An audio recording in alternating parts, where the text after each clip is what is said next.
forging a knife.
What up, Robert? How's it going, man?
Howdy, Zay.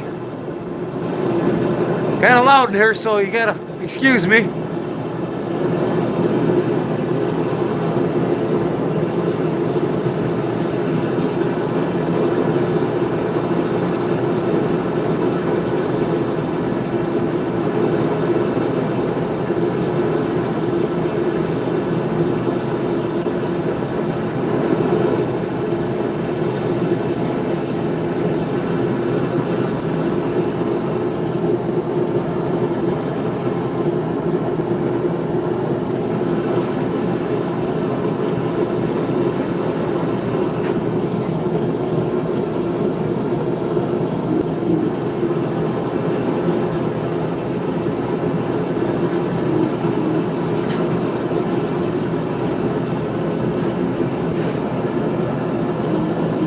Next one going in, sharp finger.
Next one going in, my bottle opener.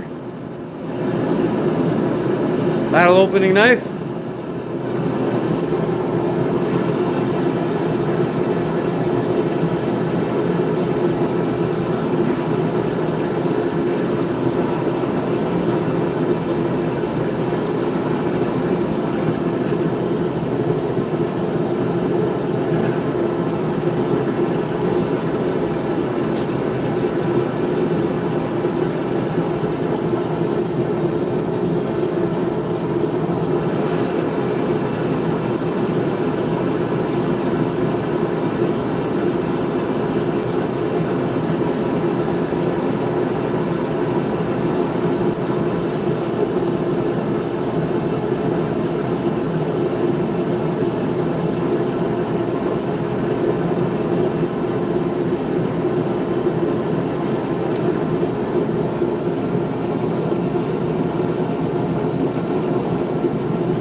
Now I got 2 sow busters going in. What's up, Charlie?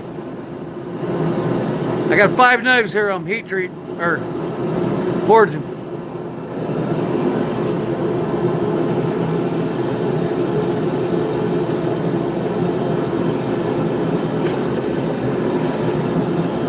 All 5 of these knives go up to about 1900 degrees, and then I let them air cool until they're black. And then they go back in at about 1600.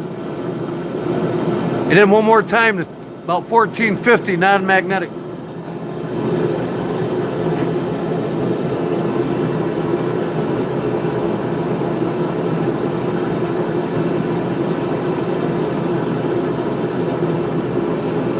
That's about 1900.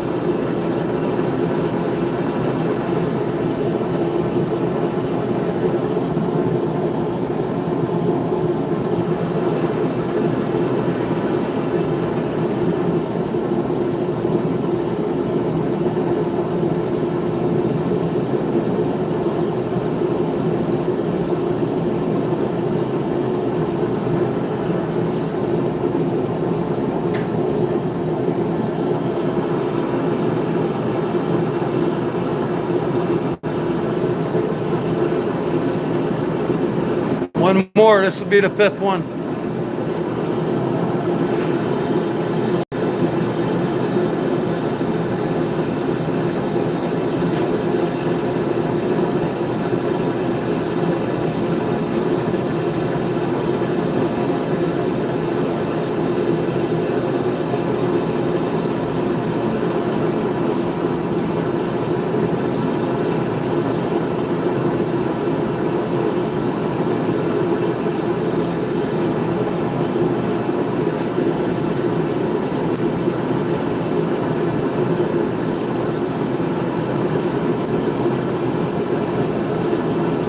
Here you go.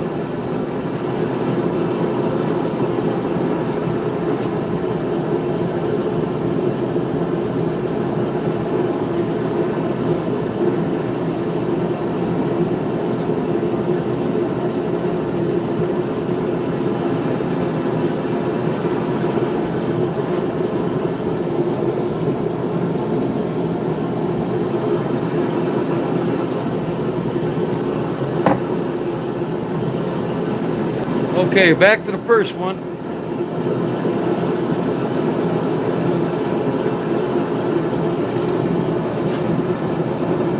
This is my butcher knife, my old hickory style knife. Now I'm going to heat it to about 1600.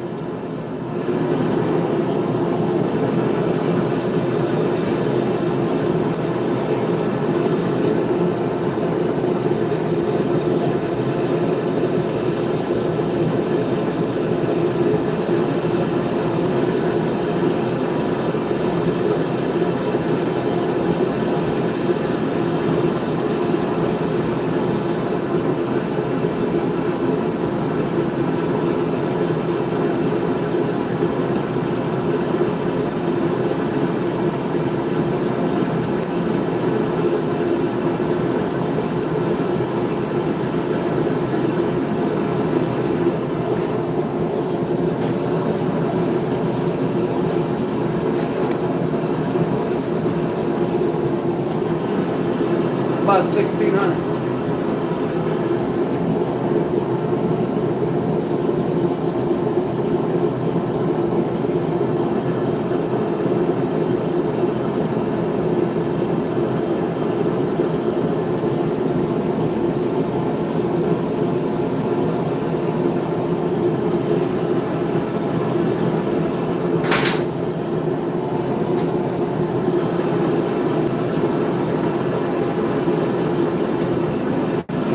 Sharp finger next.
Bottle opener.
Sow buster.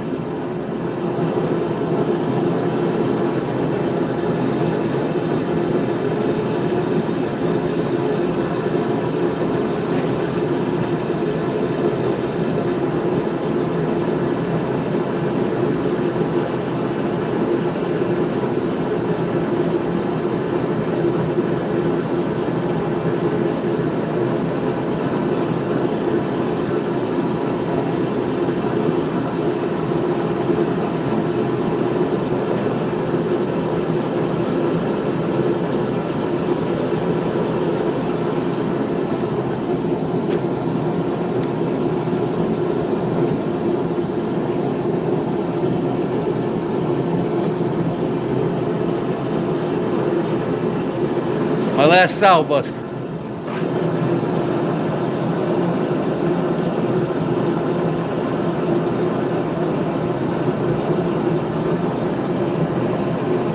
Yeah, that's about it, Charlie. I'm gonna heat treat these after I get done tempering them.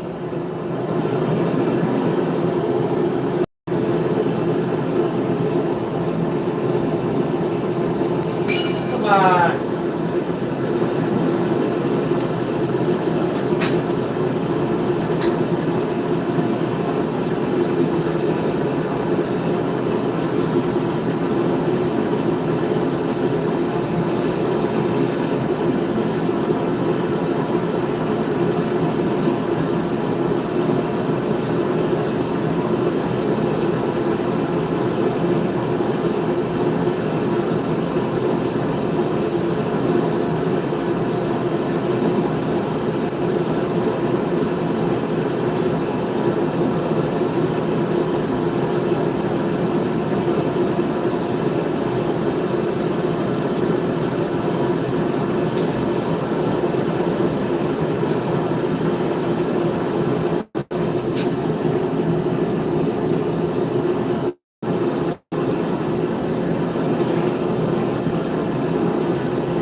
Okay, this is the last time, 3 times of normalization. Start out at 1900, then I go at 1650, and now I'm going to go down to just past magnetized, which is 1450, 1475. Then I'll let these cool to the touch, and then I'll bring them back. When I go to quench them, I'll do it one more time at, again, the lowest temperature, 1450, 1475. And then quench. I'm normalizing the metal. You bring it all the way up, 1900 hot, bring it down a couple hundred degrees, bring it down a couple hundred degrees. Then when you quench it, bring it back to that. After it cools to the touch, all the metal, all the carbides in this are very tight now after the stir dipping in here. Once the carbides are very tight, down to the 1450 non-magnetic, I'll let it cool to the touch like I said, and then I'll come back in here and bring it up to 1450, and then I'll quench immediately.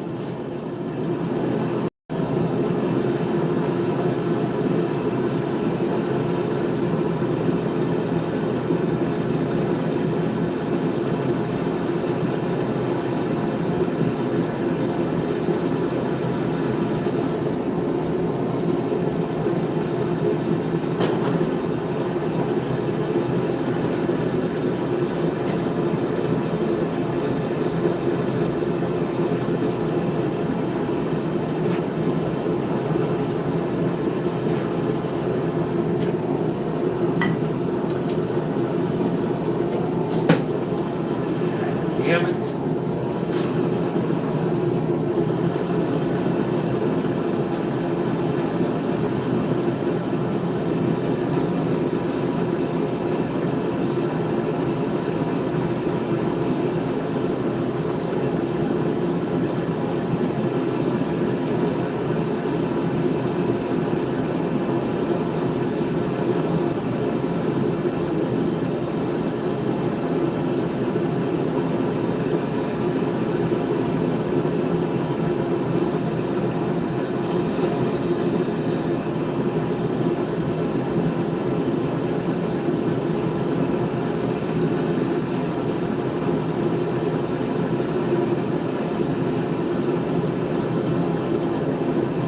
Okay, it's about 1450.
Last one, and then last side buster, and I'm going to let these all cool to the touch. before I come back in here. It'll be about an hour.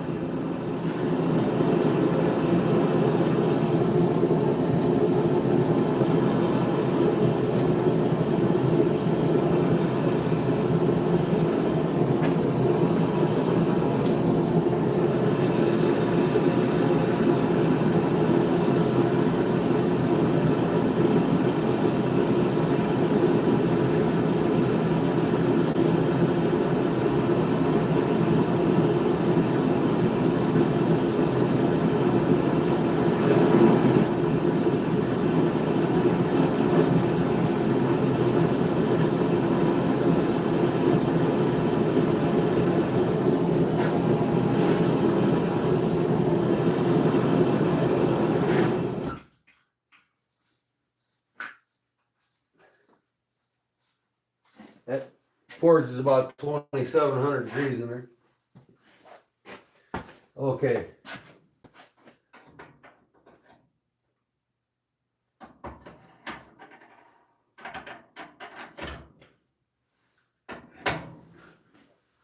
I'll let these hang now for about, a half an hour or so, maybe 45 minutes. Then I'll get my oil ready and dip it. Do the quenching.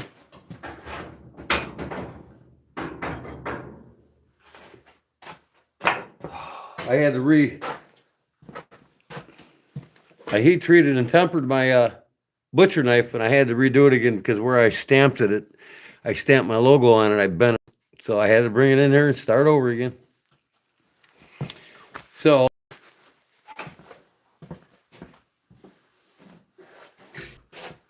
God damn it.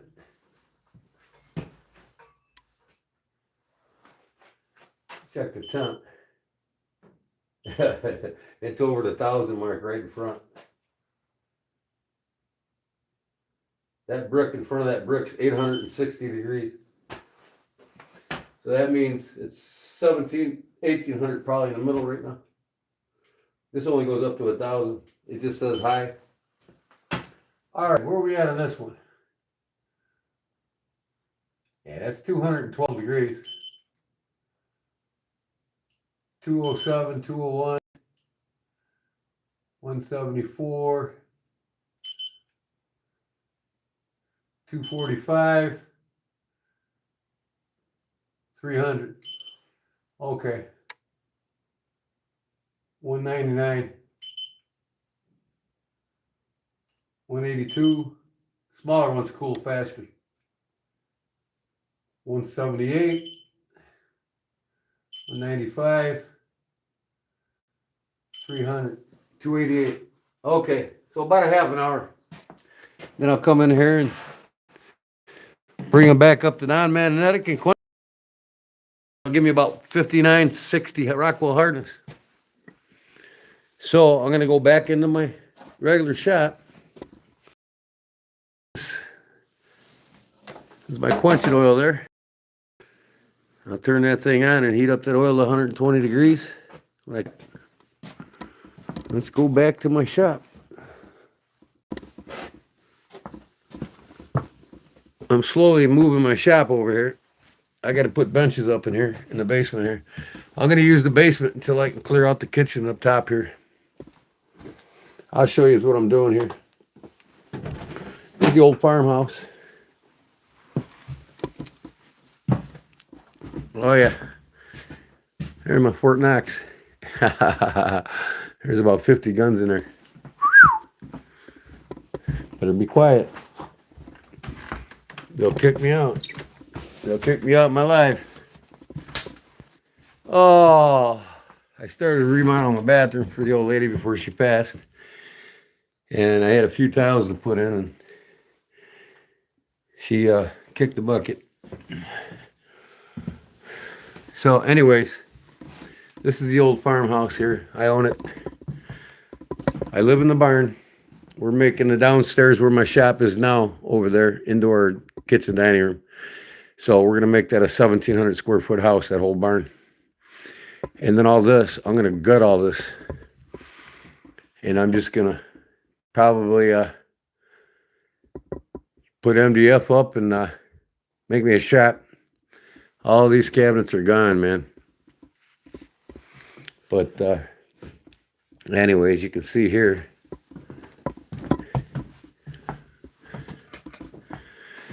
Oh, that was Ellen's last bed. God bless her soul. May she rest in peace. She got sick, and that's where she laid. Her bedroom, her husband's bedroom was back there, and then she was in this room here. But she could no longer use that room. We had to keep her out here until she unfortunately passed on it. She watched TV here every day. My wife gave me this cuckoo clock. I love it.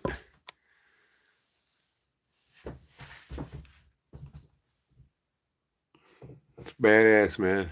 I love it. Got the rifles up top. Mule deer. Oh, yeah.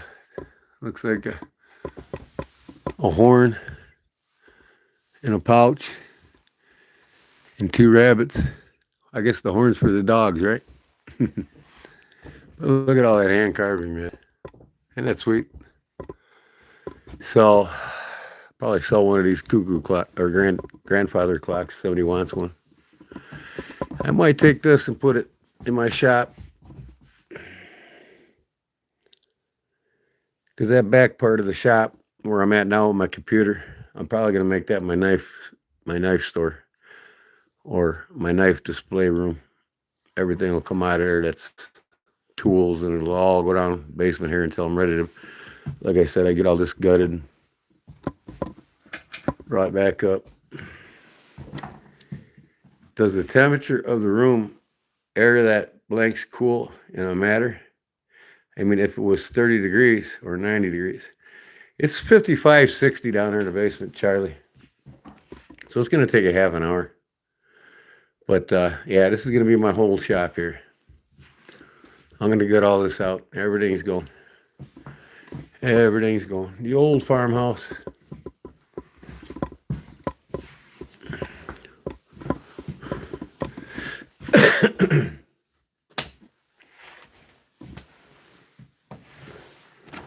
So, anyways,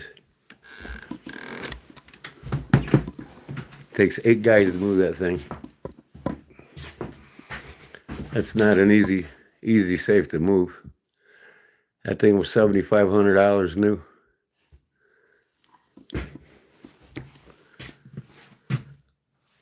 Sweet baby Jesus. So,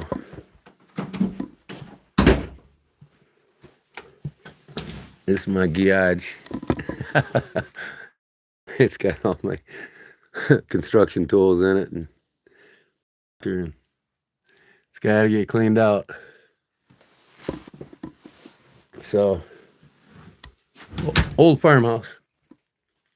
I'll come back, go in my shop for now. Plug my phone in, get a little charge going there.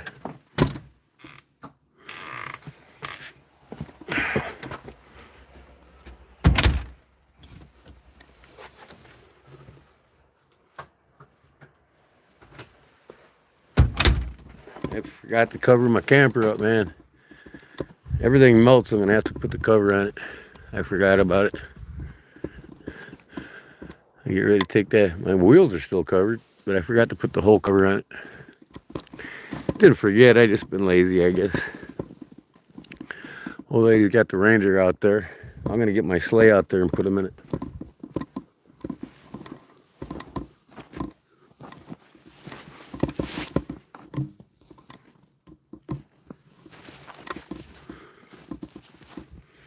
Oof, there's my sleigh.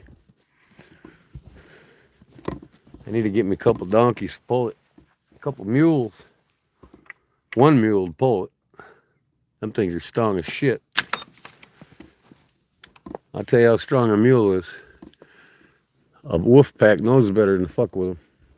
Because one donkey will destroy a whole pack of wolves. Or mule, I'm sorry. A mule, that's how strong mules are. Wolves don't mess with them. But I want to get the sleigh out there up front and put the harness on the deer and light her up. Maybe find Santa Claus to go in the sleigh. So it's snowing here again. See my ice pops.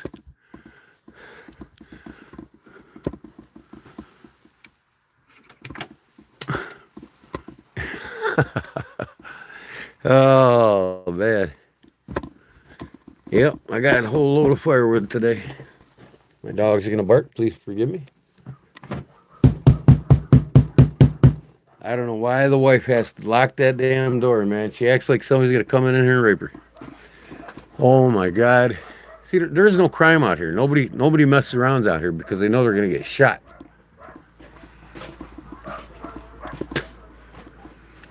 Wow. I can't believe I locked it. Yeah, I can't believe you locked it either. I'm sorry. You're live. Didn't mean to. You're live. Hello. The kitties are all in there playing. Are they? Yeah. Let's go see the kitties. I get scared. Kitties. They're playing with their new toys. Are they? Yeah. Oh, there they are. Oh, what you doing up there on the top of the plywood? Hi, Davey. Huh? What you guys doing? Playing? They're playing with their new toys. We got a bunch of new little toys. Kitty nursery. It's their kitty nursery. Yeah. You been stoking the fire? Oh, yeah. Okay. I gotta go back in 20 minutes. No, you're not. There's nothing in there.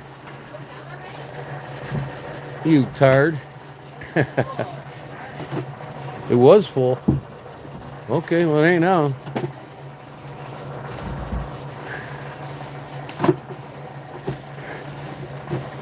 I'm gonna fit 2 in there. Get a smaller one. There we go.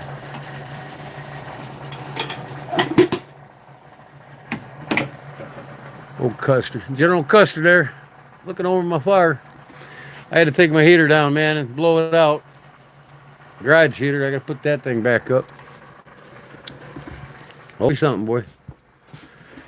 Okay, here we are, back at the shop.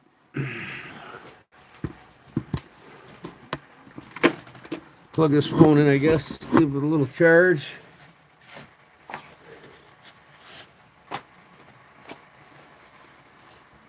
Oh man, what did I do with my pop? I left it there. Son of a gun. Where's my charger? There it is. There it is. Oh man. Oh, Dan Tibbin ain't live anymore. Go to my page.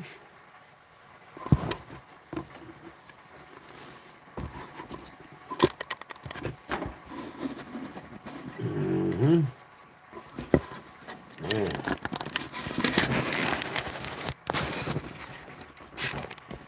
All right, come on, phone. Straighten up. There we go. All right. About 10 minutes to go back over it. They should be down to, they gotta be room temperature.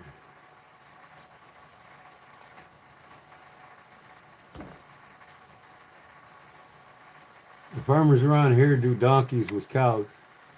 Well, mules are stronger than donkeys, so. The farmers around. I don't need donkeys.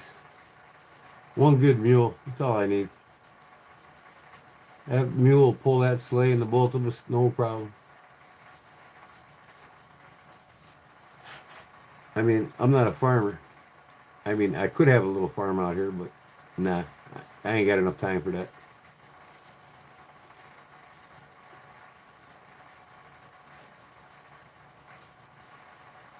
We don't have wolves. Yeah, I know, we don't have them either, really. Even though there's been some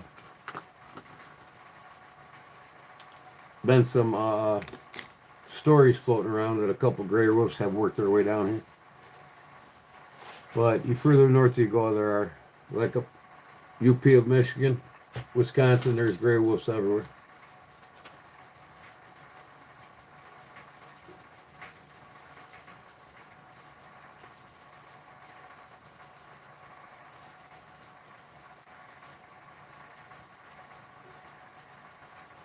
we had a cougar in our backyard. Nobody believed us. And then the guy down the road's got a Christmas tree farm, a tree and blueberry farm. And we were telling them about it. And my wife said, man, it sounded like a mountain lion. It wasn't no small cat. It wasn't a bobcat or a lynx. I mean, she knows the roar of a bigger cat. She was taking the dogs out and she heard this, like a letting you know it's there.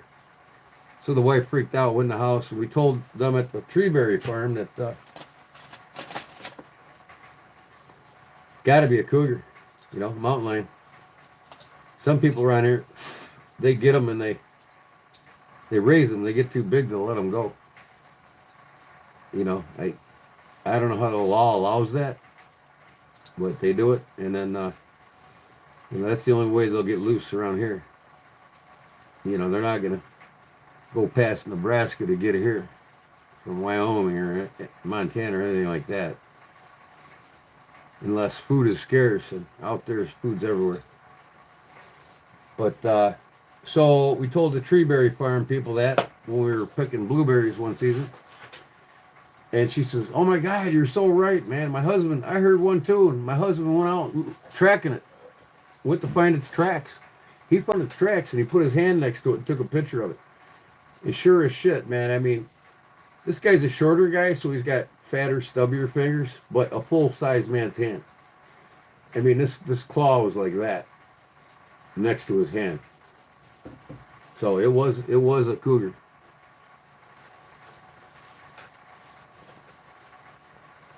But we do have lynx and bobcats all over here. I see them out on the lakes when I'm fishing here, chasing the ducks into the water and the geese.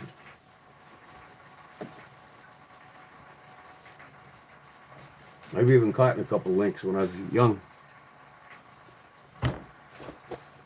When I was a young trapping. Lynx, minks. Mink was a majority of what I trapped. Coons.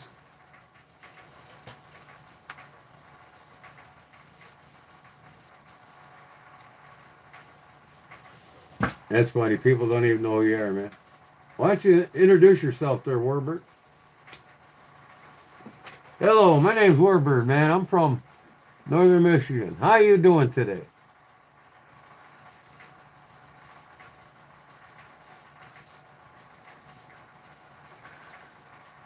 It's a shame, this country, man. I mean, these kids just don't, they're not being taught anymore, man. They're not being taught nothing.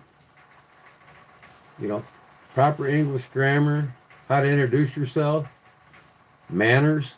Hell, when I go in a grocery store, some young lady, they always cut you off, and they'll go, sorry. I've stopped a couple of them, and I told them, I says, you're sorry, all right. You're a sorry ass for not knowing proper etiquette. I mean, I just flat out tell them that. Let me tell you something. Your parents probably didn't learn it, therefore you don't know it. But when you say you're sorry, it means you're a sorry individual. It doesn't mean you're sorry because you cut me off. And you gain no respect or give respect towards those that you're cutting in front of. So you're not taught manners. You probably most likely never will be. And the proper etiquette would be, pardon me or excuse me. Not sorry. You're just telling me how sorry you are for yourself. You know what I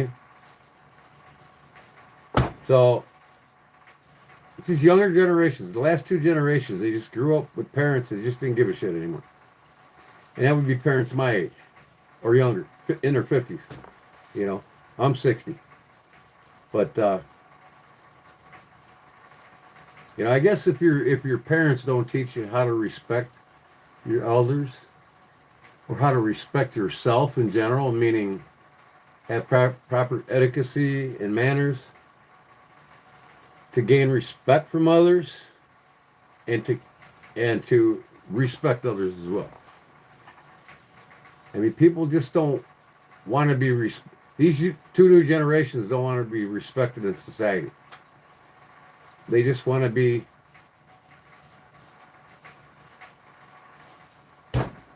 Fuck you. I don't care about you. And that's me. I'm worried about me, not you. Fuck you. That's society. You know what I mean? I mean, they don't have no respect for themselves, let alone anybody else. Exactly, Robert.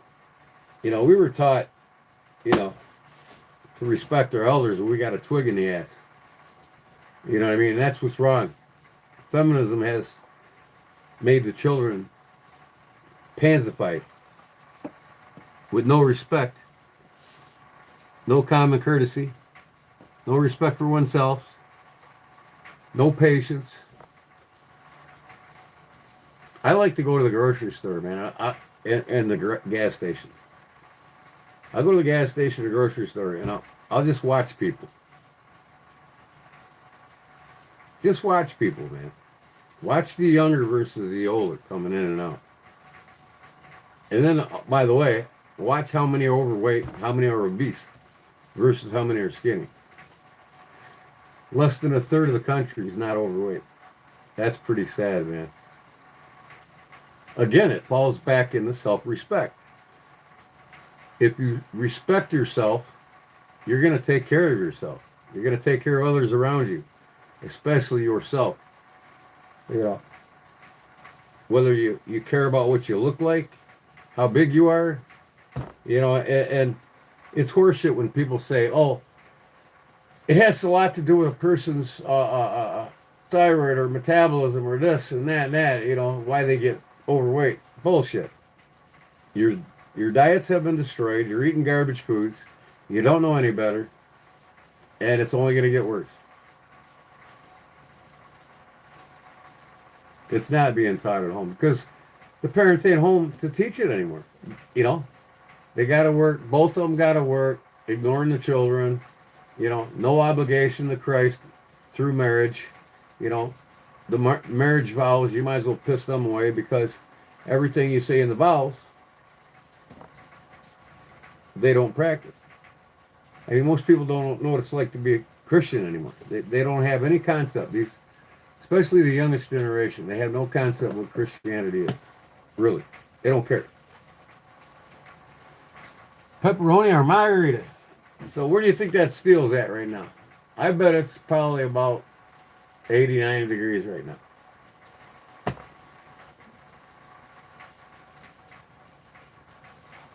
So I got these scales ready to go.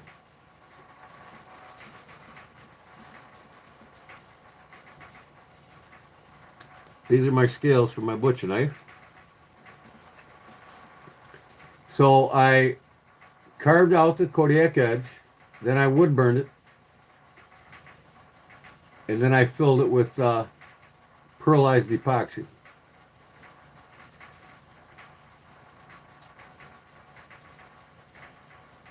So that's for the butcher knife I'm doing. Here's the scales for my bottle opener. I gotta buff these out and put them on. I'll do that when I get them on it. These gotta be buffed out really nice. I'll probably sand these. I might sand these down to 2000 grit and then I'll buff them. I want these things to shine. So I got 2 saddle busters and 1 sharp finger.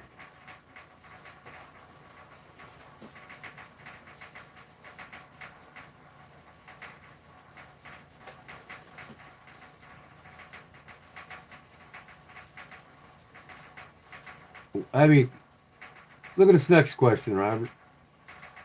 Pepperoni or margarita? Which is better?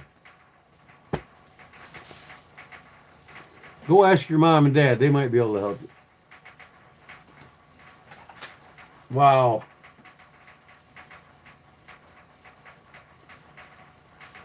Hey, Mommy, what's better? What's better, Mommy? Pepperoni or margarita? When you carve the spine and put scales on, do you fill it with epoxy? I can. Half the time I don't. It just depends. I like, when I do fill it, I'll fill it with it like if I'll put like red G10 liners in it, I'll fill it with red epoxy. so it kind of blends in. Or I'll just fill it with a pearlized glitter, or I've done that several times. And sometimes I just leave it carved, you know, because especially with my my sow buster, you know, and most of my knives from now on they're going to have interchangeable scales. So you buy a knife from me, you can buy different scales for it. Every knife will be identical, and you can order scales and just bolt them right on. Torque screw them right on. You'll be able to get, you know, and if you do that, then you don't fill the carvings with epoxy. But when I do a carved knife, that's upon request, and that's a $50 more charge, you know.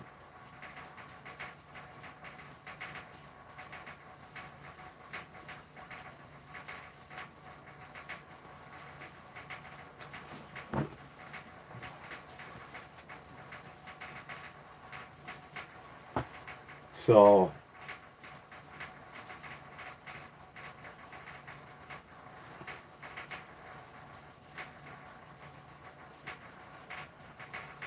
are you working at the firehouse tonight, Charlie?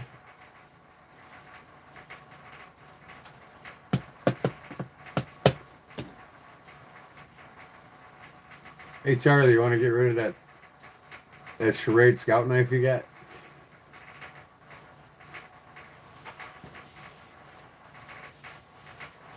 No, sir, you're not at the firehouse? Cool. Must be at home, huh? I want that Schrade scout knife to add to my scout collection. I'll be looking one up on eBay though. I'll probably find one. So I got some brass today. Some thick brass. Oh, I salvaged this old hickory here. And this is the knife that I made, of course. Remember, the blade was all chewed up. And I'm not really going to mess with this knife. I might put some new scales on it just for shits and giggles. I think it deserves it because it's got a good crack right there. But, hey, I sharpened this thing the other day. It's sharp. Ooh. That's about 10 minutes of sharpening. That's all it took me.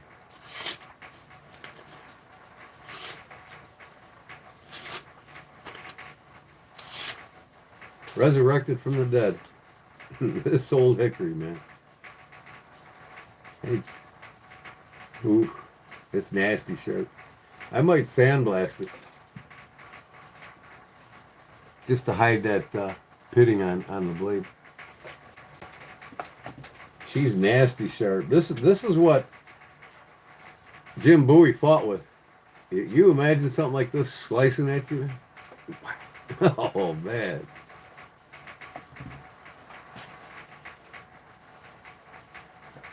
It's an Ulster. Oh, that was an Ulster? With the Delrin scales? That looks like the Schrade? Wow. I don't think Schrade made a scout knife, did they? That's why I was kind of surprised when I seen it, because I never seen one. So it is an Ulster. I know you had some Ulsters there. But the one with the Delrin must have been, that looked like the same scales on a Schrade.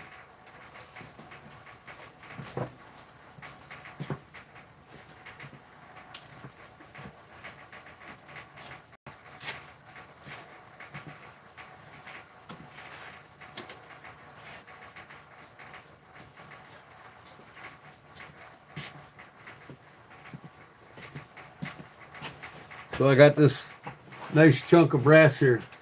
Believe it or not, now Ace Hardware sells all the different thicknesses of brass at my local Ace. So this is pretty thick. 0.064 by 2 inches. I'm gonna make me a folding knife like a buck 110. But Oh, a folding hunter, but I might, instead of curved down, the typical folding hunter, I think I'm gonna make mine like a sway back folding hunter. I got an idea to make a sway back hunter. I'm gonna design it probably tonight and get on it. I bet you all we want to have one of them, right? Prince Albert, what? Oh, I think they did for the tobacco can. Oh, for Prince Albert?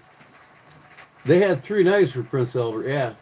One was a scouting knife, but I don't think it was a typical Delrin that the old timer had. I think it was the jig bone looking Delrin. I think they were all the same color, like a dark brown or something like that. I know they were all 3 the same color.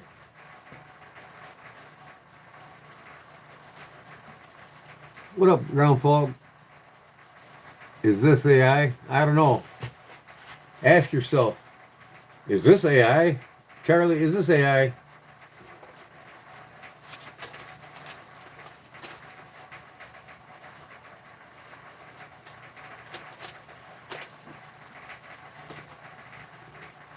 This live must be AI, Charlie. Well, I'll be damned. It is AI.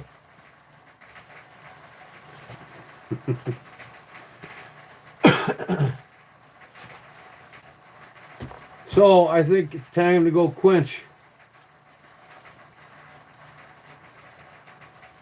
Get them bad boys to 1500, 1470, somewhere around there is perfect. And quench them.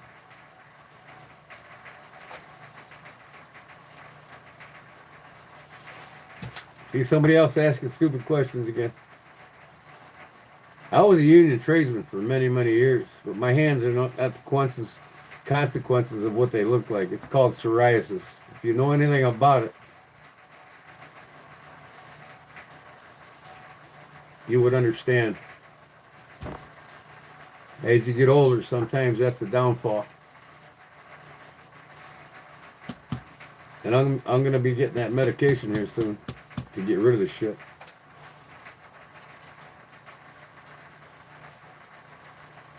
AI would have got kicked off of YouTube Live. Oh, yeah. Yeah. Yeah, he's probably a young guy that doesn't understand what it is. Probably doesn't have anybody in his family that has it. He would know if he did. And guess what? God might give it to you when you're my age. Hi from Oregon. Hello, Oregon. Been a while since I've been to Oregon. Since 1993 is the last time I was there. I went all over, man. All over Oregon. I dated a girl there for a while. Went to Portland. Her grandmother lived up in Seattle, Washington, so we went up there. Got a chance to eat on a Space Needle. Then we came back and I went to Depot Bay there, and the smallest bay on the west coast. And did some Dungeness crabbing. And we went to Crown Point. I got to see the Bonneville Fish Hatchery and the salmon ladder. That was pretty cool. The Bonneville Dam, watch them boys fishing for that sturgeon. That's something else, man. Them guys got that 3-man slingshot, man. They'll shoot that weight and bait about 200 yards out into that dam, man, and you just see it come off this big 3.5, 4 foot round spool. They wrapped a line around a spool from their pole, and that spool just, that string come off of it like a big open cast.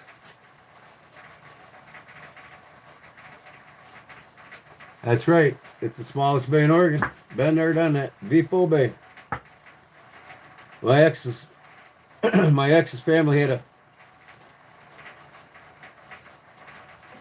an ocean house right there in the ocean next to it.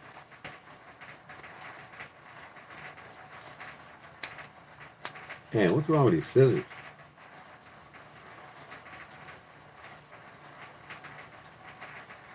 But yeah, she taught me out. She took me out and showed me how to crab for the Dungeness crab. You know how you gauge them and shit. And only keep them a certain size. We were just out long enough to get enough for dinner. I went and boiled them up and cooked us some dinner there at her parents' ocean house there. 30 minutes north of Depot Bay. Cool. I got some beautiful pictures of man, I forgot the name of the waterfall. Just outside of Portland there. The big 680-foot waterfall. Walked all the way up the trail. Looked down the top. Mount Noma Falls. And then I went to the museum there and got some ash from Mount St. Helens. I got a package of ash from Mount St. Helens.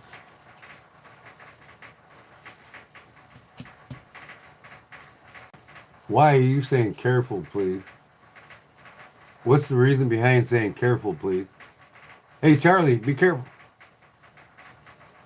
Barbara, anybody else in here? Ground fog, you better be careful. The Bears. Super Bowl bound. Number 1 seed in the NFC. Number 1 seed in the NFC. Can you say that loudly? Yeah, Mount Noma is beautiful. I got underneath the bottom of the waterfall and got my pictures taken, of course. Hiked all the way up that damn trail, man. Whew. I think I smoked 4 cigarettes on my way up there. That's how long it took me. Oh, we'll beat the Pack, no problem. Remember, Caleb owns Green Bay. He played there last year and beat them. What do you think he's going to do this year? He's got a much better team this year than he did last year. Much better. The reason why we walked all over, we basically ran over Philly's ass, is because of our offensive line. And if Green Bay can't stop our run, I tell you what, they're done. And they can't stop Caleb, they're done. And that Micaiah, whoever it was, they went all out on that defensive end. He ain't going to be, he'll be double teamed the whole night. He will not get to Caleb Williams. He might be lucky to get to him one time.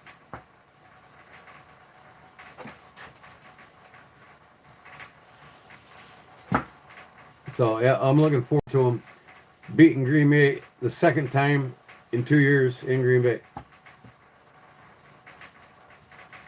We should have beat him the first time we played him at home. Missed that field goal.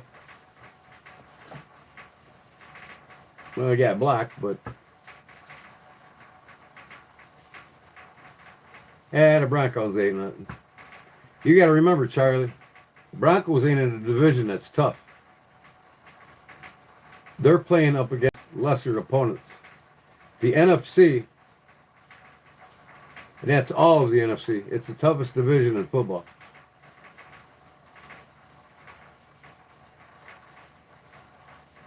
They said that about Philly.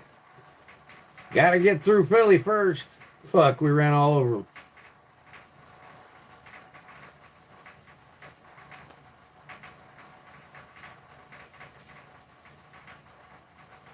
Well, their luck's going to run out in the playoffs, Charlie. They get to the NFC.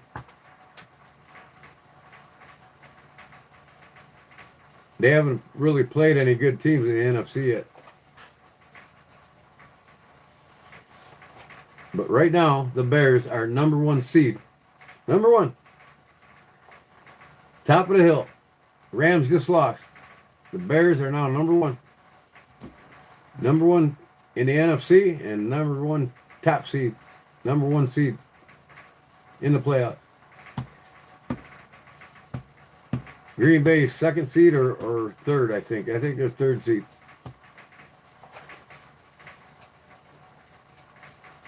Bo Elway.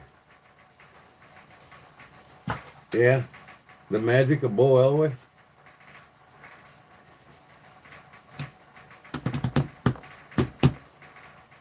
So I think it's time to go back and heat treat, or not heat treat, but bring them blades up to 1460 and quench them. I gotta get me some better gloves too.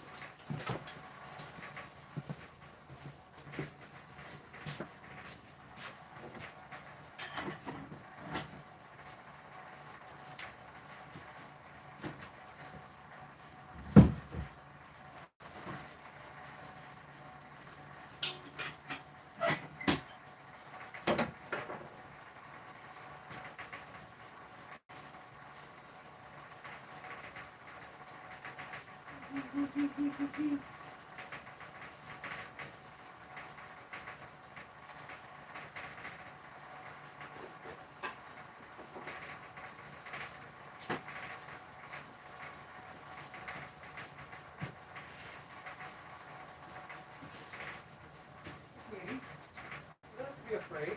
Okay.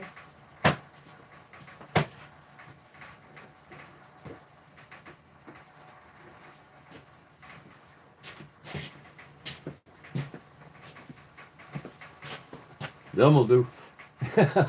These are heat treatment gloves. Oh, the magic of boil.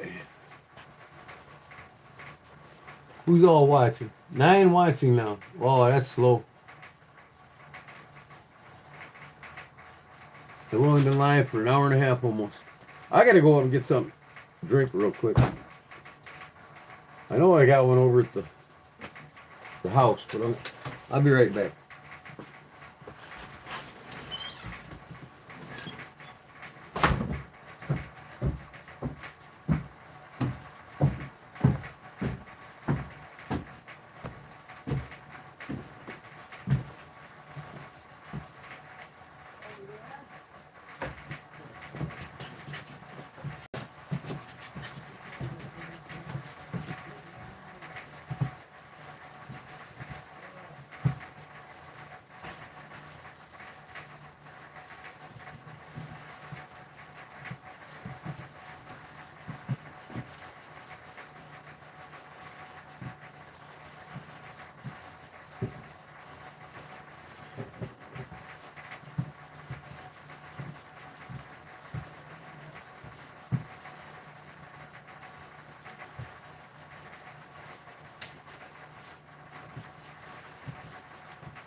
Okay.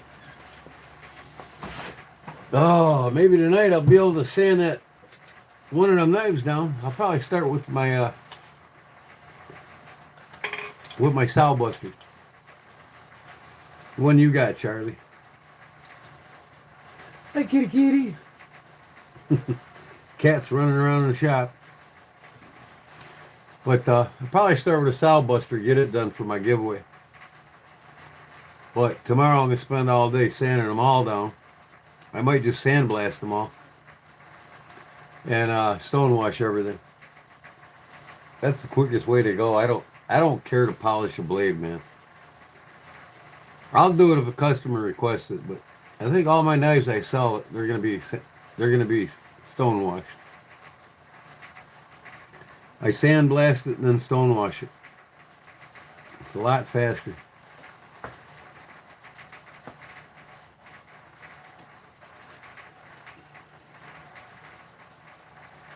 So, anyways, y'all with me? I'm gonna go next door and so to tell you is what I was doing the first time. There's 3 dips in the heat. You want to normalize the metal. You got to bring it up to about 1900 degrees. And that's like a bright yellow or a bright orange, real bright orange. Okay. That's about 1900. And what that does is it normalizes the carbides and the steel. It makes it uniform because when you grind an edge on a knife that's been annealed, you get all the metal in its softest state, which is annealed state. So you grind them and you don't tear up bits or tear up tools. Drill through them when the metal's annealed. That means it's in the softest state. And then when you start grinding an edge on metal and you start drilling holes in it, you eradicate the pearlites in the carbon and they just go all over the place. Okay, so your grain structure starts getting real weird. So when you normalize metal, you're essentially heating it up to shrink everything and pull it together. That's why you want that hot heat the first time. Okay? At around 18 to 1900, 18.5 to 18.6, almost 1900 degrees, which is a bright yellow or a bright orange. Then let that cool down till the blade turns black. You don't want it glowing. You know, you got to wait a good 5 minutes or so for the blade to turn black. Once it turns black, then it's good to go back in the oven again. And then this time you'll bring it up to a normalization of about 1600 to 1650 degrees, which is cherry red. All right, not bright yellow, cherry red. Which is kind of like a bright orange, cherry red. All right. That's about 1650, 1680. Let that cool for 5-10 minutes so that's black again. Then you heat it up one more time. That's what I did the third time over there. To just above non-magnetic, which is around 1450, 1480. Okay. Now you got the pearlites binding the carbons tightly. Real tight. Okay? And it's all uniform. Right? Now when I go over there, I'm going to heat it up to just non-magnetic again. A second time.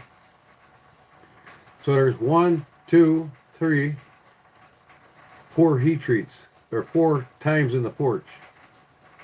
So this last time, like I said, I'm gonna, just above non-magnetic, about 1450 to 1480, in between there, which is just above non-magnetic. You stick the magnet to it, it stops sticking. That's about it right there. Then it goes into the oil immediately, right out of the porch, at 1450 to 1480, right into the oil, and then that hardens it and makes them pearlites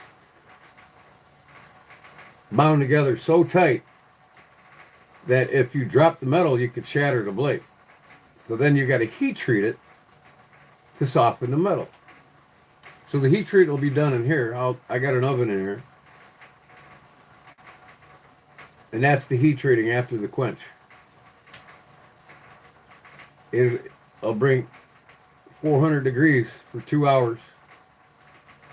It'll give me about 59 to between 59 and 61 Rockwell hardness on 1084.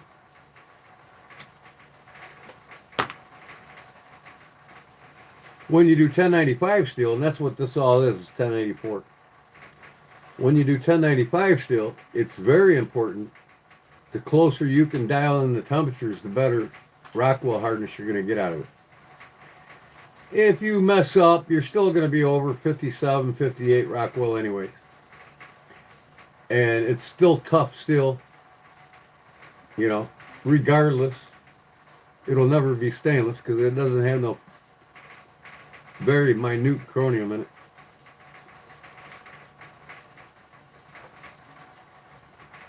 So,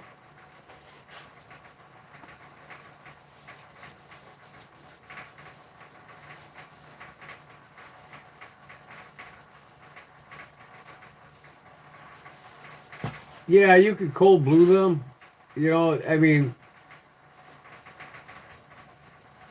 it's really that gray color, not the blue that you want, to be right at that 400 and some degrees. When you get past that blue color, you're getting right into that grayness. When you see that grayness, after the blue color comes a grayness, and then it'll go dark orange. You know what I mean? Then you're starting to get hot. When you see that blue, you want to bring it just past the blue to where it just starts turning gray. Then you're at that 450 mark.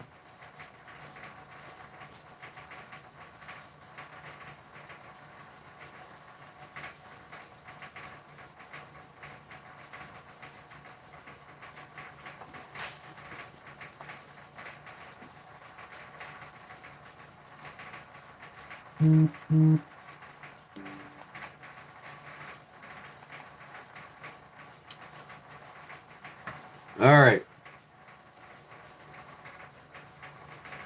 Got rid of that moron.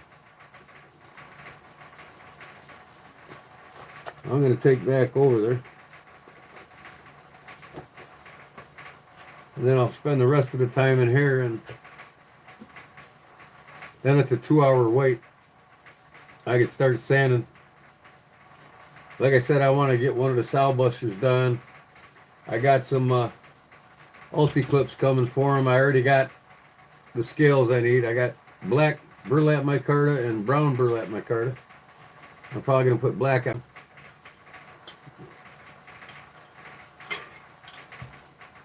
And I got a black carbon fiber type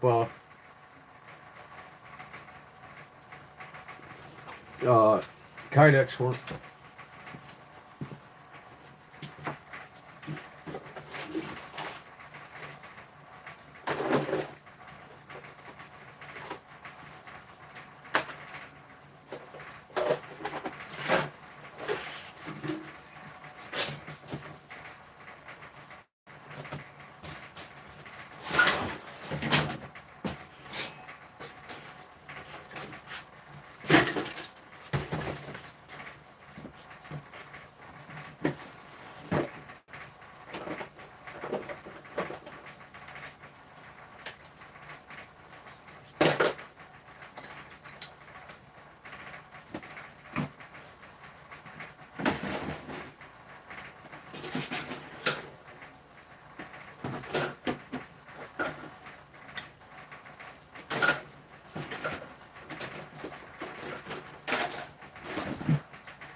No.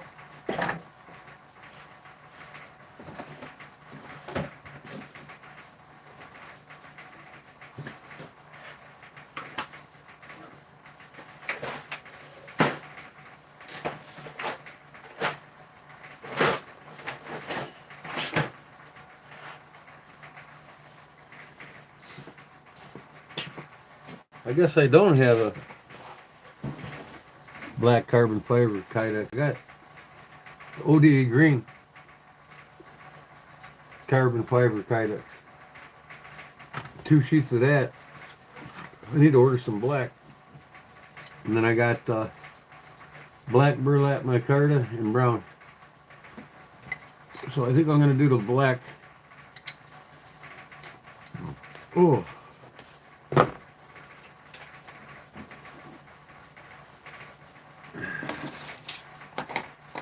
I don't know, we'll see.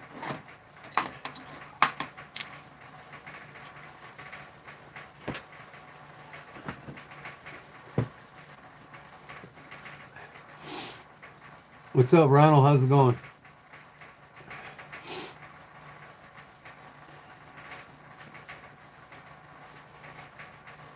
So I'm going to get my ass back over there.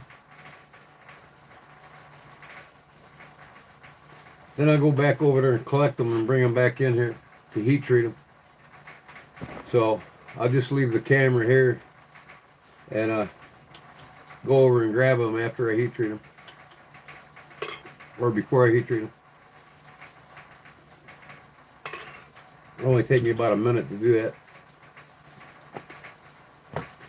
I gotta start building some benches down there so I can get all my tools over there. It's got a low ceiling in it, but it's okay. Majority of the time I'll be sitting. The good thing is I could be live over there till 3, 4 in the morning and make all the noise I want. My wife not hear me, and then I don't ever have to listen to her. You're creating all this dust and it's coming upstairs and you're making all this noise and blah blah blah blah blah. I'm getting everything over there so I can get ready to get this place ready for our new addition. What's up, Ronald?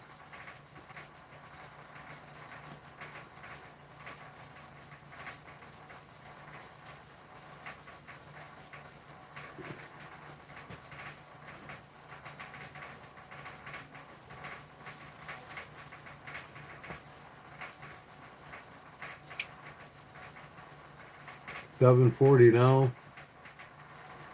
$8.40. Yeah, it'll be a little too late to run the grinder. Where is everybody? I don't know. They must be sleeping or something. Or everybody else has got lives tonight. Let me look.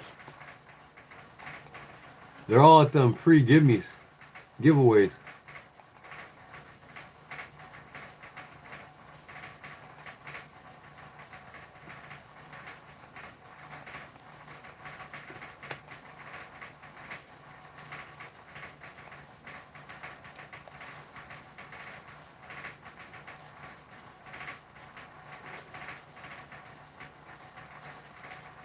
See who's live right now. Okay. Nobody in the knife community is live right now. Huh. Hell must be catching up on her sleep. Brown Sugar will win. Yeah, she won 3 times the other day. It's crazy, ain't it?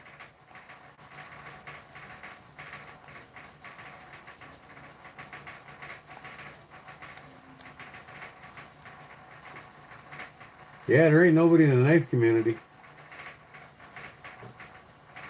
live right now.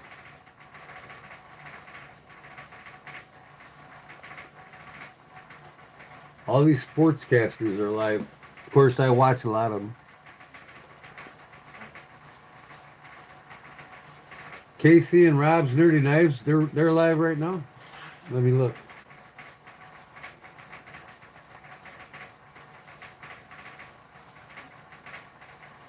Yep, KC's live. That's probably where Brown Sugar is right now. Let me see. It's got springs that push it out. Jim Miller, Rams and Silence there. Yes, it's a double spring. Ransom Silent. There you go, Nick. Which knife is Jim that, Miller. man?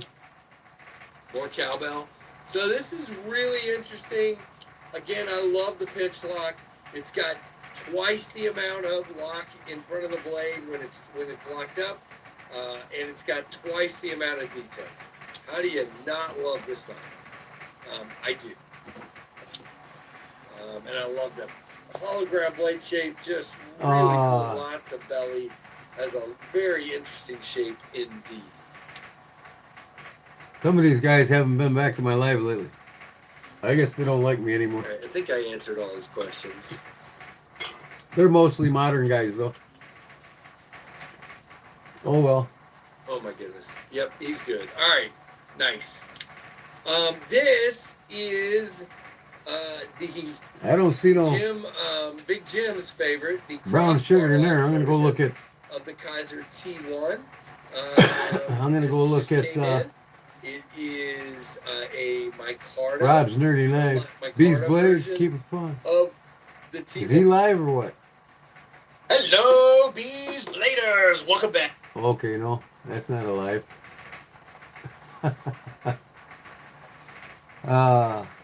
There's Barber. All right. Haven't seen Big Jim yet. What's his name? Yeah, I just don't know about Big Jim. He lurks, he says. I doubt he's lurking right now. All right, what are you knocking over, cat?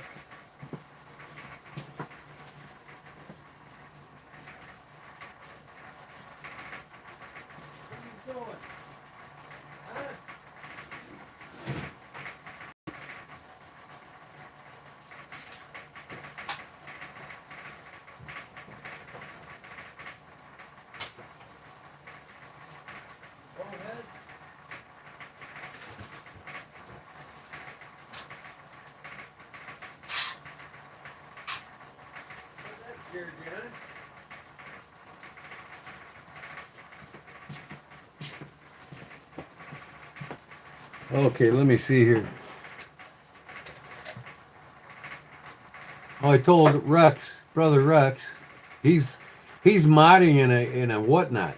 I didn't know they had mods in Whatnot. Of course, I don't go to Whatnot because I don't really care to buy anything off it, or to tell you the truth.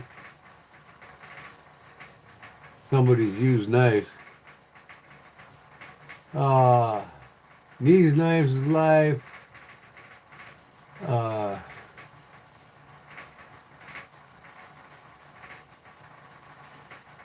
Deep South's coon hunting. What's up, Barber? Dan Kemman was live 3 hours ago. Is he live now? Yeah, he's still alive. No, he's not. No, he's done. I seen Barber in there earlier. Hello, Bees Bladers. Oh, Welcome shut back. up. Jesus. Who else did you say was live? Casey and Rob's Nerdy Knives. I don't see Rob's Nerdy Knives here. Where is he? Way down there or what? Let me type it in. Rob's Nerdy Knives. Rob's Nerdy Knives. Okay. Is he live? Realized it was on the Discord. Yes, he Sorry, is guys. live. Discord. It's a different login. If you're all interested, I do have a Discord. Anybody who's here, I welcome everybody. The only thing I ask, it's open. As long as you respect Marco's them, there. respect everybody else. We celebrate knives. Bradford. Respect the conversations. Barbie Absolutely EDC is there. Talk about what we love, as long as we're cool with one another. Right? That's the only thing I ask in there, and that's why I will keep it. I will continue to keep it open and friendly as far as I'm concerned. So, all right. So here we go. Let me see. I don't see her there either. Huh.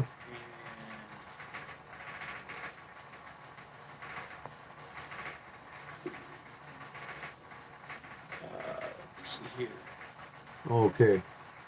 Well, I want to get rolling on these knives, so I'm going to go back next door. All right, here we go. Hi, kitty kitty. I wasn't that Now this cat's gonna want to try to sneak out on me. So, Fred, hopefully, hey, Hoppy, what's up? Appreciate you being here. Thanks for joining. Kitty, you're gonna have to go lay down in the other room. Chuck Nipko, Don't get in trouble. he makes these. That's what I understand from Roger that, Rough Rider. Oh, Big Jim's a priest. And just seen my post. My. so once in a while he makes I just these. told him I was live 80 minutes ago, and he's just now reading it. Picture of that. All right, let's go back over to Go to the next one. the other man cave. Probably busy playing with all her wins. Oh yeah. Well, it'll probably take her a couple weeks to get it all. Cheeto Bandito, what's up? Booners, and boners. What's up with you, man? Okay, watch this cat. Where that you little shit? Appreciate you being here. Okay. All right. Back down in the dungeon. Ooh, it's still snowing out, I think.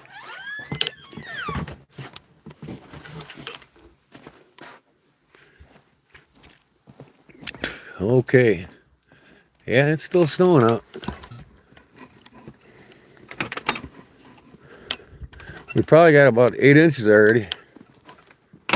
You see how thick it is. I shoveled it there. That's about 6-7 inches. And now it's snowing again. I probably got a half an inch on my truck since I got home.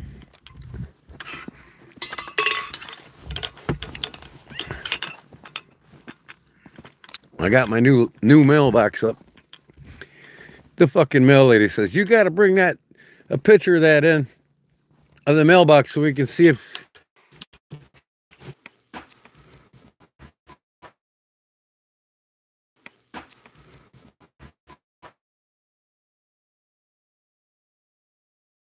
before. All right, see what I can do here. All right, see what I can do here.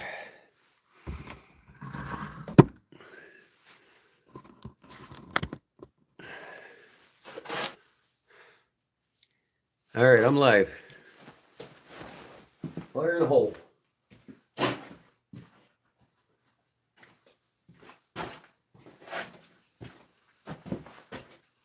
Bet I can touch him now.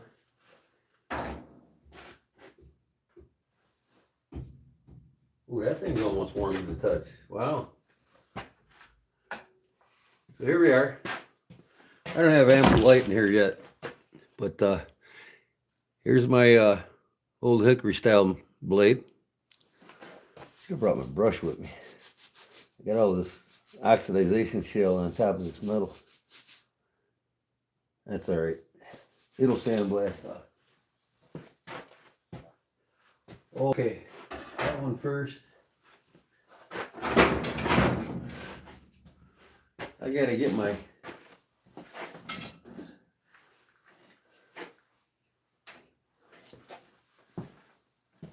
dip tank going here. Oh.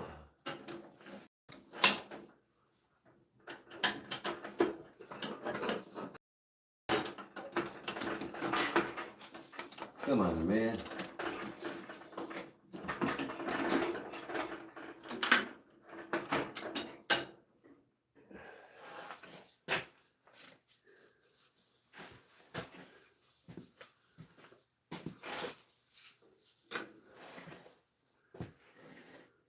Start the swords up. Get all my blades out.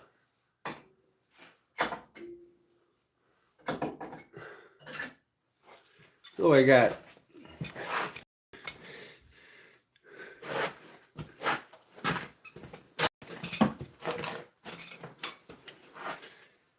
two sow busters here. I've got my bottle opener knife that I started a while back, remember? And one sharp finger. Tomorrow I got 3 more sow busters and 1 more of these sharp fingers to do.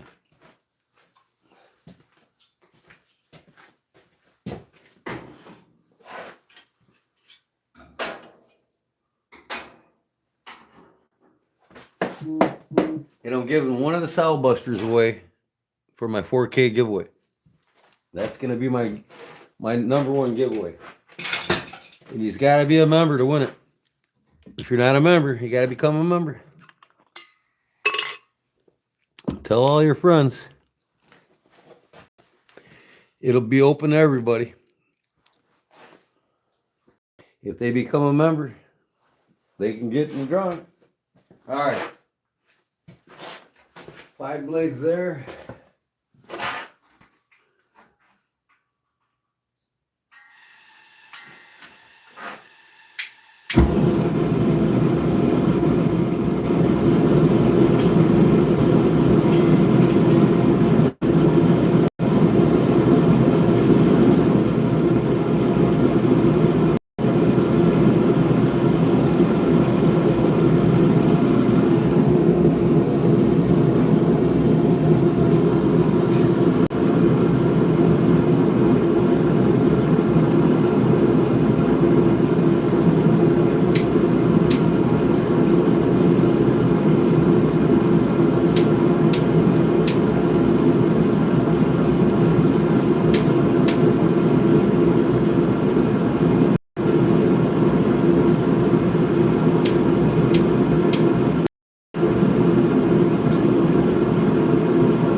Okay, I gotta wait for this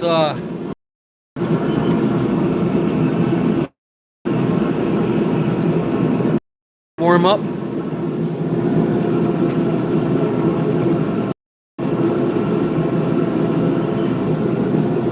$58 right now.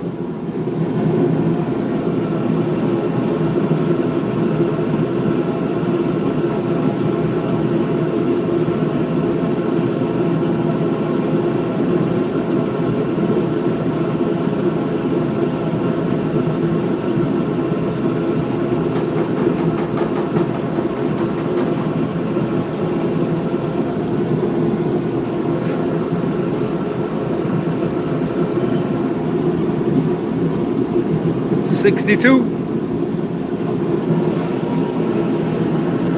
Anybody here? Not many.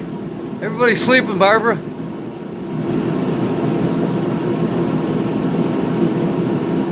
Well, below average, just go back and watch it in the beginning of my video. I'm showing you every step here. I'm getting this to 120 degrees now, and this is Parks 50. That's what I use, Parks 50. You can order it on Amazon.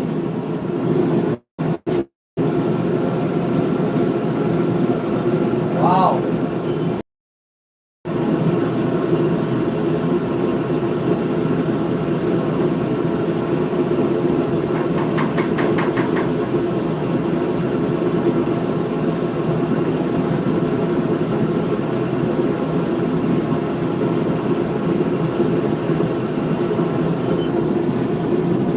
$82. I want 120.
one.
Three.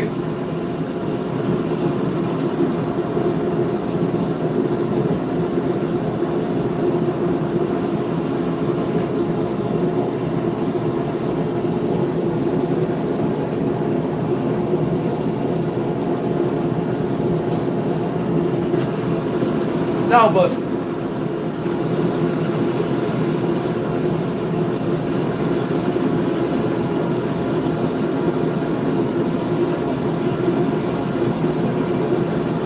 Ah. Damn it. Hold on.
drag.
That's it. All five are heat treated, or not heat treated, but quenched. Like I said, that's the second time at 1450 to 1460, just past non-magnetic. The first time was when I did the 3 normalizing cycles. Let it cool to the hand touch. And then when you do the quench, you bring it back up to 1450, 1460, just past magnetic. That's when you know you're in that range. And then quench it immediately.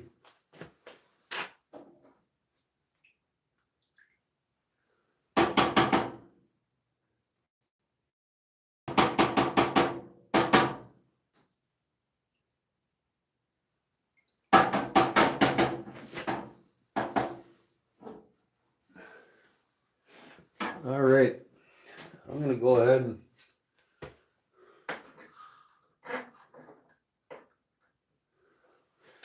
I'm gonna go up and get a towel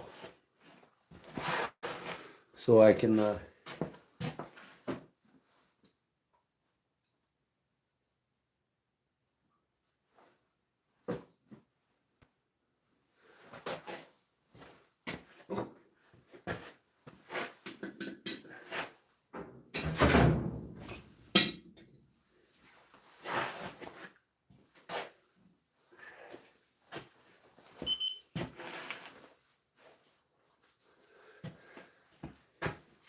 dry them off and take them over. Get a heat treatment.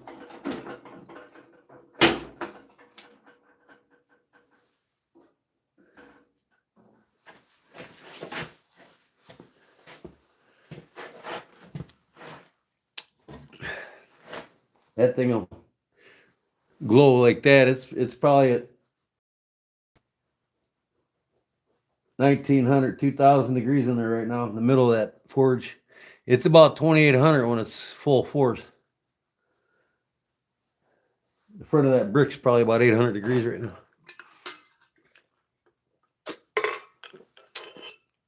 You can cook an egg on it.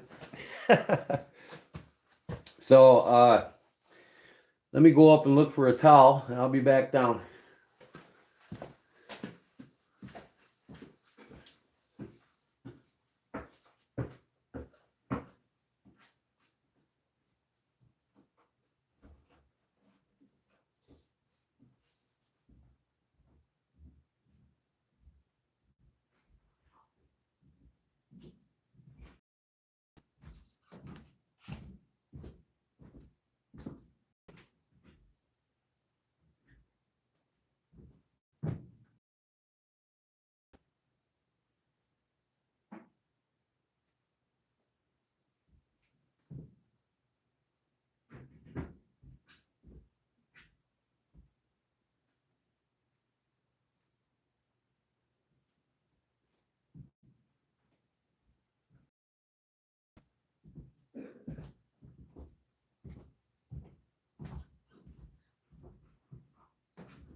Okay.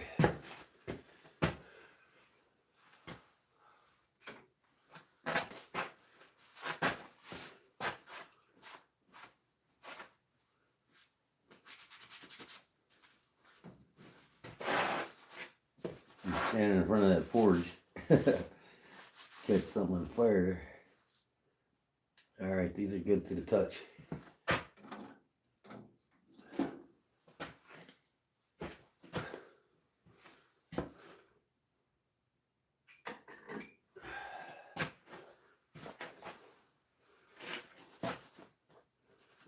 I didn't bring a file down here with me.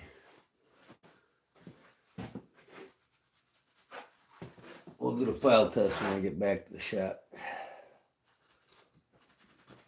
I need to buy me some Rockwell hardness files. I keep putting that off. I think I'll go order them today.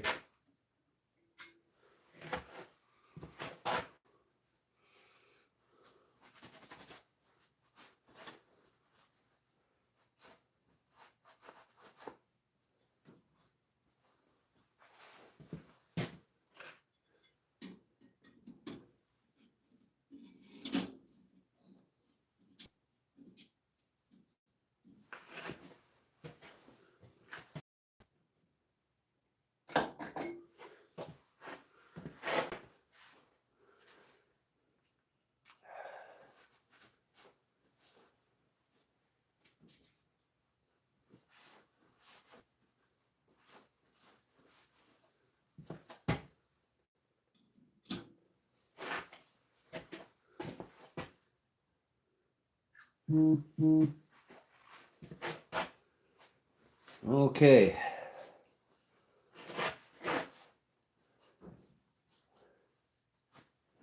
Can't wait to get all my tools down here. I can do this shit till wee hours of the morning. Not worry about waking the wife up. 2 sow busters looking good.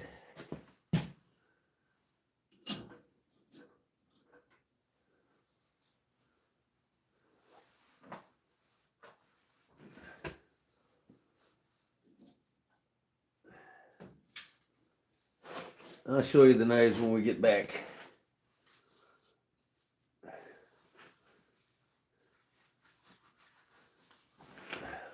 Put these in my back pocket.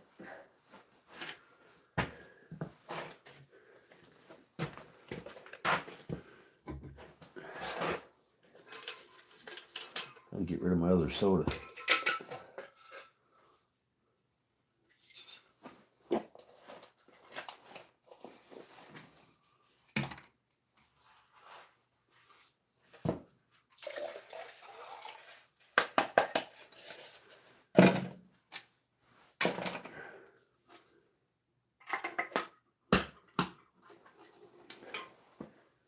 Okay, make sure the tank's off.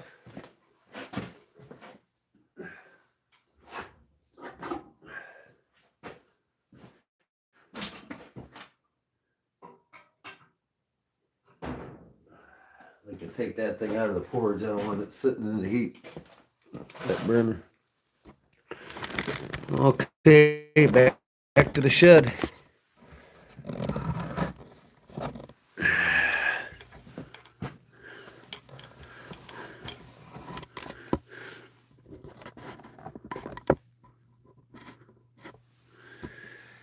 He went outside and froze up. I'm gonna probably freeze up again here in a second, but I'll get my Wi-Fi back as soon as I get to my barn.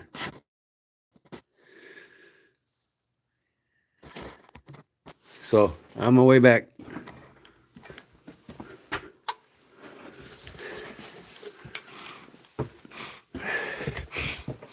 Make sure nothing's burning down here.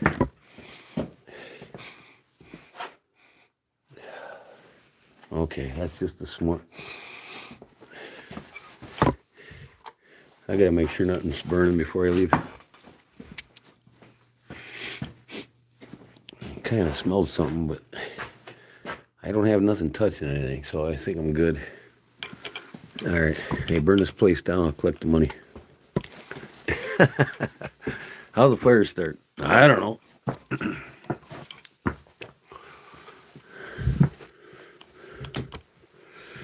Okay.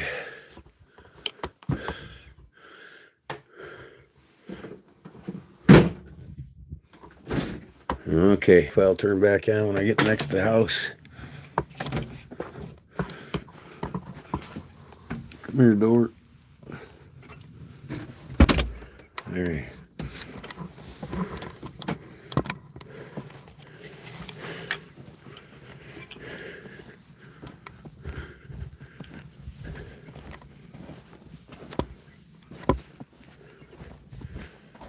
Come on here with the snow shovel in a little bit. It's starting to pick up now. Probably half an inch on my truck since I got home. I probably got about eight inches on the ground, easy.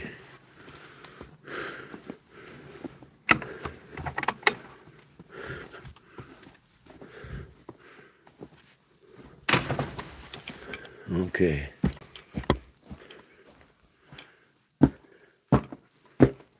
All right, now my wife's fly should be back on.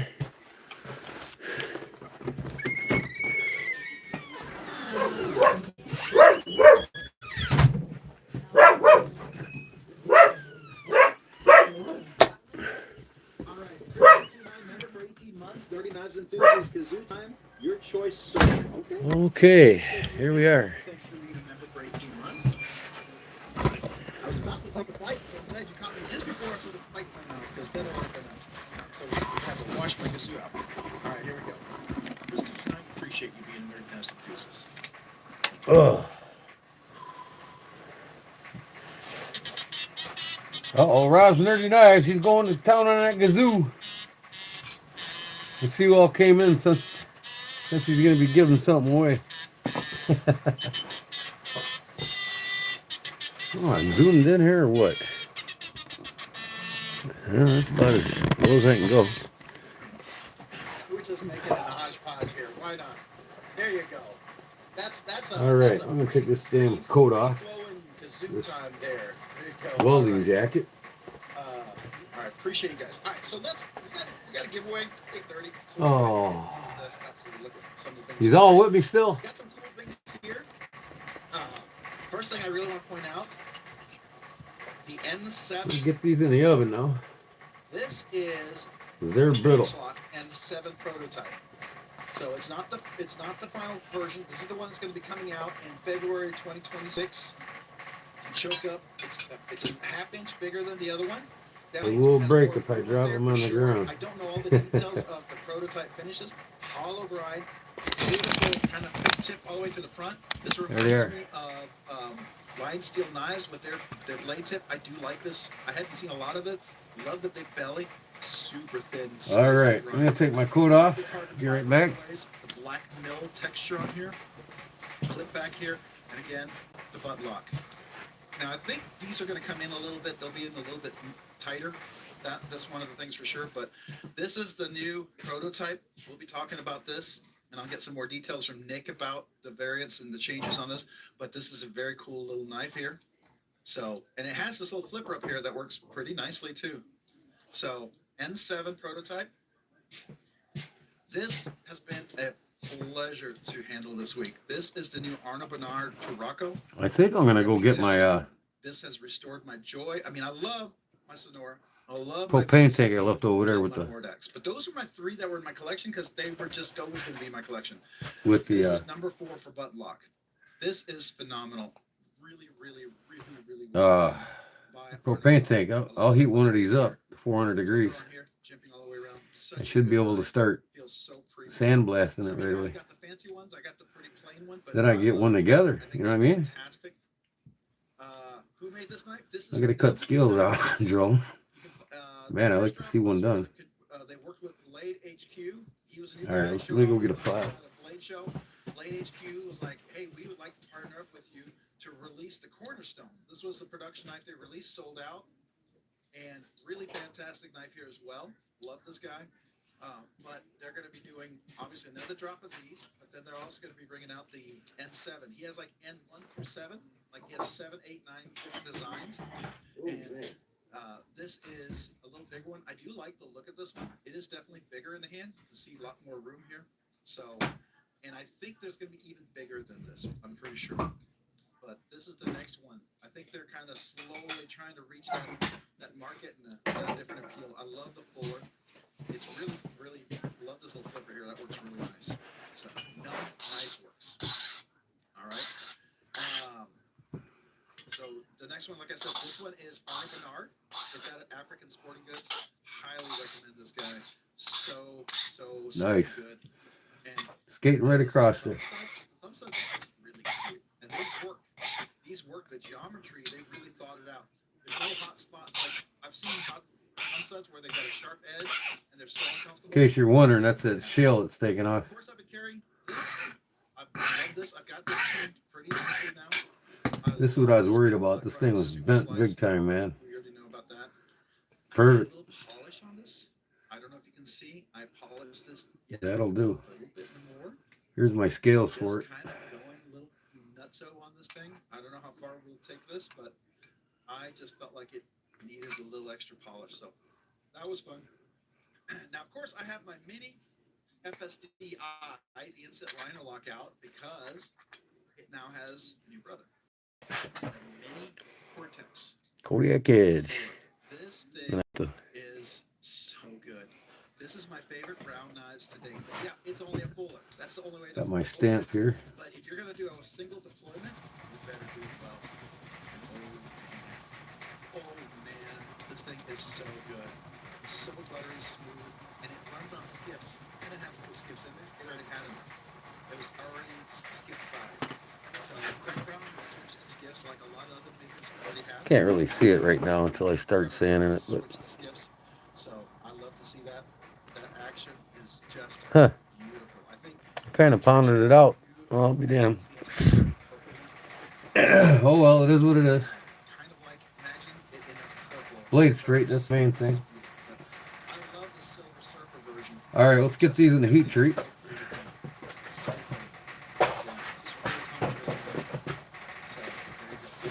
What's up, man? Appreciate you here. Thanks for joining. Mullen Bay, what's up? Thanks for joining. Bowser 777, what's up? Hello. Ian McKenzie, welcome. Appreciate all the people just joining. Thanks for popping in. We're kind of going through what's on plate. You know, this is my favorite Spyderco. With my rock scale design scales, my CME. This is LMAX, a blade office knife I bought. I don't know. It's one of their Already got the skills done. I'm gonna get the torch on that one. Well, yeah, I did the Salt series, but I wanted to do something completely different.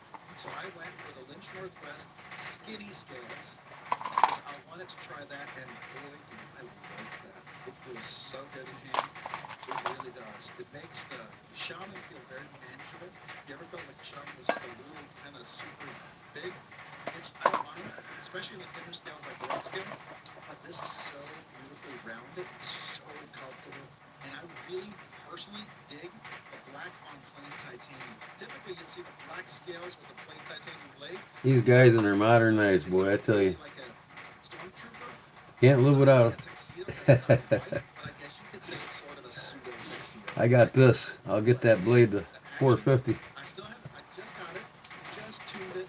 I haven't put a CME on here yet. Which I will be doing. 400, somewhere around there. That is really nice. And beautifully dead center. So. All right, I'm gonna go turn my oven on. And this is DLC coated. And I kept the backspace just to kind of keep the theme with the rest of the knife. So I don't know. What do y'all think about that one? All right. So then we have, of course, American Blade Works. Next, a 110 buck draw point fixed blade. There you go. I can do something like that. Be right back. I'm gonna turn that furnace on. This fits right in the pant pockets. That's the reason why I keep carrying this one, because it has room. And of course, I want to show off what Paul and Mike did my thumb studs on my Mordax. Absolutely love these guys. And I went ahead and put the 6mm O-rings, O06 O-rings on there. I just love that. It kind of gives it a nice touch and tie together. Now, if you notice, I polished the blade too to kind of give it a polished stonewash look. I think it looks nicer. I don't know, this looks really nice. So that's my Mordax, which is one of my favorite. Call that my Bigfoot knife. You didn't know, because I sold my drop Mordax 4 or 5 years ago, I think, to my neighbor, because I heard. I guess that was 3 years ago.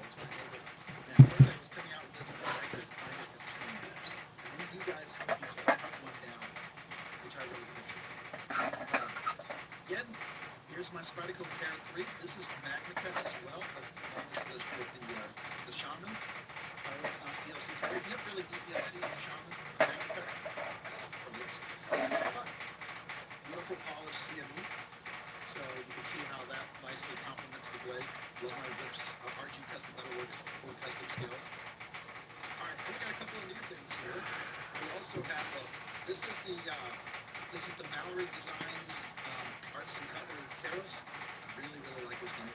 This is such a great budget thing. It's a budget knife, but it's a knife you can really use for $20.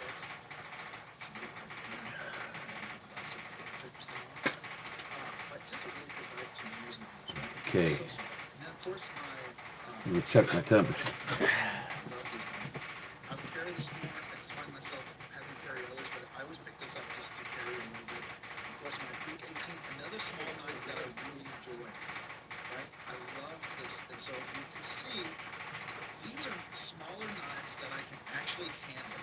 They fit well in hand and they're comfortable for my ergonomics. I was very surprised how well that worked. Then, of course, this is the Rincon. Yes, you are correct. I had Valley Blade Works, especially laser etcher, give me some grip. Here's a little FYI. Okay, I had to plug it in. I forgot to plug it in. Darn it. Next month, keep an eye out for Rincon with possible nerve.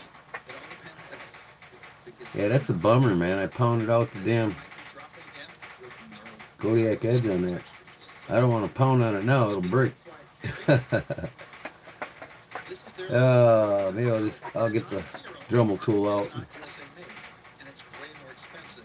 I'll get my Kodiak edge done in So anyway. you have options. I Oh, well. in this. I have not liked a whole bunch of utility blades till now, but I really like the Zero. I really like this. This is a loner. It's not Brown sugar, there you are. We were wondering where you're at. but this is full frame. You missed my whole heat treating process. Or my, not heat treating, I'm doing that now. But This was supposed to have been here. my whole forging process. You can go back and watch the video if you want to see how I do it. But they do have 63, 64 HRC on this blade. And you can replace it, but I think they sell their own blades, so I'm not I've been live. how much those are. Just 2 hours it took me so far. That's how long it's going to take for these to heat treat. so comfortable. This 2 hours at 400 and I go like 420. If you needed a really good utility blade, here you go. The Zero and this would be my two picks. And I was then- looking at all the lives, see if you were there. Showing off is, they also sent me, I didn't see you in any of the lives. You weren't trying to win anything tonight. I think you won enough, huh? and it's very three finger, but it's very warm chimping, and it's super clean. Definitely meant for like that close tight quarters. I hope you got a lottery ticket the other night. Leather sheath that's very pretty with a clip. So definitely a different version. Oh my God. Look at that. How did that happen? Came in this week. I got a Bennett. Look at that blade, man. Questions about I gotta plug this light in. Plug my phone in, plug the light in.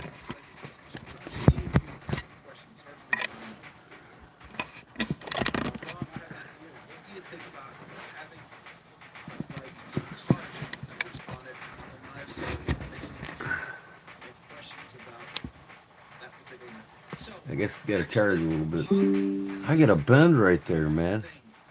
Well, I'm gonna have to work that out with the ball peen once I get it heat treated. Wow, that's crazy. That's the only one it happened to. I must have dropped that or something. Wow. Can you see that? See it right there? Holy shit. Well, once it's heat treated, I can pound it out and it won't break. Yeah, I think so, Robert. This is the one I dropped. It must have hit something. Any questions about these knives? That's crazy, man. I'm super excited. I wasn't paying attention to that. I'd have real nailed it. Just handling this just today alone, because it just came in. I really like this. Now, this is a That's all right. Once I heat treat it, I can pound it back with the ball peen hammer. By the way, I've really really enjoy. I know Yep, there'll be mistakes like that, especially when you're doing multiple blades. You can pay attention when you're only doing one blade at a time.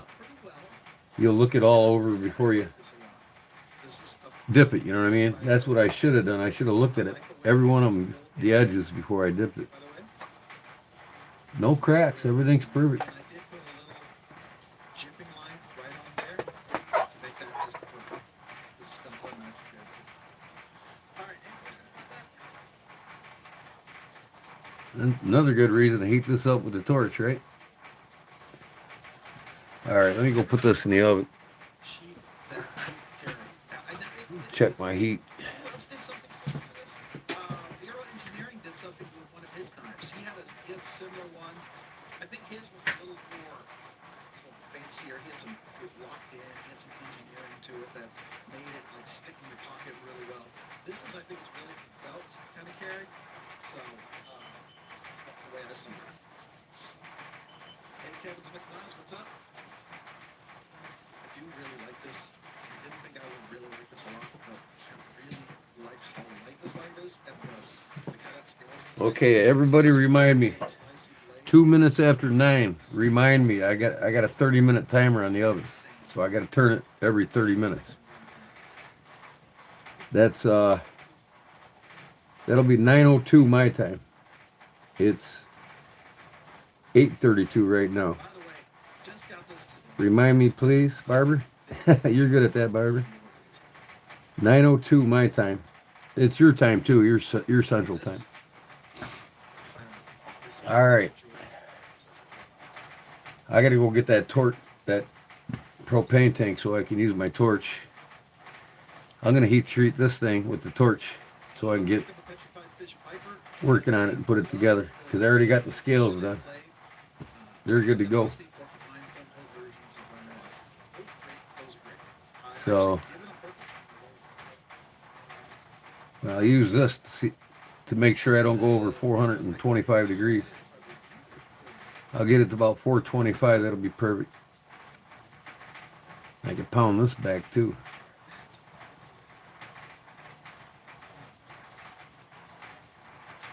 Wow.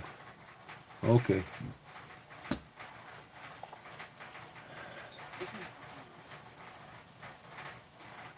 I take it he's not giving nothing away, huh? So did you all enter the giveaway? If you didn't know, the giveaway. Giveaway entry right here. This is. Rob's Nerdy Knife. Better go over there, Brown Sugar. You're gonna win it. Check him out. Oh. Hello, y'all on YouTube. This is Rob Robson. As you reach the Okay, where's the comment section at? Monday, December 1st at 7 p.m. Central Standard Time. This is where you enter. But quick, let's go over the rules.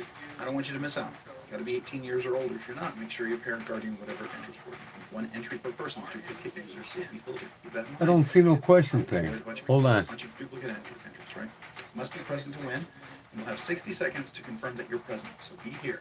Don't walk away and be gone when we start pulling names, okay? Recommended, post a PG comment to ensure that your entry is visible. Comment picker doesn't see you, I won't see you because YouTube filtered your comment out to make sure it's PG. Avoid a bunch of emojis. Now, I've seen people win with one emoji, and I think that's Okay, I entered. Can you do any of those? Really I entered. I'm good to go. It doesn't seem to. I haven't seen anybody pick with that. So just just try and give your best chance. You do. Multiple accounts are not allowed and will result in immediate disqualification. All new accounts being banned. All banned accounts will be One of these days I'll win on here. I never win on Knife Fast or Rob's Nerdy Knives. Never. Get into the giveaway. So let's give away. If you didn't know, there is a link for the giveaway, and for just enter. And it's already up there. Upcat Paddock, thank you. They also have a channel. Yes, definitely go check them out. They also have a Ron Anderson channel as well. For sure. So, if you get a chance, if you want to go. What channel? Want to go check them out and check out their website. You gotta enter. Going from trampoline assembly to. You gotta enter this. Enter. Here's the link for the enter. Kid's beard mid-sentence. All right, so Hello, you're on YouTube. This is Rob Robinson. You've reached the giveaway entry video for Monday, December 1st at 7 p.m. Central Standard Time. This is where you enter. But quick, let's go. There's the link to I don't enter. want you to miss out. Gotta be 18 years. You got to go there first. Click that link and enter. Just leave a comment and like the post. Thanks to Rebel Browser, we're gonna have a veteran. And then Thanks to Illuminati Ninja. I want some of this. here's the link to his live. Once you enter with that first link, Let me make sure I'm saying this right. go to this link here. So RMK, the nerdy way. Right? We're gonna have hockey things. Got the 10K spin points. There you go. First one is the entry. You gotta leave a comment to enter, and then you gotta be present to win too. So I'm gonna throw in the 10K magnet that Stacy Bolster Blades made. Had a few extra. so the second link is the live, but you gotta go to the first link and leave a comment, and then I like it. You don't have to, I don't think, but it's always appropriate to like it. We have an Ease Halloween sticker. We have Boy, just what I need, more stickers. stickers for him. He always gives out stickers. I'll get a comment to him and say, hey, you gonna send me them stickers for my giveaway? I asked him for stickers for my 3K giveaway and he sent me one. Oh, I'm like, man. He needs to write shit down. He's got a bad memory like me. But I got another prototype in. This prototype is in as well. We let you borrow this It prototype. will still be 2 hours before the giveaway, really? It's pretty stinking cool. Okay, well, And definitely favors small hands, but it's really nice. Really, really well done. I got him up, so Super cool. This is a Mallory design. I don't have to listen to him. So I'm gonna go get my tank real quick out of the basement of the other building. Check this out, man. Wife bought me these magnification glasses. I got them charging. Take it off the charger. And they light up. That's why you gotta charge it. They light up. There we go. Look at that. Yeah. Let me see how good these are.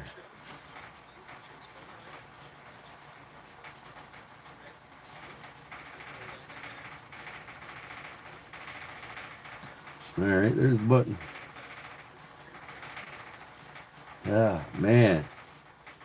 That's terrible.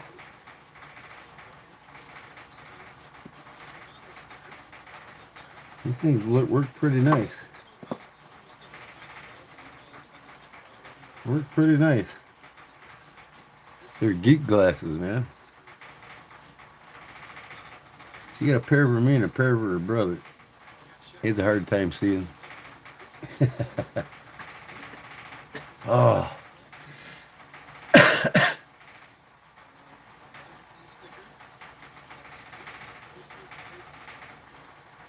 They say liking, send the channel to other people. You don't have to send it to nobody. All you got to do is leave a comment, because the random picker only picks based on who commented. I mean, he wants you to send it to other people, but there's no way for him to check, see if you sent it anywhere. Unless he goes to your, you know, I mean, what's he going to do? Go to your email and see if you sent it to somebody? What happened? What do you mean?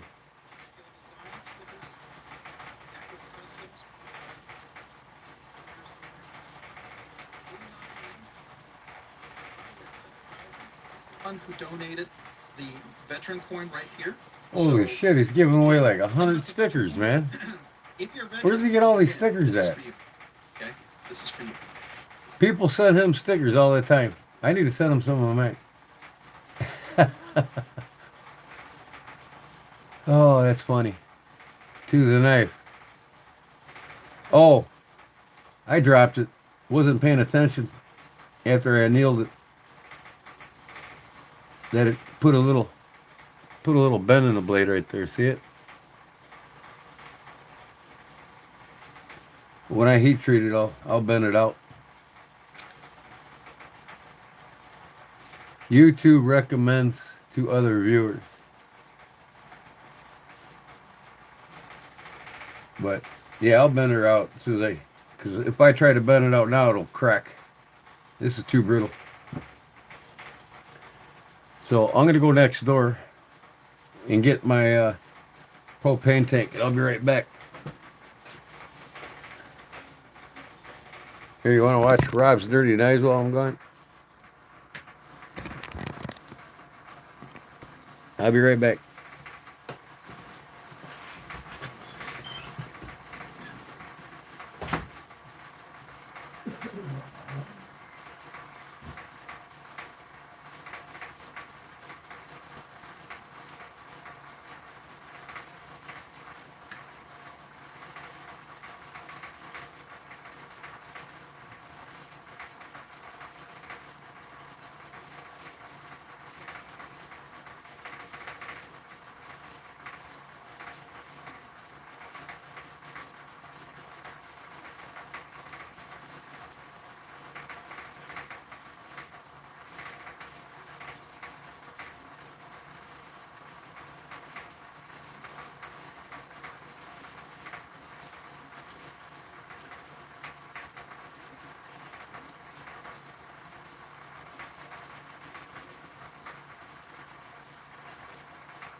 Okay.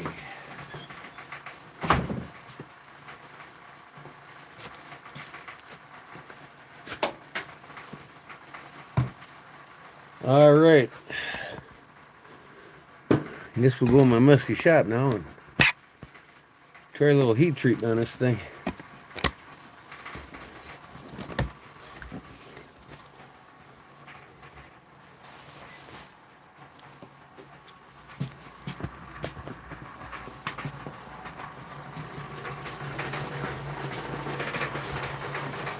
This thing's still zoomed in or what? I guess. Wow.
Come on, man.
That's got it. 400 plus degrees. I just let that thing air cool now. I want to get that damn done out of that blade.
Gotta go on my envelope here.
Slowly but surely.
It's a thin blade, man.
Pretty much got it. That's good enough for the girls I go out with. It's gonna be for me anyway. All right.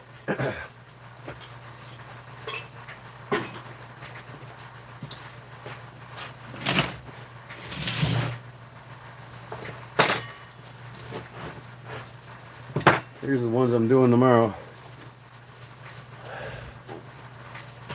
I got these four to do tomorrow.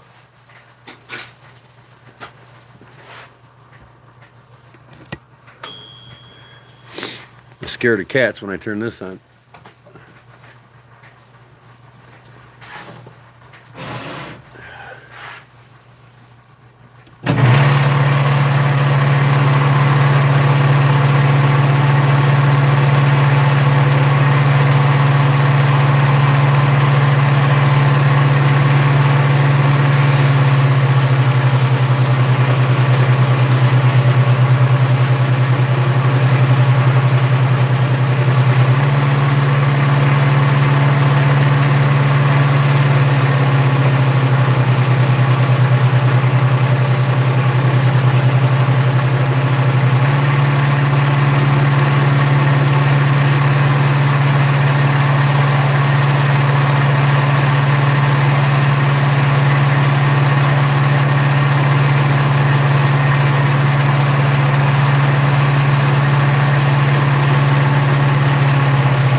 Okay.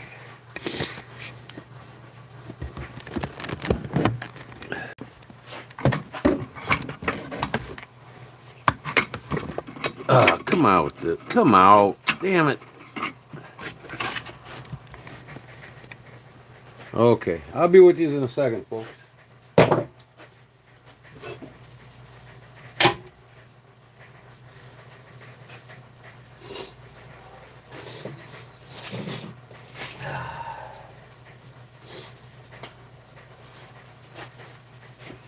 Where's my clamp now? There it is.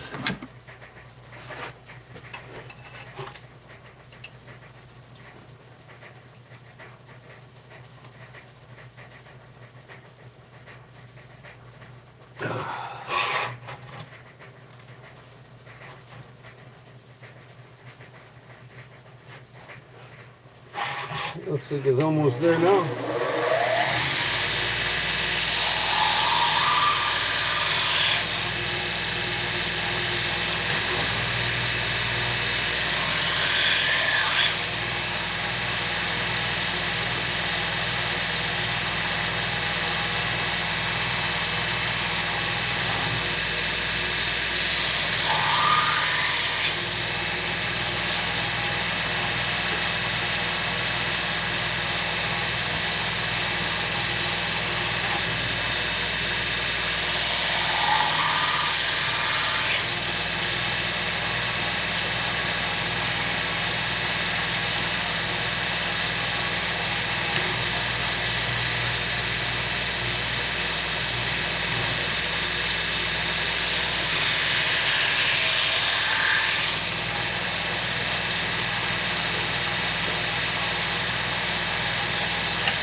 Wow.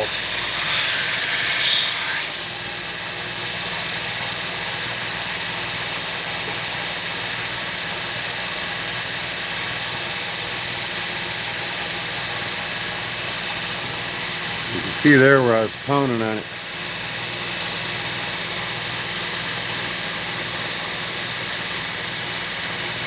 But it's flat now.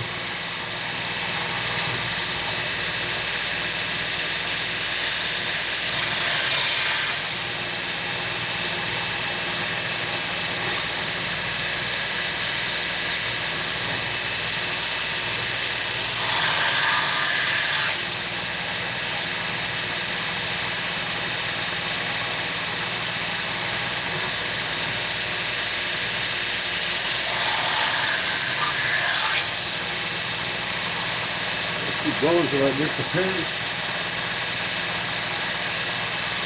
Okay, this is one spicy blade.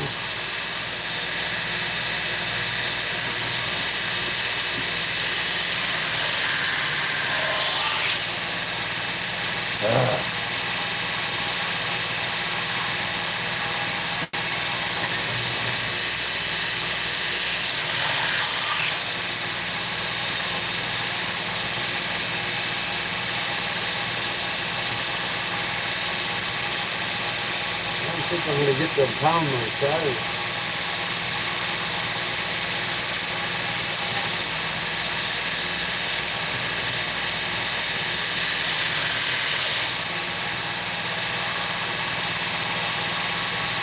Little at a time, I guess.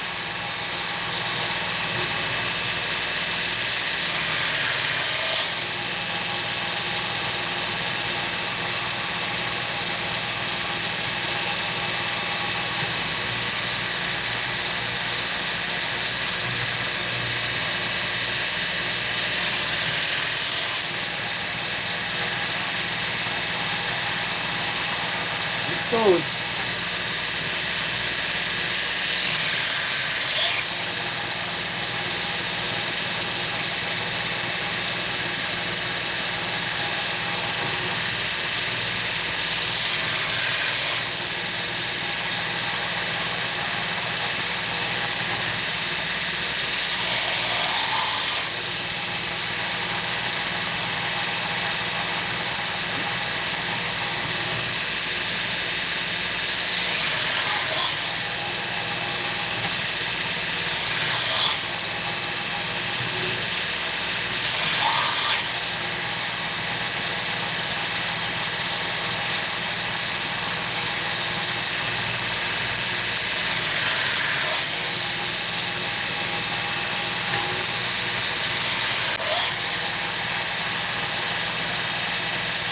Almost there.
Try to get it flat now. I aggressively took more off on this, so it's like up and over. So now I gotta make it meet.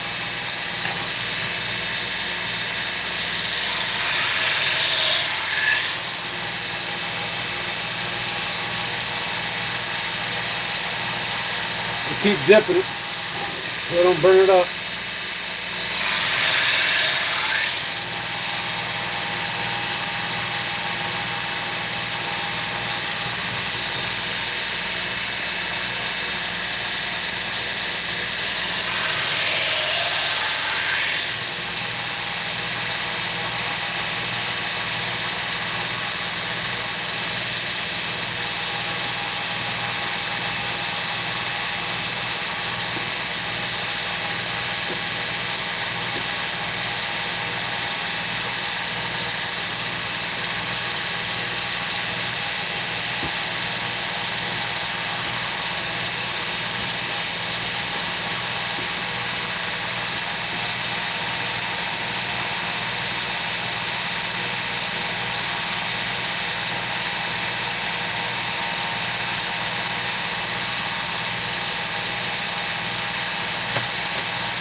I dribbled on it so I could see where I'm at on the grinder.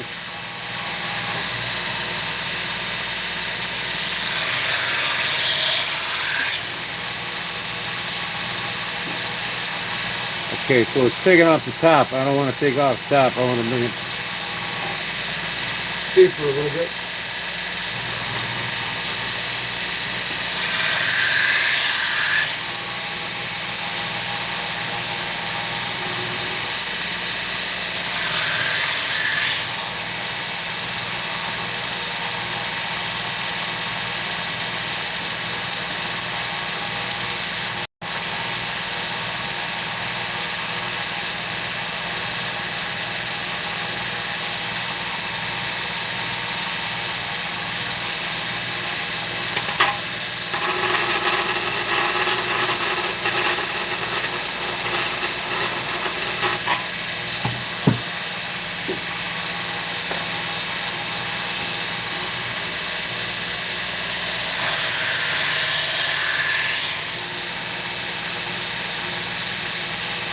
A little steeper.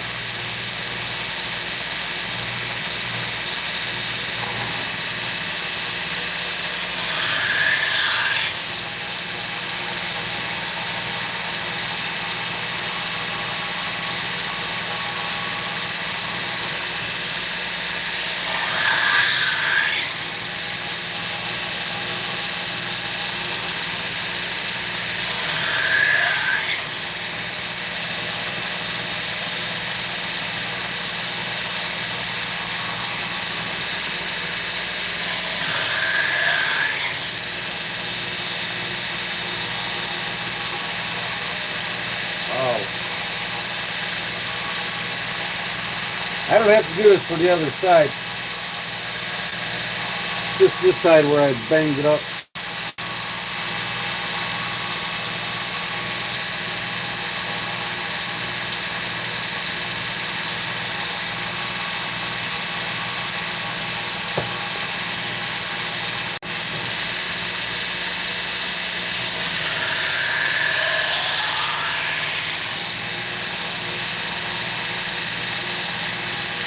So it's getting it right in the middle right now.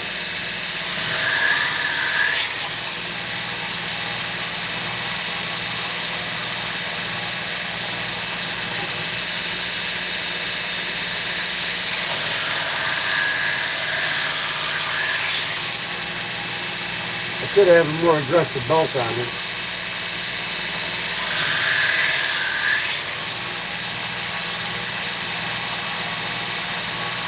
This is like 400. It's taking it down.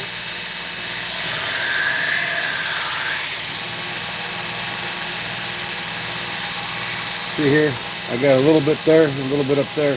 When this disappears, it's flat.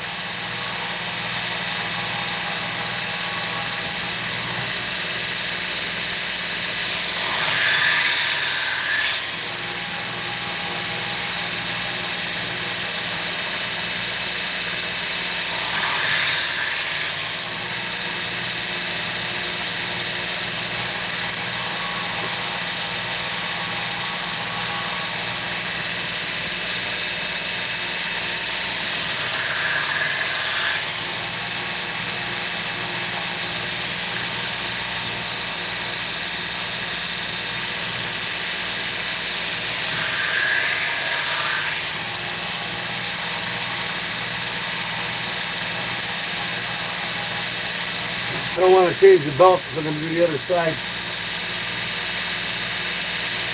One or two passes.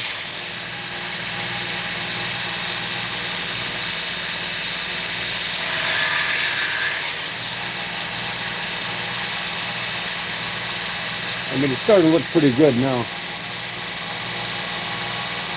I can notice it.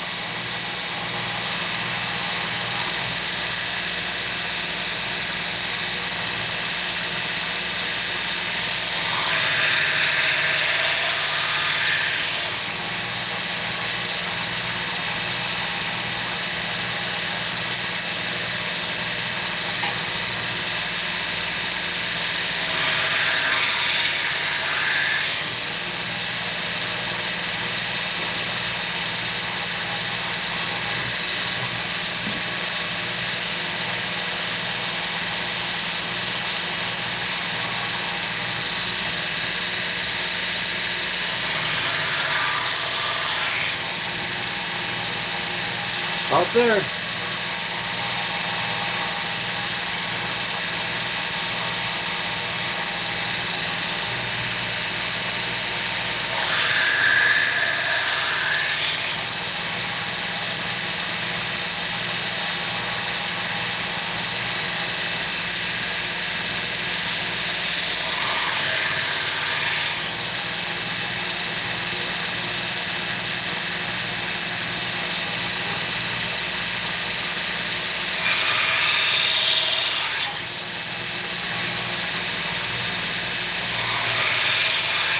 That's it.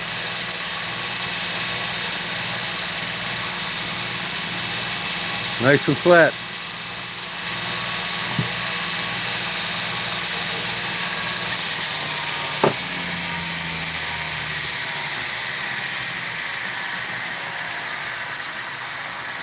All right, you see the before or after, I mean, and before. So now, check this side, make sure it's set right. And I'll be right back with you.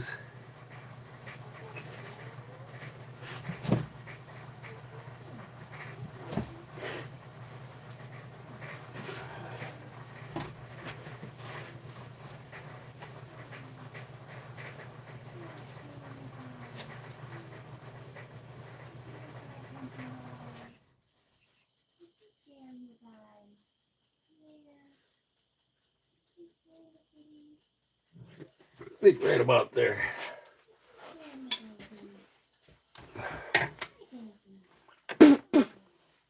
Got the metal shavings in my mouth.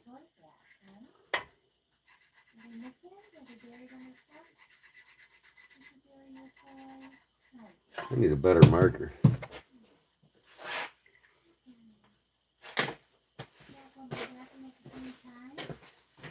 Hi, kitty, kitty. Are they all in? Yeah. Huh? Yep. Going to the bathroom at the same time.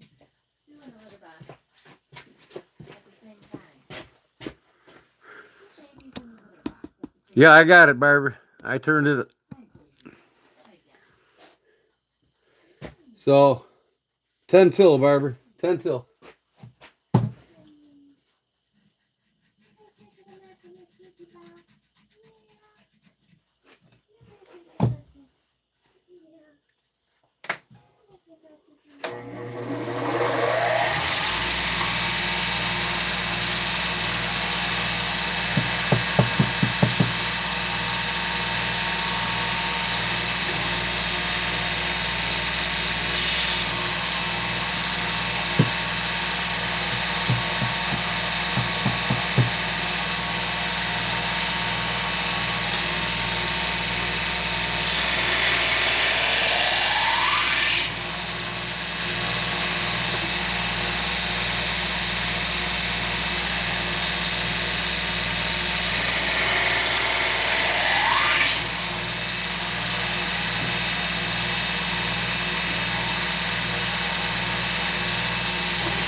Same thing, except them Benmarks there.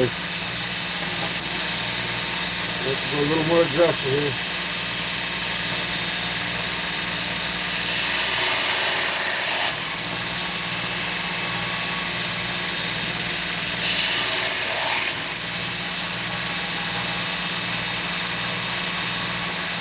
Could be one spicy blade, that's for sure.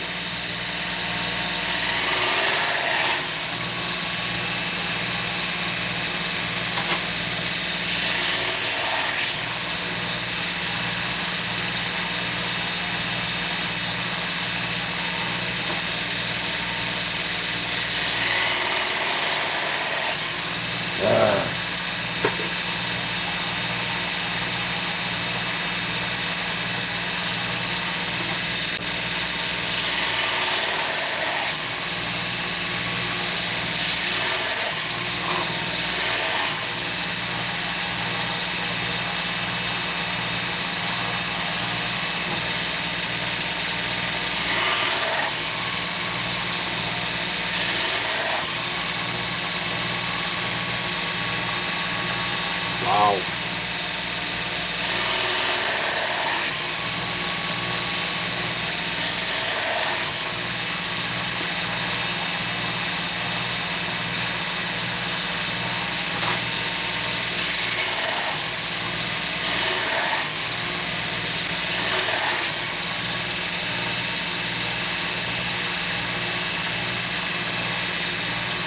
I don't think I'm going to get that sight, that bit. I'm going to have to make this blade a little shorter.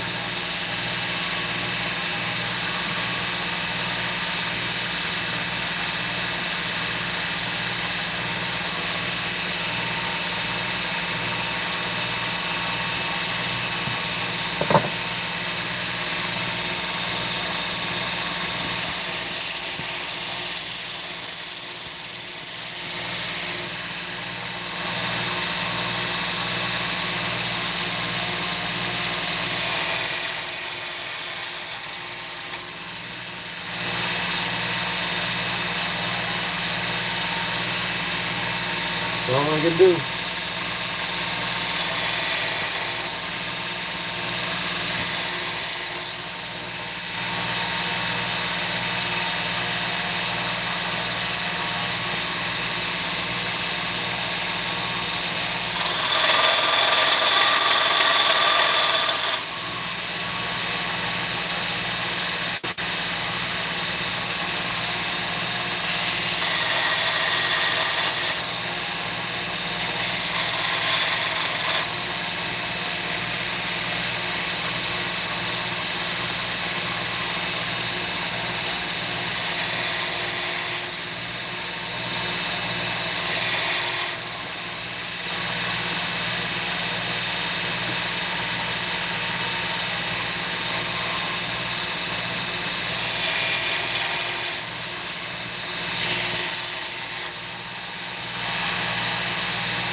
Still looks good.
I'm happy with that.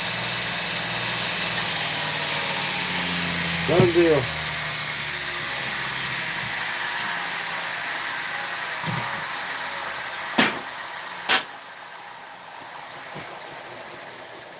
Okay, I'm gonna get the rest of this shit off of here now. On the edges.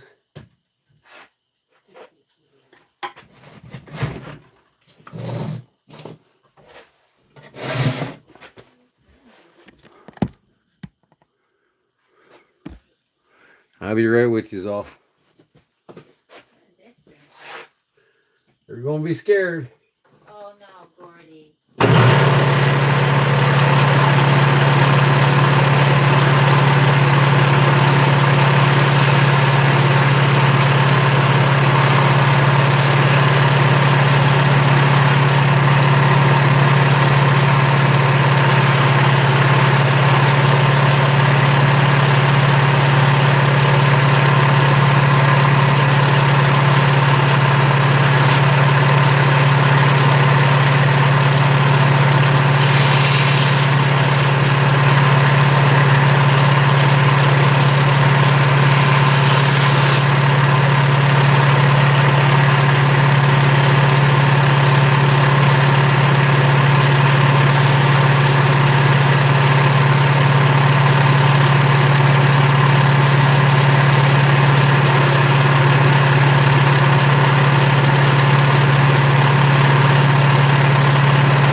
Poor kitties.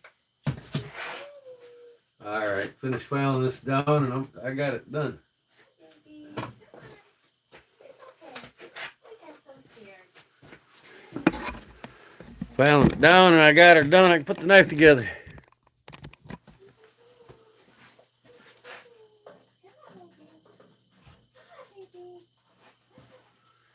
Okay.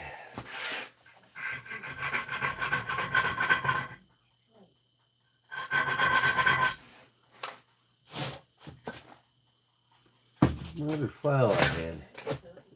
Here it is.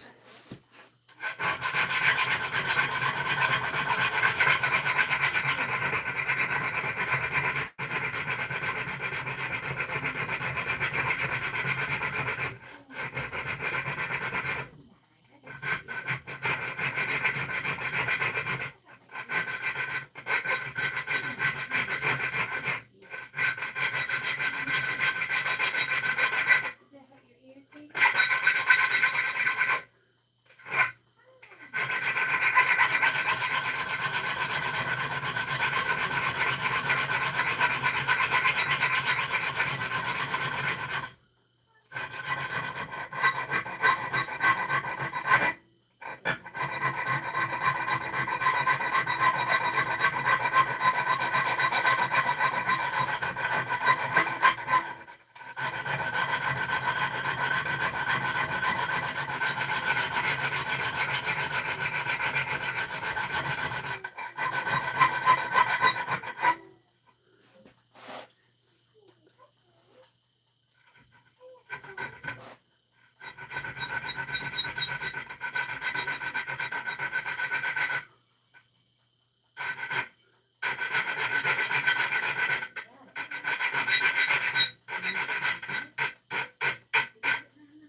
Looks pretty good. All right, I'm gonna put a choil in it, and it's done.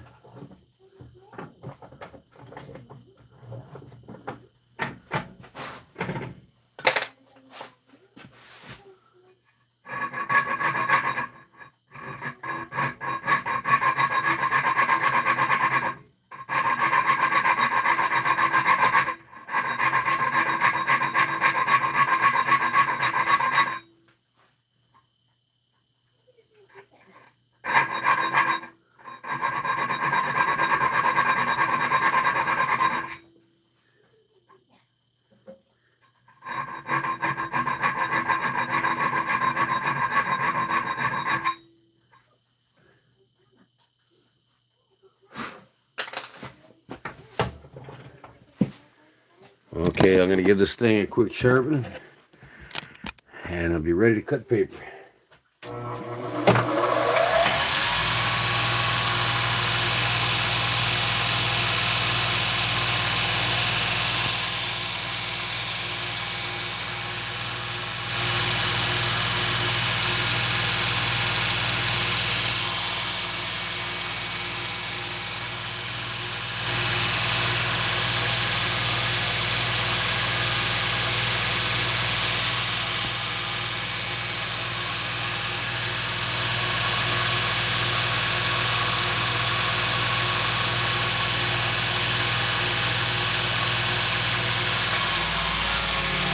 All right, rest I'll do on a stone.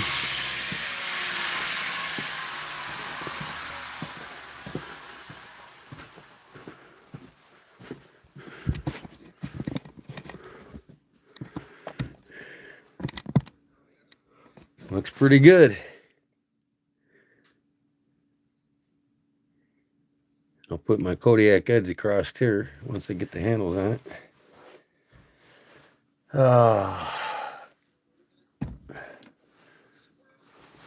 Plug my phone back in.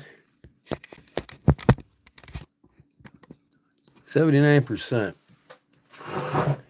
Did Rob's Nerdy Knives give a knife away yet? Is he doing it at midnight or what? What's up with him?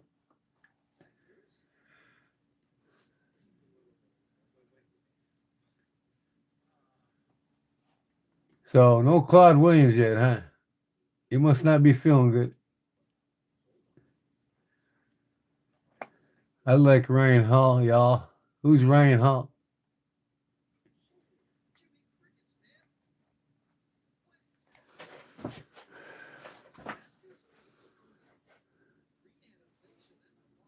Looks pretty nice, man. Yeah, I didn't have to have so much. Looks here, I can see. I need to flatten this out some more. Man, this is perfect. This side here, I got it kind of bowed in the middle there. I hate that. I'll get it out later. Okay, now.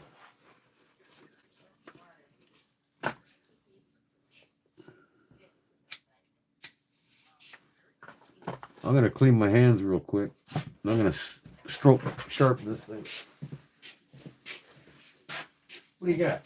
Kitty shit? Yeah, Stinky. You're gonna have to take us to the eye appointment. It's snowing like crazy out. Yeah? Yeah, you gotta be my designated driver. I'm going to go to It's no. 300. Yeah?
$400.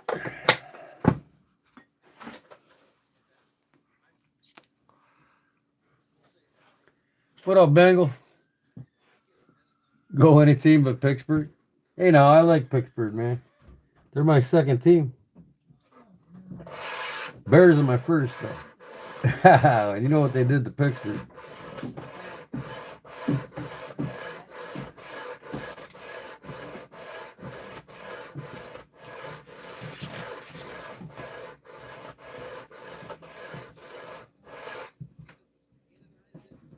I can see that burr all the way down that thing.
$600. I'm done. Did they? Yeah. I kind of figured they would. They ain't got much of an offensive line like the Bears. That's why the Bears were able to run over everybody. Don't have to be so aggressive on this last grit. Let the diamonds do the work.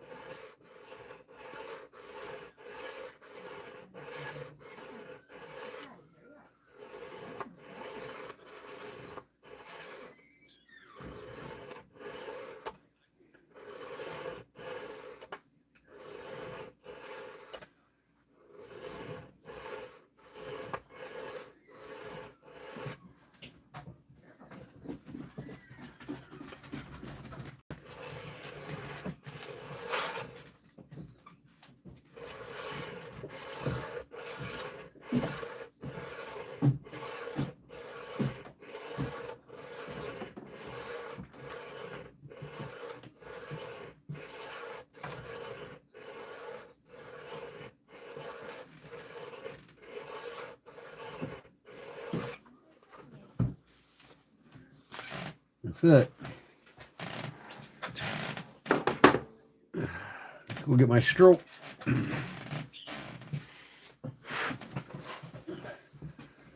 Okay, I can't stress this enough, folks. Watch how I stroke this.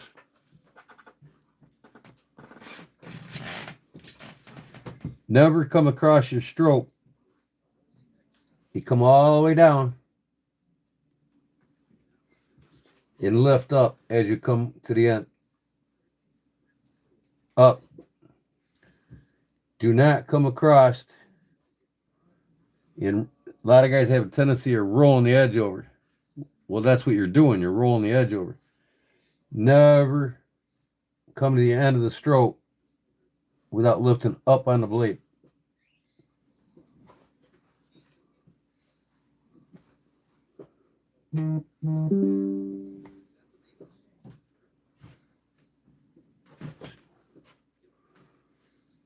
Because if you come off like this, you're gonna roll that edge over.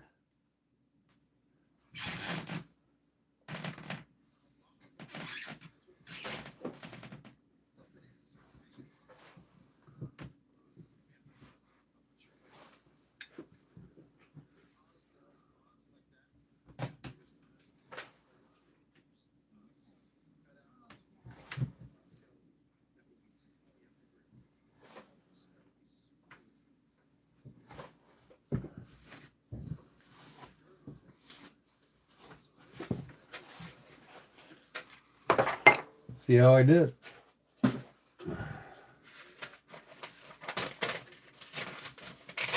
First time sharpening it, so I don't expect much. Ooh.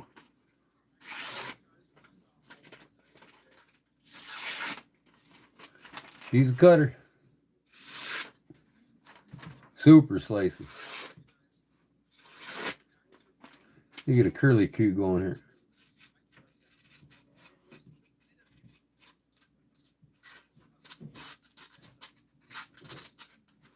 Oh yeah.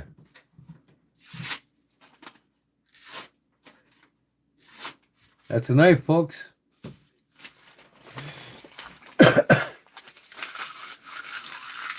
Happy anniversary to who? Congratulations, whoever it is. Happy anniversary. Now this, I got a sand and butt, sand and butt, sand and butt. Not tonight though. I'll put some non-double stick tape on it and I'll get it down to 2,000 grit. This is that burlap blue jean micarta that I made. So if I'm going to buff it, I want it to at least 3,000 grit.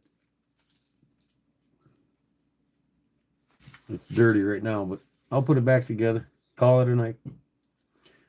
I got to go check my oven.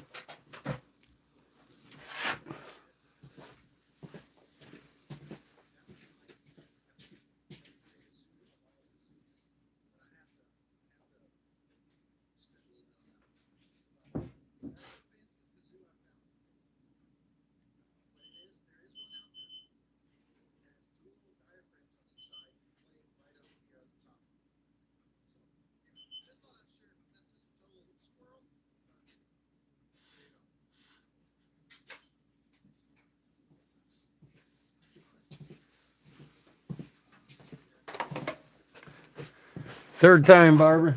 One more time after this, and it's 2 hours. So, 17 after. Remind me, 17 after. I usually use my phone, set the timer on the phone. But 17 after, I gotta.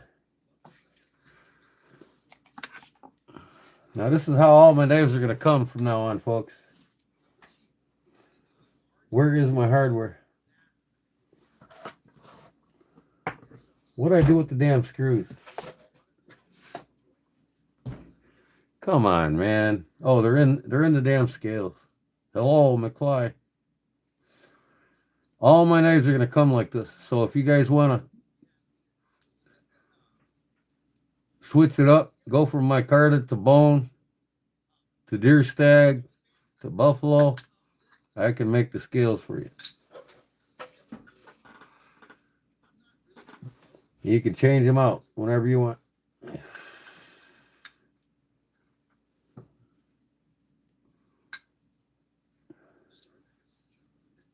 What am I doing here? Oh, that damn pry bar is throwing me off. Or bottle opener.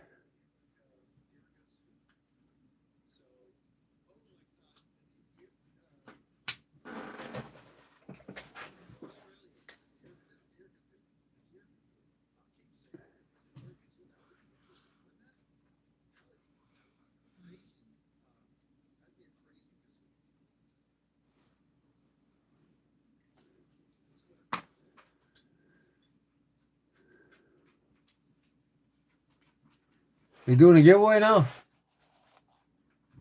What's he doing here? Did you post it in here?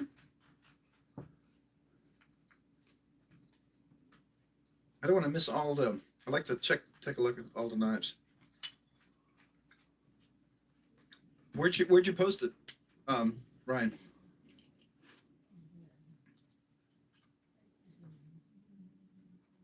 Come on, get in there. Yeah, I've seen the electric kazoos. There's definitely some interesting ones, but that means you have to have an amp, a preamp, Come on. a feed going in. It's a lot more complicated than I think I can do. Hey, you're welcome, Ryan. But where is it? Where did you post it? Because I am not. Wait, is this it? You just lit your PayPal. Or is this it? Wait. That's what we just looked at. Okay, we just looked at that. Yeah, okay.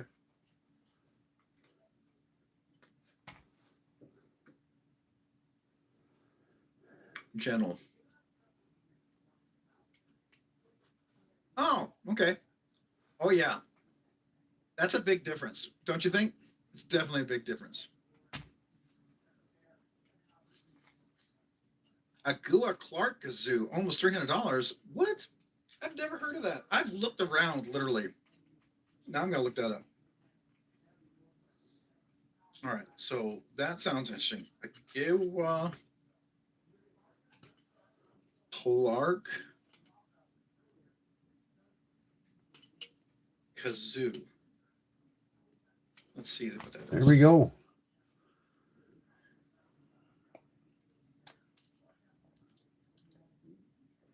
I need to clean it off and give it a little bit of buffing on the wheel. But I don't want to till I sand it down. Nope. I'm not going to do that tonight, though. Trying to find it. Man, Uh, she is a slicer. not taking me to it. That's about as flat a grind as you can get. Just like a Spyderco. Thin on the edges. Got a swedge on the top. $300. Okay. I can't find the kazoo you're talking about.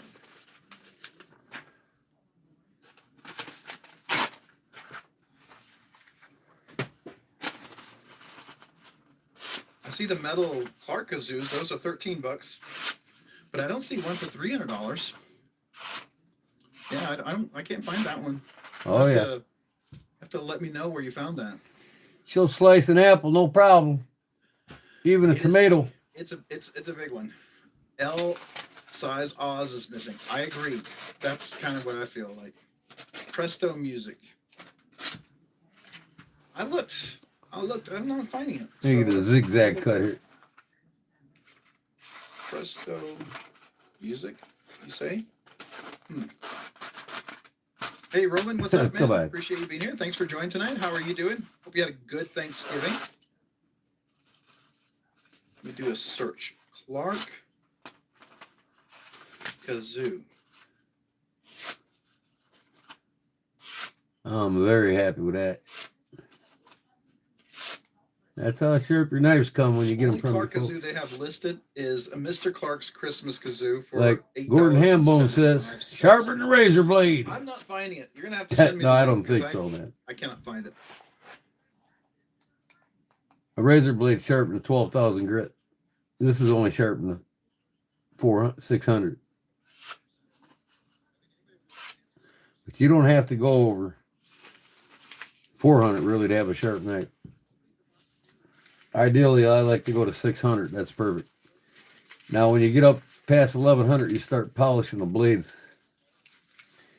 the cutting edge, if you want to polish it. But I don't like to polish it. I mean, it's sharp, but it doesn't stay as sharp as long. And the reason being is when you stop at 600, you leave the micro serrations within the blade, and it stays sharper longer. When you start polishing them, especially a lighter steel, that's where you'd want to polish the blade on, say, Maxima or MagnaCut or M390. It'll stay sharper longer for you. But when you get these high carbon steels, you'd want to go over 600. Because if you look at this edge on a microscope, you'll see all these little serrations all the way down from the stone. And them serrations is what really makes this thing sharp. But it's utterly worthless to polish an edge on a 1095, 1084, 1080 A1 tool steel. Get it up to 400. And if you don't have 400, I mean, get it up to 600. But if you don't have 600, 400 is fine. Just stroke it really good and she'll cut like a dream.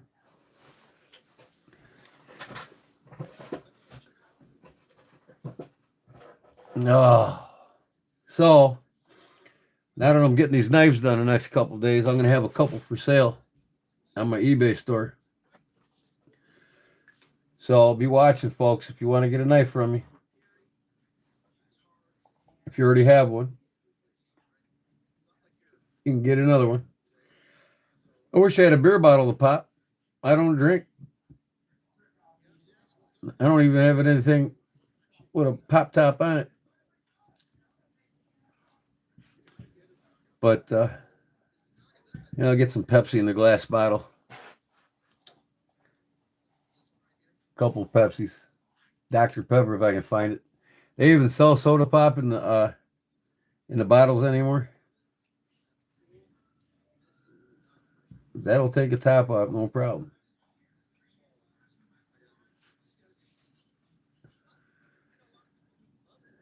I don't know, etch my logo on it. You can see here where I got to flatten this more. But I'll do that off camera. It's about halfway up. I don't know if you guys can see that or not.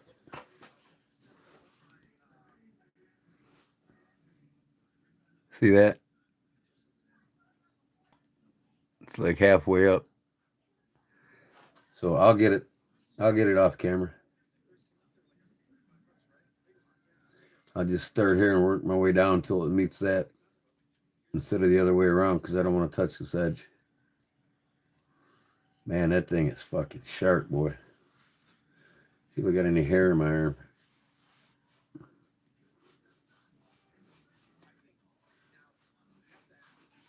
Oh, come on, man.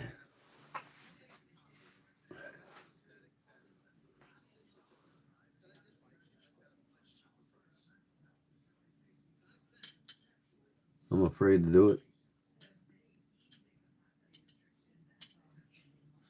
I ain't got much hair in my arms. I never was a hairy guy.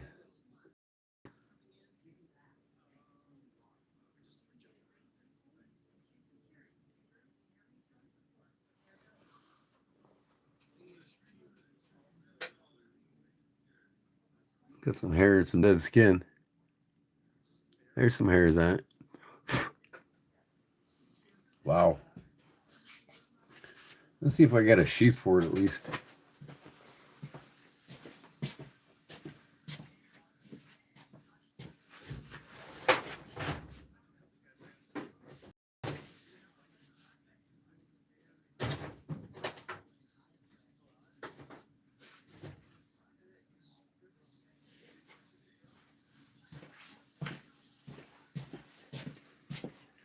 I got this hokey sheath here.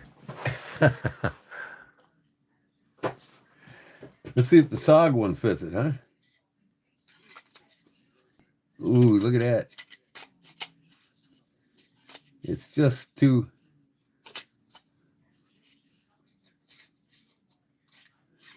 Oh, if I grind that down, it'll go right in there. It's that choil, that kick.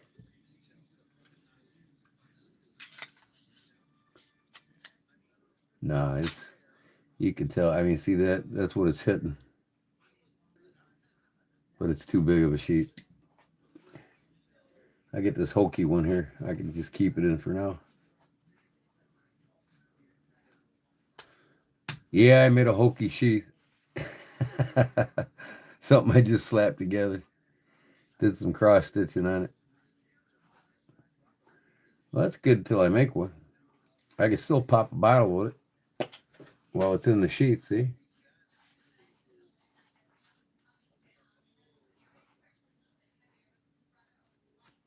Kind of made this like a Buck 119 series sheath. It's a hokey sheath.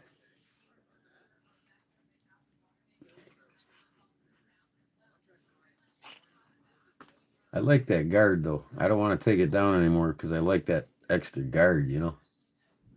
Especially as slicey as this thing is. I don't need my finger going off.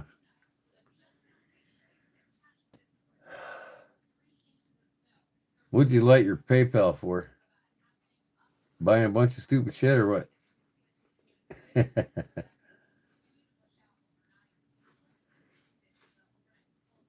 See if I get a better one than this.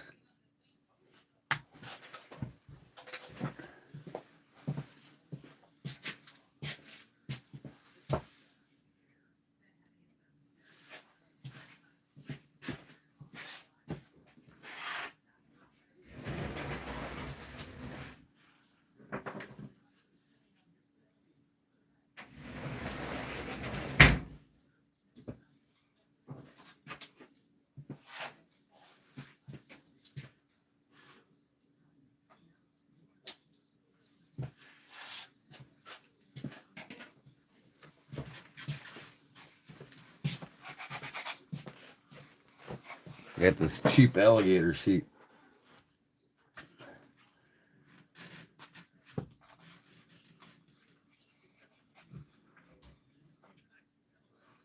Does it snap? Hell no.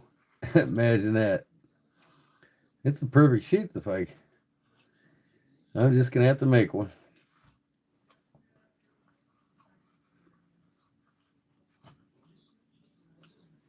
Strap's too short. I got some black croc I can throw in it. But that won't match this. Oh shit. Huh. I can also cut it in half and then move it over and rivet it in place. Yeah. I'll just make one for it. Or I can make a crossover one. Since I got a twill there, I can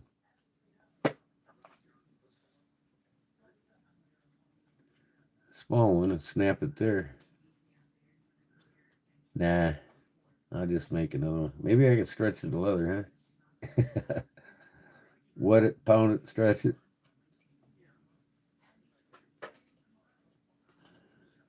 Ooh, look at that. I got it to snap.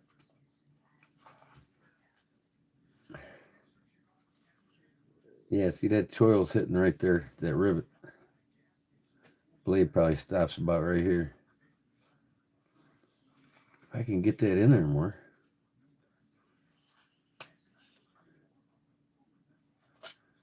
Let me go take this down a little bit.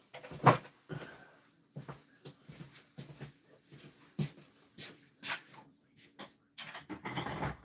on, honey, man, help the nigger out here, would you? Come on, man.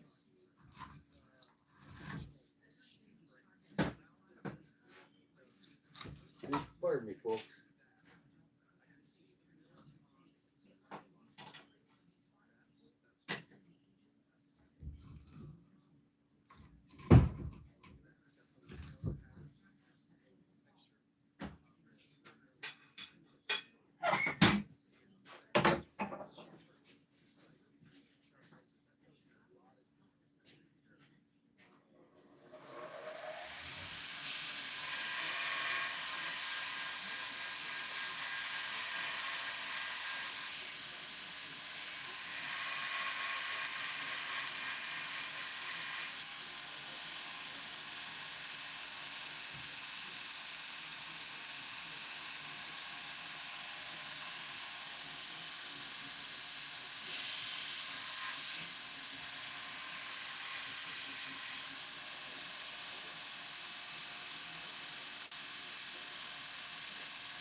Okay.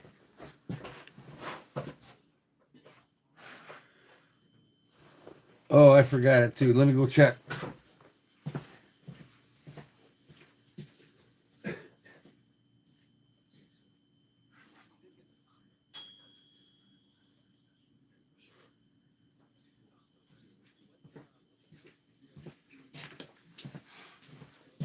Ten minutes yet, Barbara. 15 after. Okay, we'll see what I did now.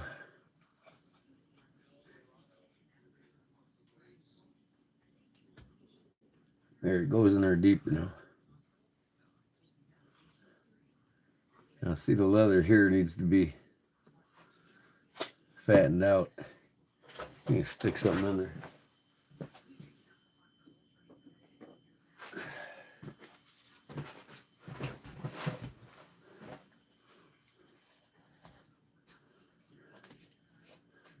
Maybe wet it.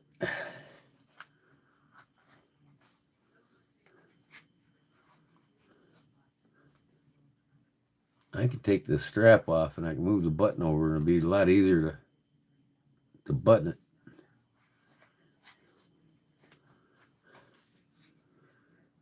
This will work though until I get a new one. Until I make one for it.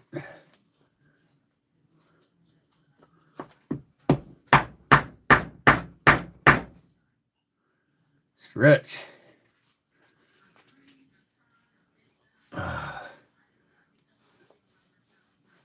Now if I can get it out. Have to put it in the vise to pull it out.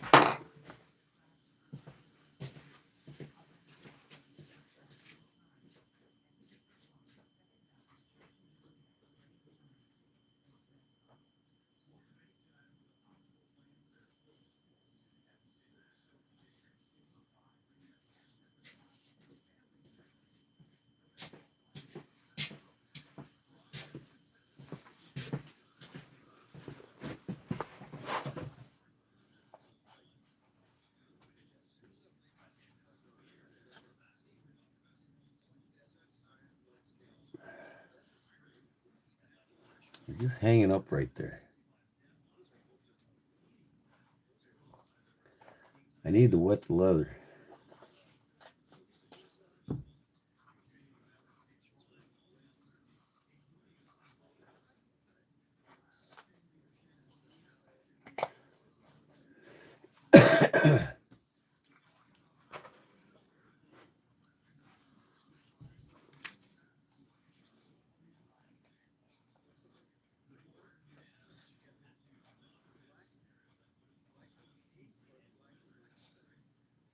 This thing is strong though, it's got rivets in it.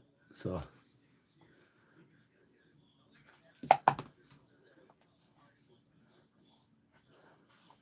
they have to have rivets. They don't have no guard for the strings.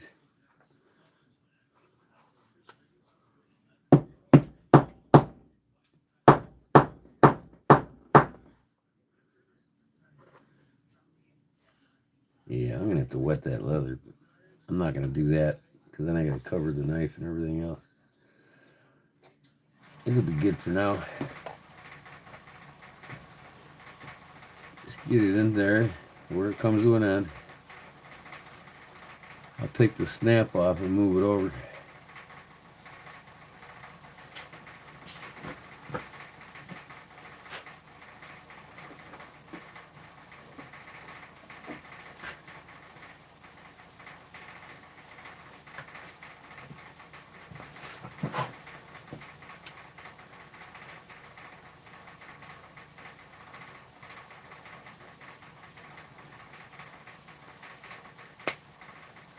I'm gonna drill it out, I guess. Be right back.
Okay.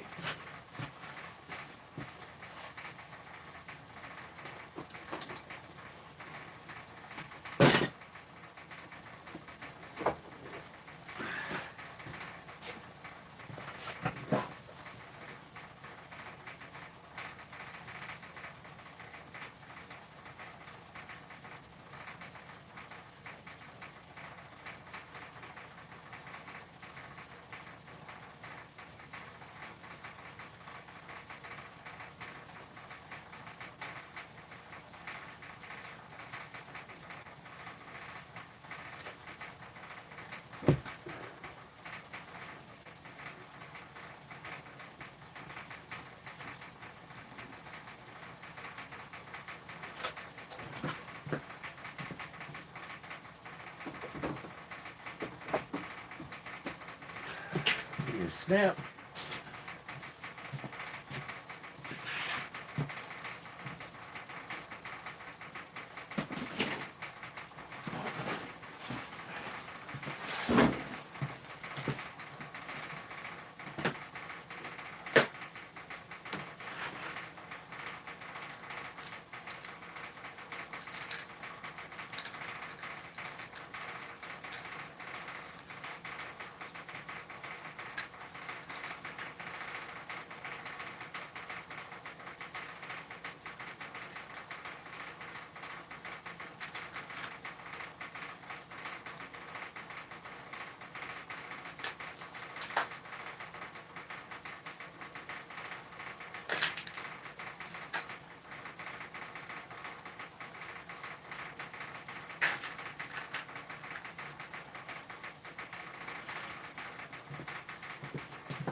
Here we go.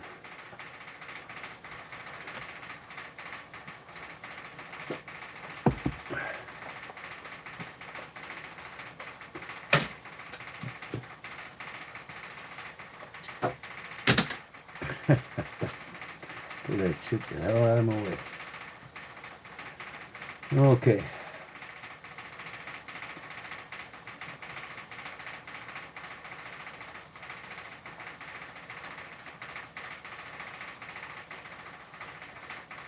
At least they didn't make these slots too thin, huh? Did something right on the seat.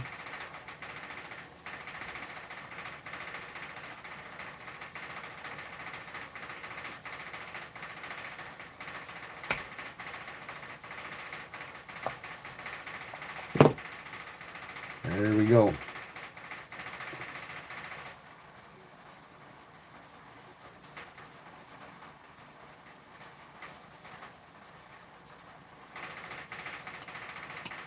Piece of cake. Snap now. Oh yeah. There you go. That'll work. Put these tools away.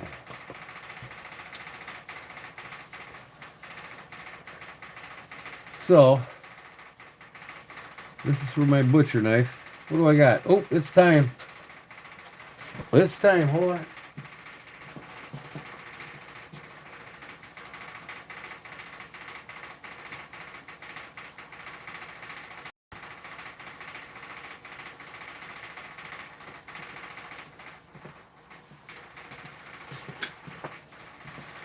Okay, Barbara. Quarter to 11.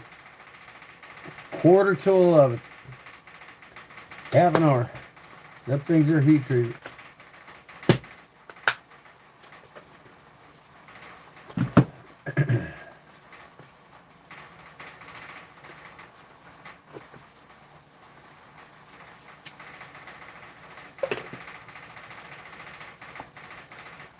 Put my tools away. Yeah, so like I said, this is cherry wood. Isn't that beautiful grain? I'm gonna put one more coat of oil on it after I put it on the knife, and then I'll let the oil dry. Once it dries, I'll melt wax on it, and then I'll buff that wax in nice and thick. But yeah, so what I did here is I used the Dremel, and I carved out the Kodiak edge with the Dremel. And then I took the wood burning pen, and then I wood burned Kodiak edge. You see the black around the letters? So I wood burned them in. And then I took epoxy and put pearl micro glitter in it. These are a little bit dirty, so I'm gonna clean them off real nice and with some acetone and give it a good soak in an oil. Let it dry. The last thing I do to the knife is melt the wax on and buff it in. There's Jerry. You missed my whole forging process there, buddy. You can go back and watch it though. So I found a sheet laying around, put this in so I can carry it. Check this out, Jerry.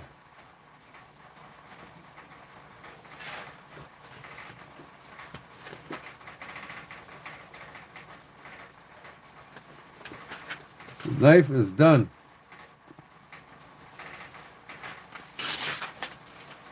I heat treated 5 knives tonight.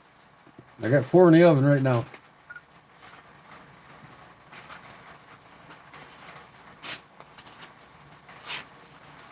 Cheap cuts.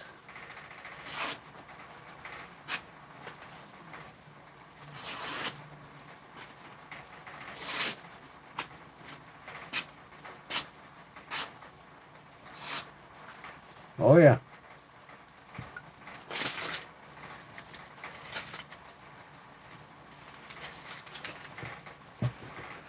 That's how sharp your knives are, Jerry, when you get them from me. With an exception. I don't think I sharpened Charlie's too as good as that, but I knew he knows how to sharpen, so I didn't really worry about it.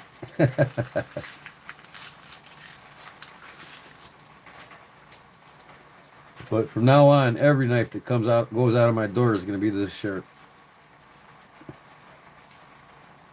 Yeah, that'll work. So I moved that snap over. You can see where it used to sit. You can't really see the hole, but this will work until I make my own for it. I'm going to make the loop a little bit shorter. That way you can get this on a pot or a beer bottle, no problem. I might do one of them integrated sheaths where this comes down, the loop, and it wraps around the sheath. And the sheath itself fits inside of that loop with friction, stays in there. It won't go any further down. But then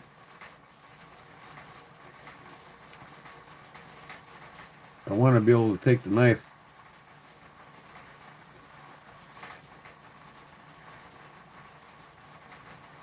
yeah, you can't do that. It'd still stay. Yeah. But, you know, hey, this is designed to hold it like this. Like that. Put your finger here and pop a bottle. Keep this away from your wrist. But she'll pop a bottle. You can do it like this.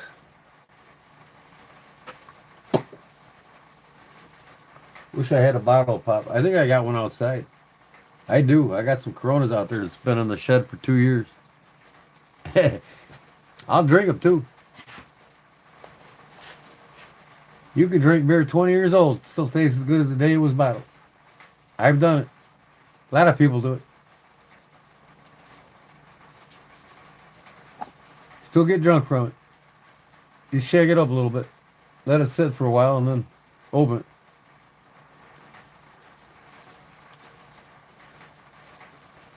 But I'm so happy this one's done. And 23 minutes. The other 4 will be ready to cool off, and I can start sandblasting them.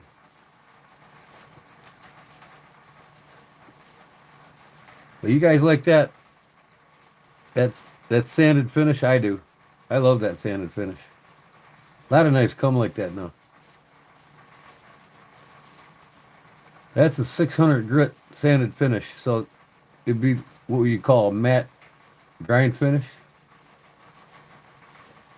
I don't really care for polished finishes. I really don't.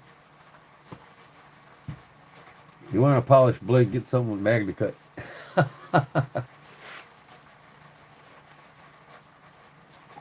But that looks good just the way it is. I'm going to wear this all day tomorrow. I'll make a short video on it. And I'm going to take these off tonight and sand them down and get them to about 2,000 grit. So when I buff her, it shines. I want that micarta to shine.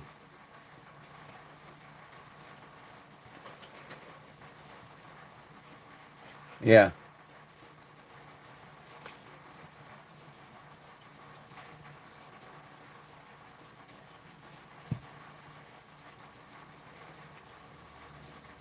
Put me some Earl on it.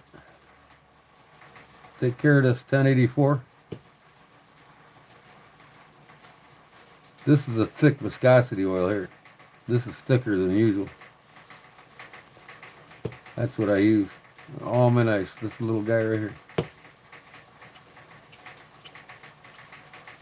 You can feel how thick it is going wiping it across that blade.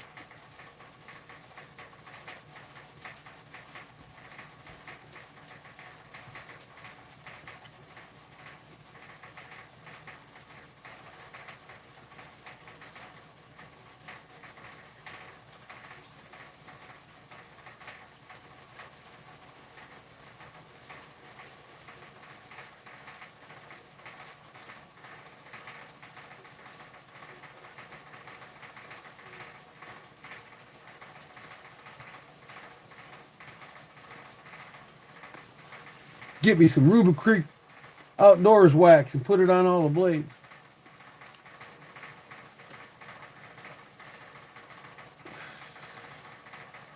Man, is that thing sharp. Woo-wee. I need to go upstairs and get something to cut it. Bring a little cutting board down. That's the case. Better take the oil off of it. I'm going to go get me an apple, you guys. Give me a little late night snack. Let me put these tools away.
I need to go upstairs and wash my hands.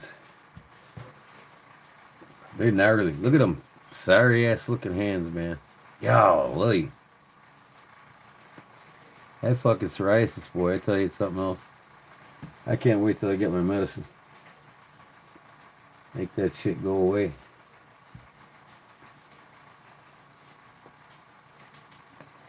Robert taking off.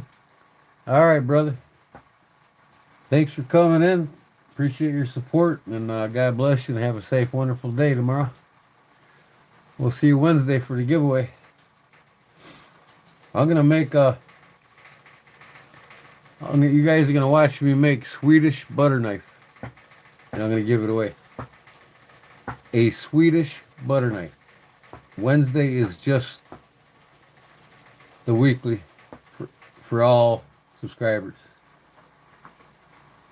Last week was the buy where I had 2 giveaways. So I'm gonna make a Swedish butter knife out of wood. So y'all go look up Swedish butter knives. In fact, I'll bring one down and show it to you. Same one I'm gonna make. I'll be right back.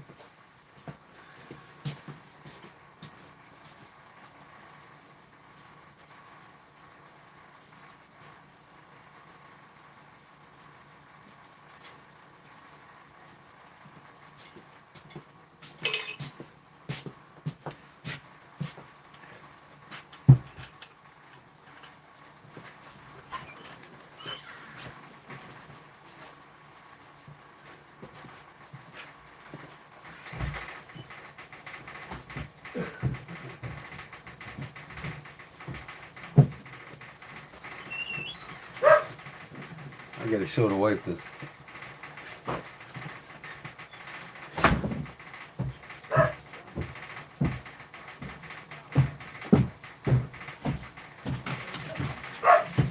Get up! Get down!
Okay.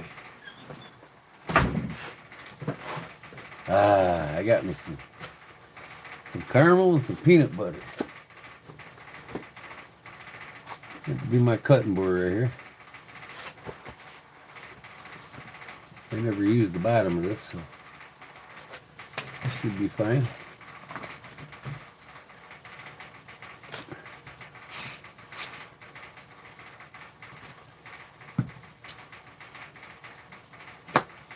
Oh, man.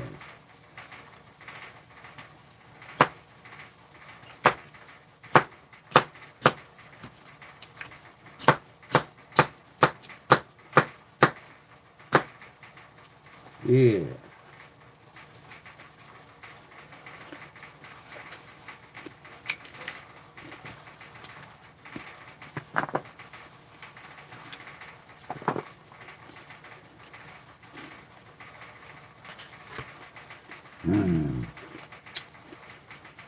Peanut butter my celery.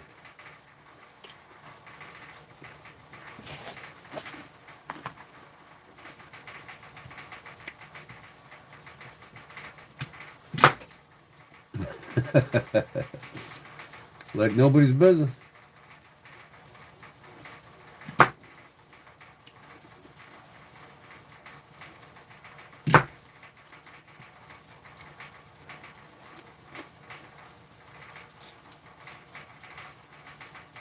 Makes a nice paring knife. Oh shit, I forgot the Swedish butter knife. I'll go up and get it in a second.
That's some thick oil, boy.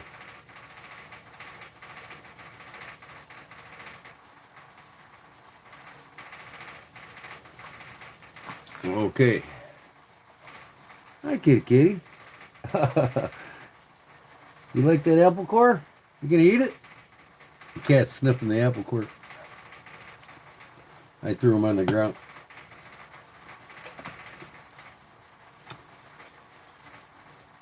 Swedish meatball cutter, huh? Yeah? That's a Swedish meatball cutter. Here, we get some of this good old caramel, huh? Oh, yeah.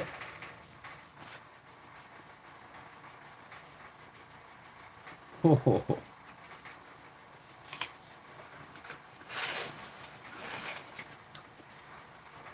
I got caramel and peanut butter. Peanut butter's for the celery. Caramel's for the apple.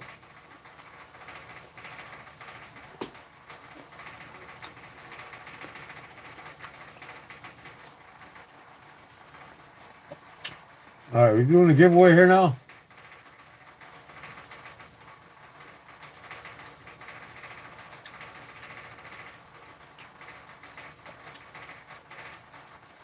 Rob's Nerdy Knives. About time or what?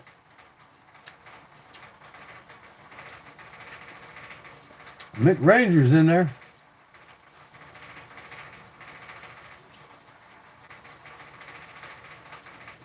I think Mick Ranger's in every giveaway. Every giveaway.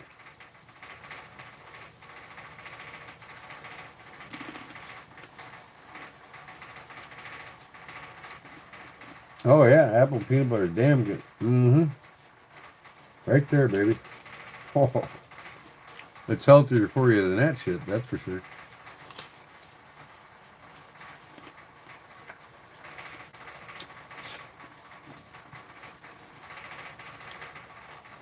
All right, let me go get that Swedish butter knife. And that's what I'm gonna make and give away ones that.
Well, my Emmy girl does not like me being away from her.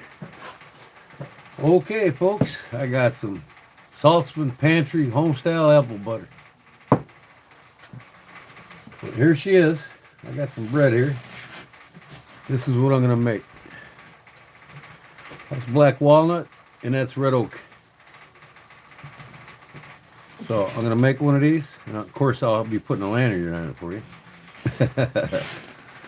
You don't really have to though, but because you know these things get washed. Watch how good these things spread, man. I made this thing about 5 years ago, and I still use it every day.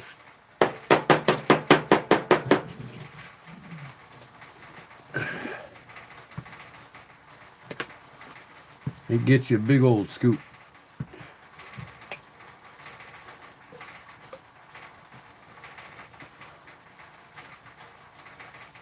Boom.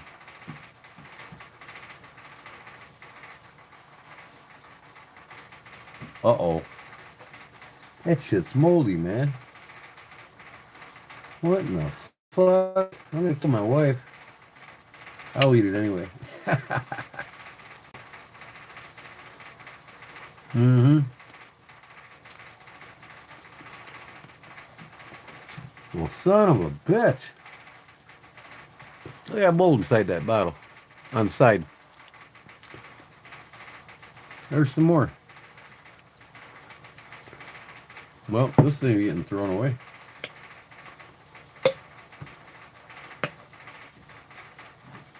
But anyways, there's the knife, folks. Oh, you're gonna win one of them ones tonight. But yeah, these things, they spread that butter nice on toast. Like 1 or 2 swipes and it's on there. No messing around. The Swedish people have been making these for years. And of course, I'm part Swedish, so Swedish and Finnish. Gotta have me one. Yeah, that's all it is. Penicillin. It'll keep me from getting sick, right, Jerry? I get a very strong immune system, so I can eat it anyway. Still tastes good. But what do you think, man? I gotta sharpen this thing, man. Got a little burr out of it right there.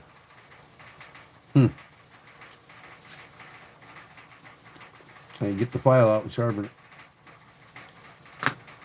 But yeah, he's been around over 100 years, man. The Swedish people have been making these well over 100 years.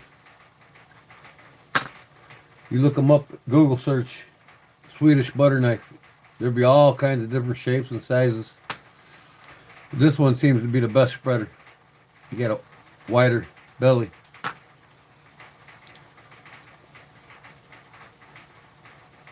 What time is this geek or nerd? I'm sorry, Rob's Nerdy Knives. What time does he give away? Midnight or 11 or what?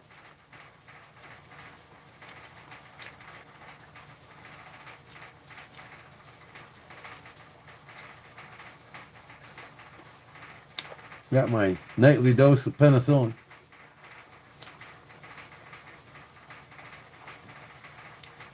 It's done. You said a couple hours, man. Hell, it hasn't been a couple hours yet. Who won it? Not you, huh?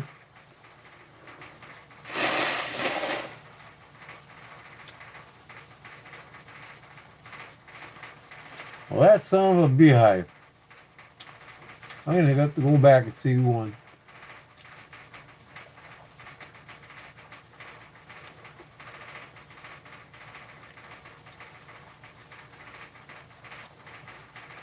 I don't know who won.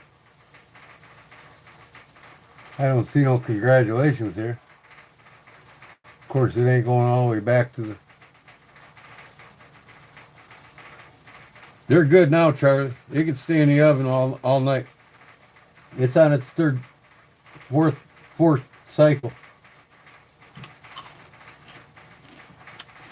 The third time I did it. First time 30. Second time an hour.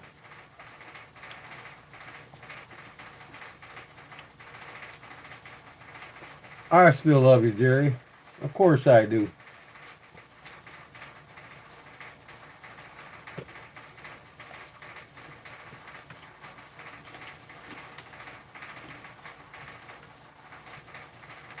Are you asking me, or are you asking Charlie? Who are you asking? I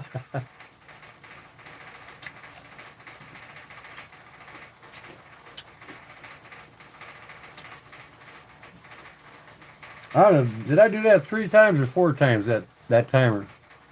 Maybe I'll go back there, turn it on again.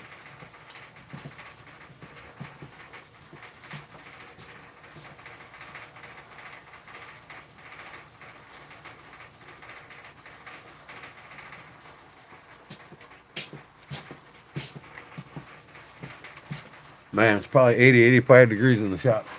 I got that fireplace roaring, boy. The cats sure love it. One of the kitties gets up on the logs next to the fireplace and lays there.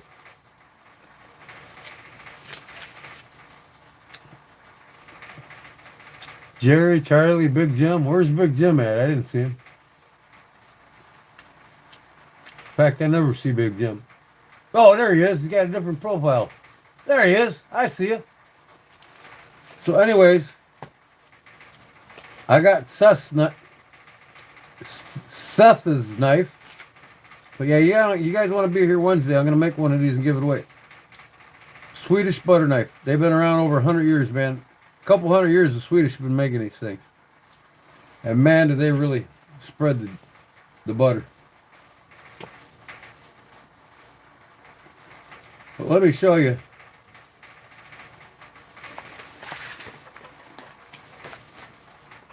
I just finished this knife up. Here's how sharp your knives are when you get them from me.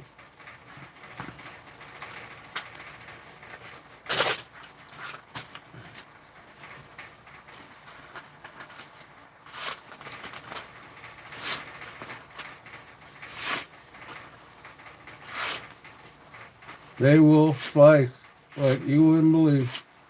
They're a little curly cute. Oh. Oh, doesn't want to do it.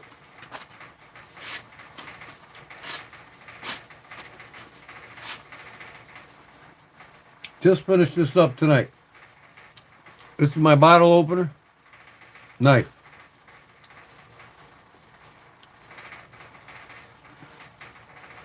I need to go out in the shed and get a Corona out of the shed. The only thing I got, I don't drink anymore. I quit drinking years ago.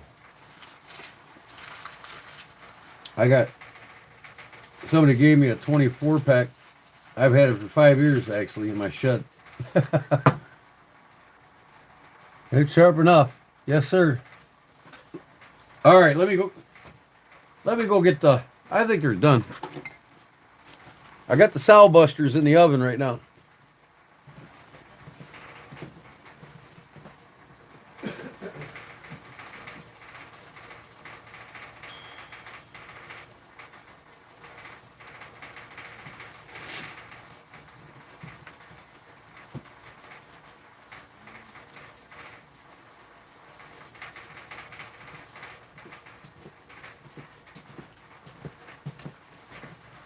I can get these things done tomorrow and see if it burns into my mat. These things are 400 degrees. They're all gonna get stonewashed. Got that one.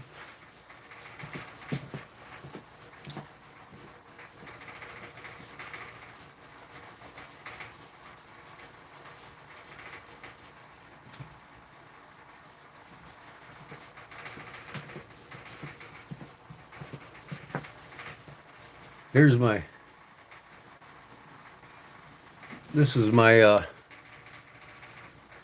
old hickory style butcher knife that I made. I got the scales done, ready to go on it. Tomorrow that thing will be done. And here's my cherry wood handles. I carved in Kodiak edge, and then I wood burned it, and then I filled it with pearlized epoxy. So that'll glow as soon as I get it buffed out. That goes on there. That's the handles for my old hickory. This is an original old hickory here. Remember this, Jim? I think you gave that to me, didn't you? Remember the edge is all messed up? So I took it down about a 1/4 inch. Man, she's a slicer now too, boy.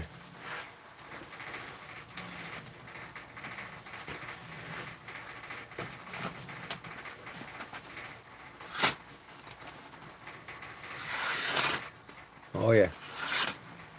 Back in business. Okay. Let me go get the other ones.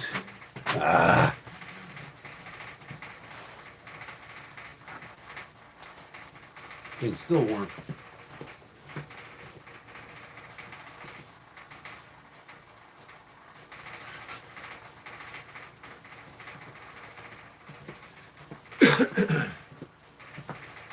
Here's my sharp finger. I got 2 of them tomorrow. They'll be for sale on my eBay store. I might get some buffalo for these. I might do one in buffalo and one in the antler. I got some more mule deer antlers.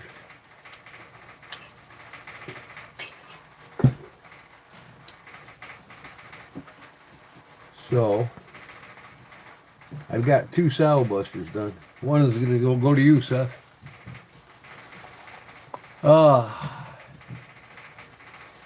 110 fixed plate. Well, that's what I'm doing. Check this out. I found out my local Ace Hardware now has all these different thicknesses of brass. I don't have to buy it on eBay anymore. And this is .064, which is about the thickness of a buck 110. So I'm gonna make a folding hunter. I'm gonna design and make my own, but I think I told everybody tonight my folding hunter is gonna be more of a sow belly body. It's not gonna be your conventional folding hunter body. See this here? This is one that I rescaled, by the way, and I never finished this knife. I made my own epoxy scales for it. But this old beater. Anyways, so I want to do this that way. you know, thin and fatter as it, you know, a sow belly, right? But same length of blade, single blade. And I'll do brass bolsters and brass lines.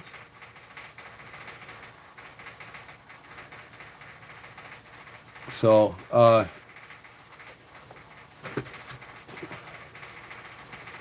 me go get that last knife. I think I got one. Oh, I got two more in there.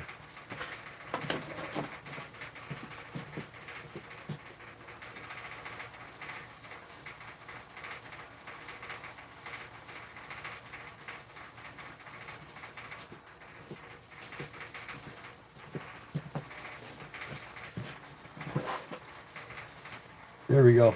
One more sow buster. This thing cool yet? Almost. Almost. Man, they're still warm. Let me go. So there was 5 tonight. This one. I didn't put this in the oven. I heat treated it with the torch. Got it to that. I got it to 425 degrees with the torch so I can finish it. I could do that with any of these knives, but I just put them in the oven. So these are done and ready to get finished. I'm going to sandblast them off and put a finish on them. I'll go to the 600 grit finish like that. I like the sand finish. I got oil on here. But so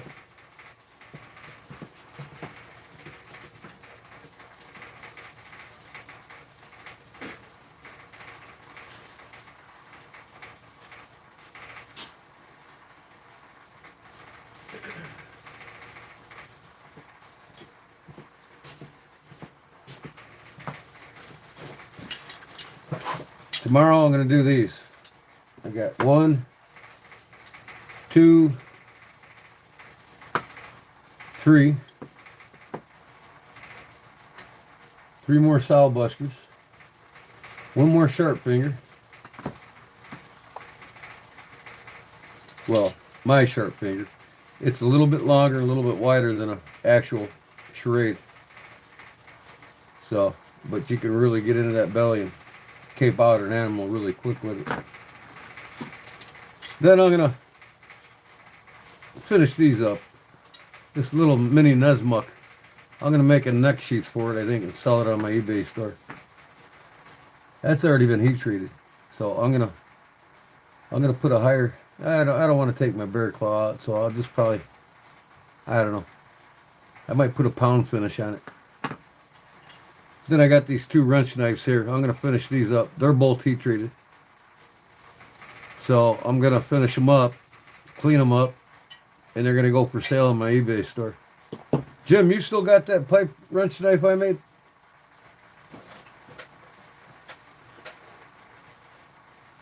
I'm fixing to go down like a fat kid in a seesaw. Going hunting in the morning. I hear you. I'm going. I might go out Wednesday in my backyard. I got a 170 class 10 pointer running around. Hell, I might go shoot me a coon or 2. Shoot me some rabbits and pheasant in my backyard. I got some turkeys coming through, so I might be getting one of them soon too. I can shoot all that shit in my underwear. I just wait in my, upstairs in my barn house for a deer to walk across my back field. And he comes right through my yard to get to the cornfield across the street. I'll whack his ass in my underwear.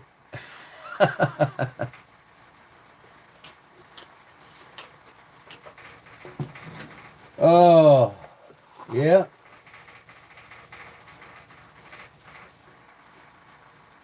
All right, this one's cool to the touch.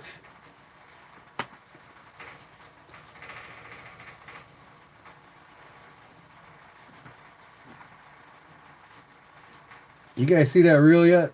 if you think you're having a bad day, just listen to Indian Christmas music. So anyways, I found this somewhere today. 12 gauge lighter. Need to clean it up. Ooh, it won't even snap anymore.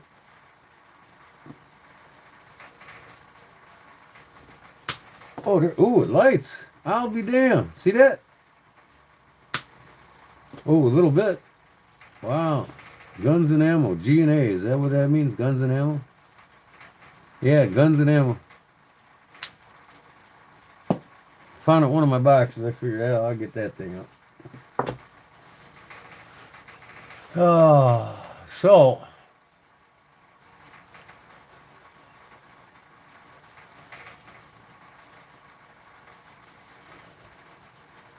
These are going to all be done. All these knives will be done tomorrow.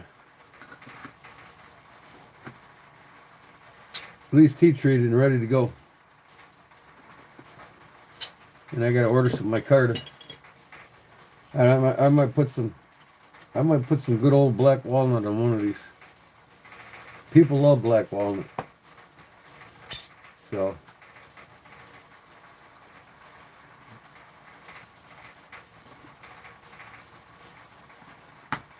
I can get my sandblaster going right now and sandblast that thing.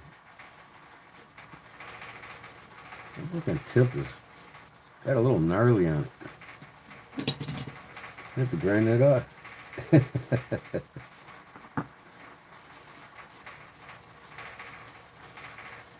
So, look at the metal shavings magnetically sticking to these knives. Okay.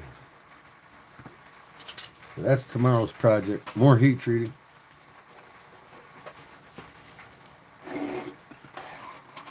So if you want to go back on my video in the beginning, you'll see how I do my forging process on my knives. How it's done with 1084. Look at that thing. Think that's heated to the right temperature, Charlie? Oh, I forgot to tell Charlie good night. Good night, Charlie. Want to see it? You got to go back on my video and watch how I do my forging process on the knives. You and Seth can both watch how your knives are being done. So, just to go over it again, I'll tell you this.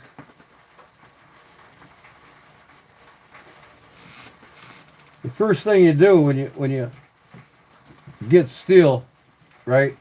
It's pre-annealed. I mean, that means it's in the softest state, where you can drill all your holes in it, cut your grind marks, your bevel for your initial bevel, and then, of course, you don't do your cutting bevel until you're done with the knife. But so it comes pre-annealed, right?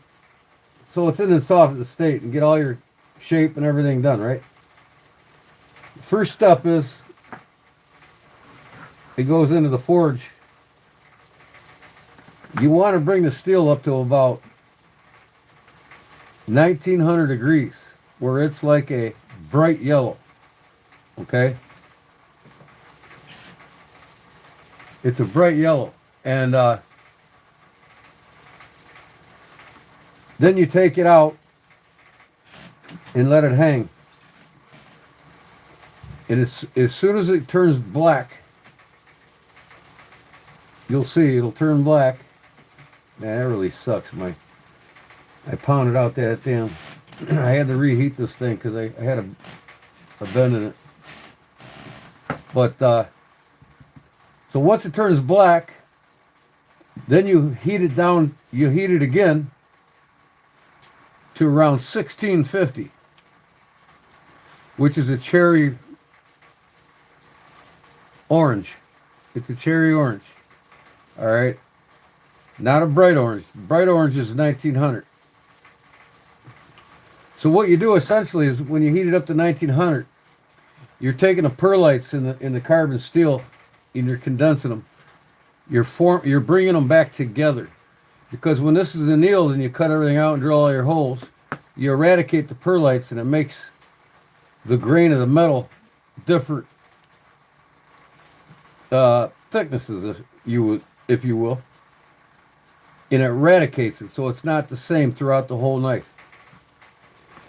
When you heat it up to the 1900, you're shrinking down them perlites in the carbon, and it forms it comes together. It gets real tight, smaller and smaller and smaller. That's why you use the high heat.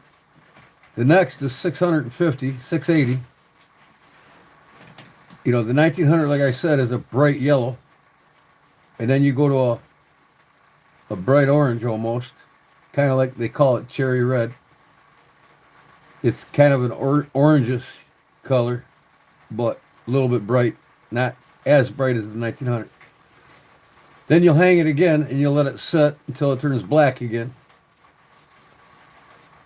And then I'll put it in the forge, and where it's a dull orange, that's at 1400 to 1450, 1460, which is non-magnetic. So I'll stick this in the forge and I'll use my magnet. Now I'll chug it. When that magnet stops sticking, it's where I want to stop. Okay, that's at 1450, 1420 to 1440, around that range. That's non-magnetic. That's perfect. Then I'll let these cool to the touch. And once it cools to the touch, you're ready to do your last heat treat, or not heat treat, but your last sequence in the forge. Again, back to non-magnetic 1440. You don't want to go back up to 1900. You already did that. You work your way down. And this is how 1084 is worked. And you can do the same thing with 1095, but you got to be more precise on your heat, because 1095 ain't as forgiving as 1084 or 1080. So this will cool to the touch after the third time in the forge. And then when I go to quench it, it'll be one more cycle in the forge at just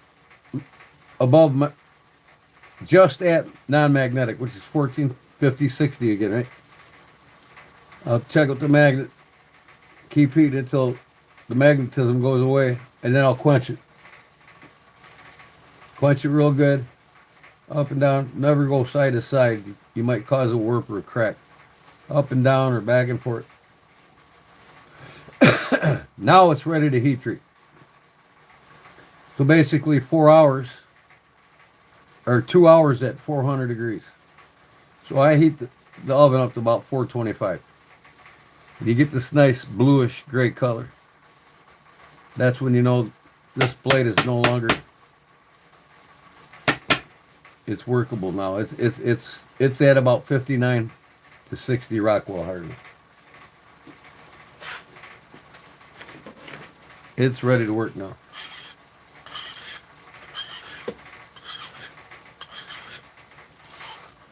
Yep. So if you want to watch me do it, go back in the beginning of this video and you'll see me do the whole thing.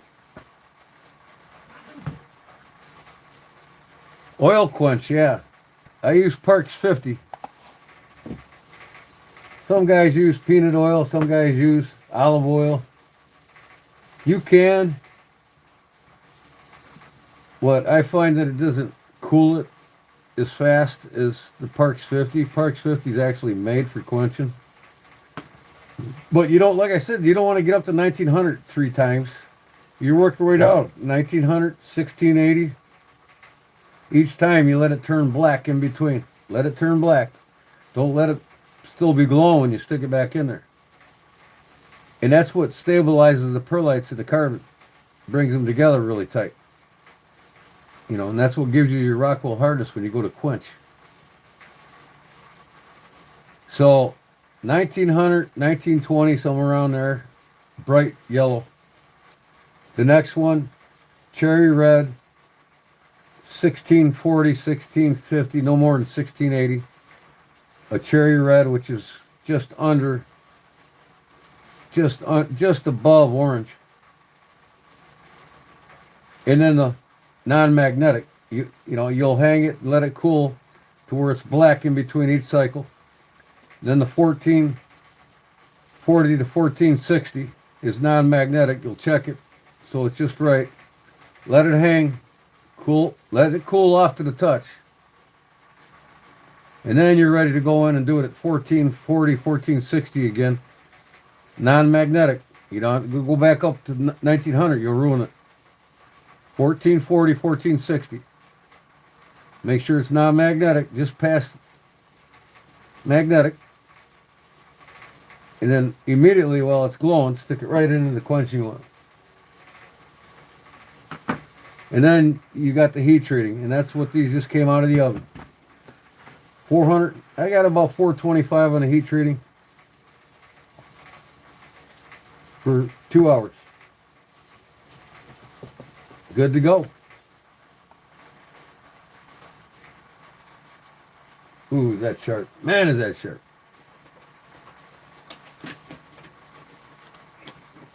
So what do you all think about a sow belly hunting folder?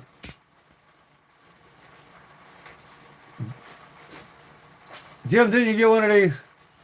Check Instagram, send a picture. Oh, okay, let me look. I gotta switch these around. Is Seth still here? Or did he call it quits?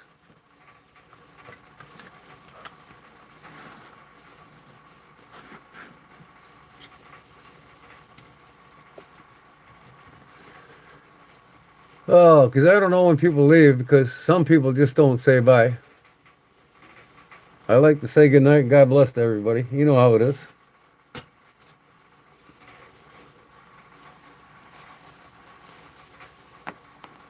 All right, this nerdy guy's got to go. Yeah, you got to go. Instagram, huh? Now, why ain't my Instagram here? I'm going to check my history here. eBay Mason-Dixon line. The Mason-Dixon line. Okay, hold on. I just type it in.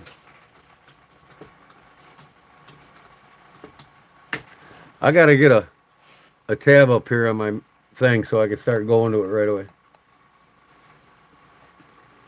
Okay.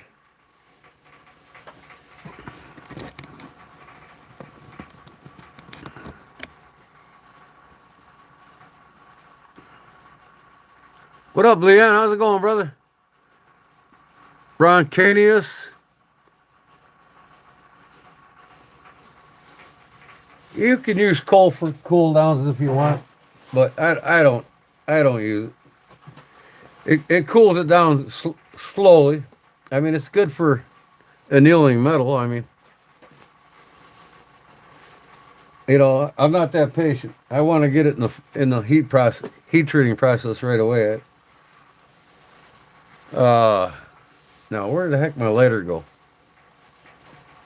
Hold on. Message from Big Jim. One message. Your messages. James Bryan. There it is. Oh yeah, and that's that sheath I made for it, ain't it, Jim? Oh, look at that. You got it wrapped with paracord. That's cool. There's a hole in the back. Didn't I have a hole in the back of it for you? I can't remember. I took a case sheet there and put the Kodiak on it. You ever use it yet, Jim?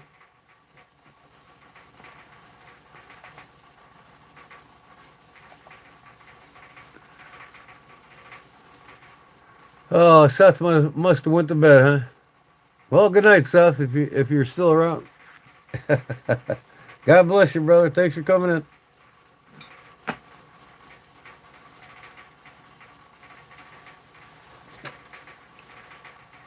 Can't see. You didn't see that? Hold on.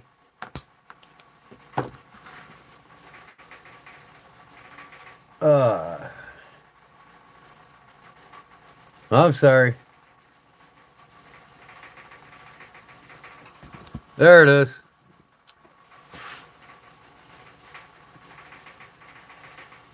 Sorry about that. Yeah, this is the one I made for Jim. I hammer finished that thing.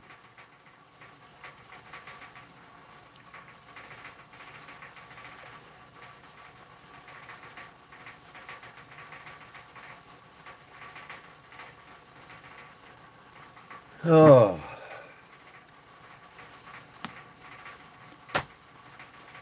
Man, I can't wait to get this done tomorrow.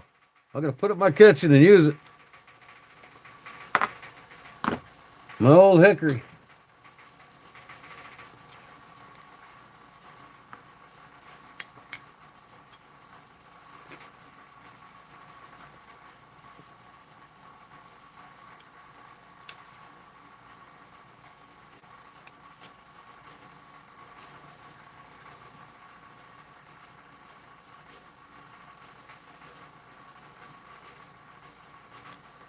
Man, that damn Christmas song stuck in my head from them Indians singing it.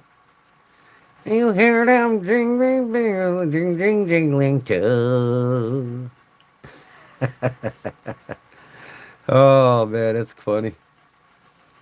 So when you're having a bad day, just listen to Indian Christmas music.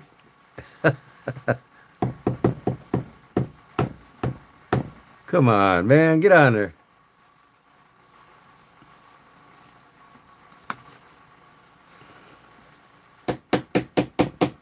What in the hell is going on here?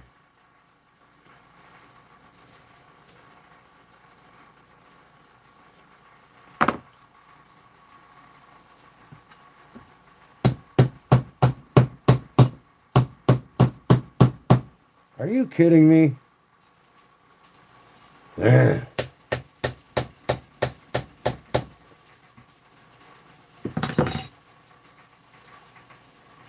It's like this pin doesn't want to go in here.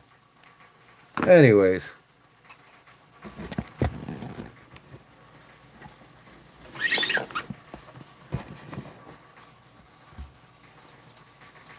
Can't wait to get it done tomorrow. Why is that pin so miserable?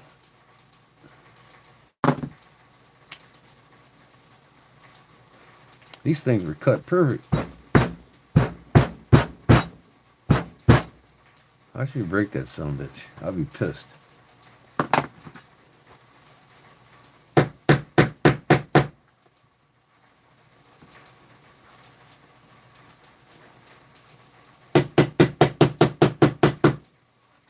Oh, son of a bitch, man. Now I gotta glue it. Are you kidding me? I knew that was gonna happen. Son of a bitch. Well, that's my knife. I'll glue it back together. Put some wood glue in there now and clamp it. Man, I tell you what. I wanted to show it to you. Oh well, it's cracked. But I put glue in there. It'll sand out. Man, I'm telling you what. Must have had the wrong pin in the wrong side. I don't want to redo this son of a bitch. It's getting glued. That's a good thing about carpenter's glue. See what I get for rushing things? Where the hell's my lighter at, man? Here it is. Yep. Yeah, this is what I'm making tomorrow and I'm giving away. Swedish butter knife.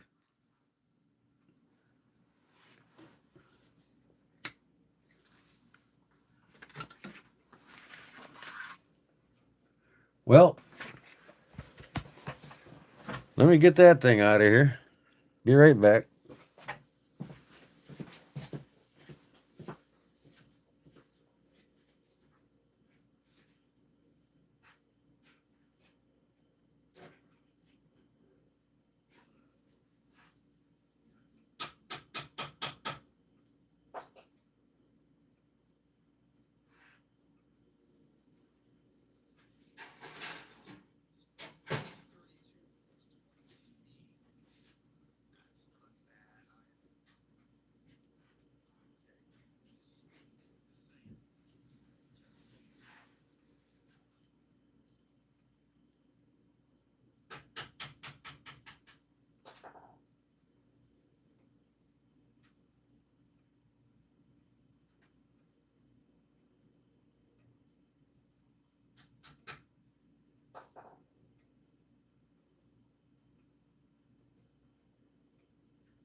Come on.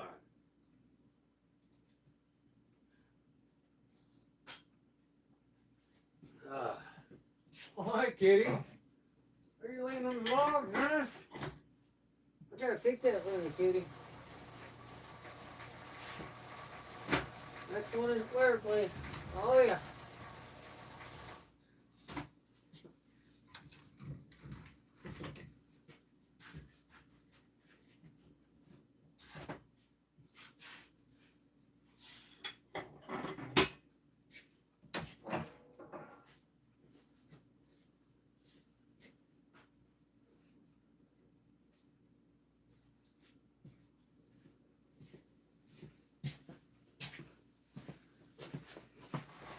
Man, I tell you what, boy.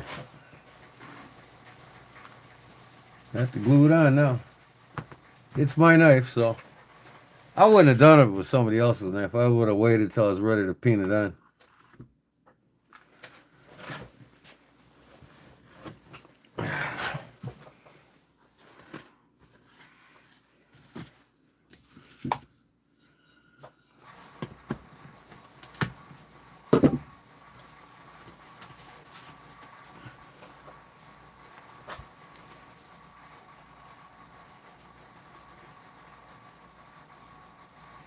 Oh, a little too much.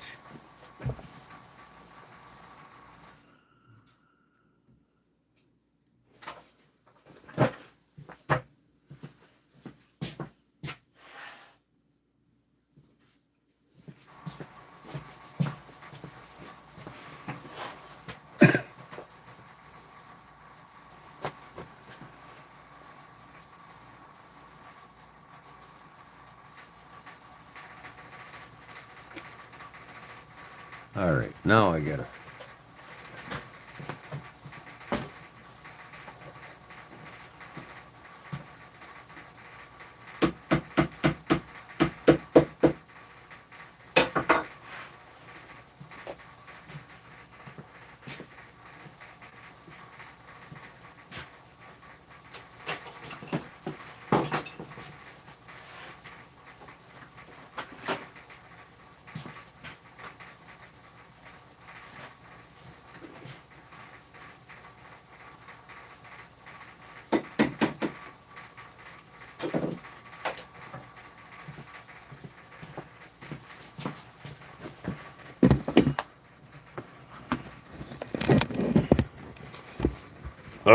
Stay up, damn it. Darn it. I'm sorry, folks.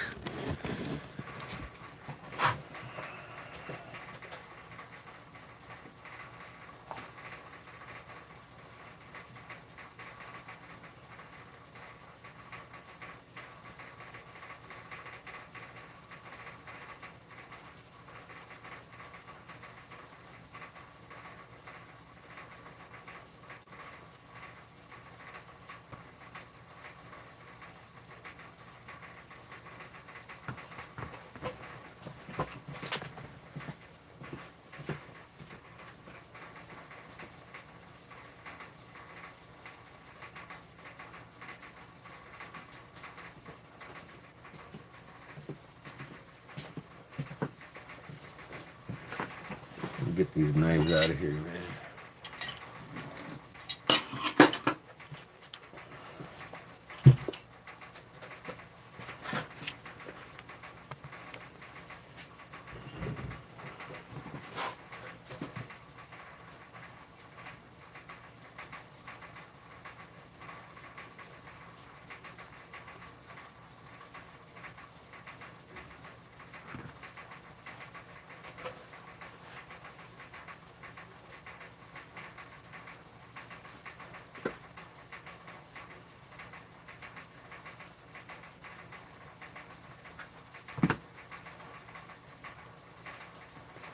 What's going on, Gene? Welcome in, brother.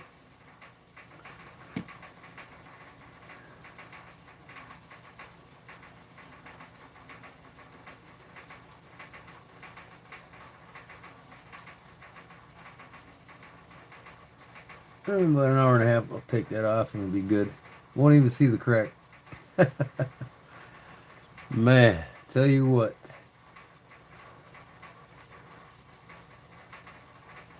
It's mine. It don't matter.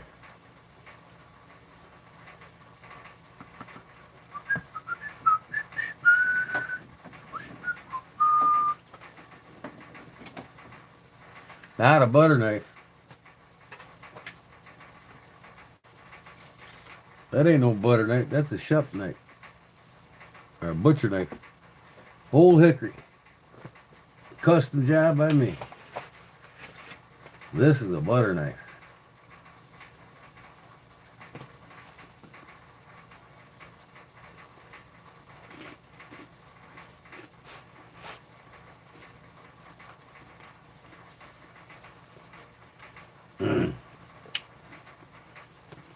With that caramel on there and on that there apple. Oh, oh.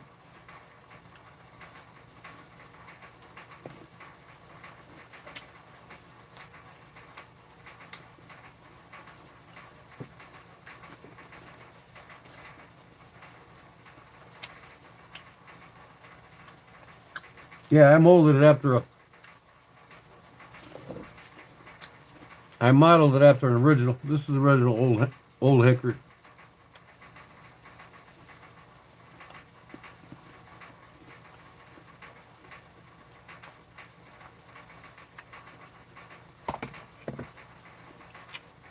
And this thing's fucking sharp, boy.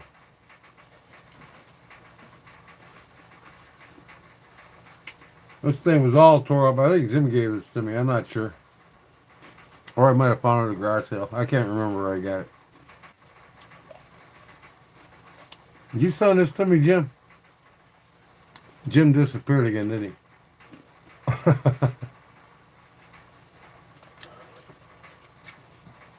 There he is.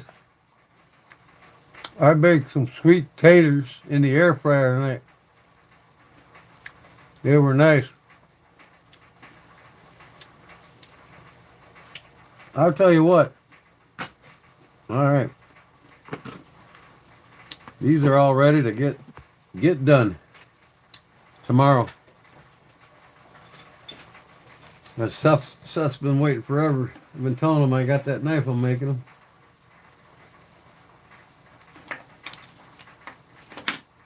I want to get it to him.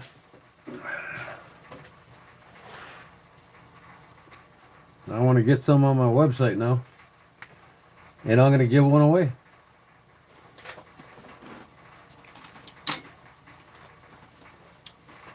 Sow Buster. I got my ulti clips coming.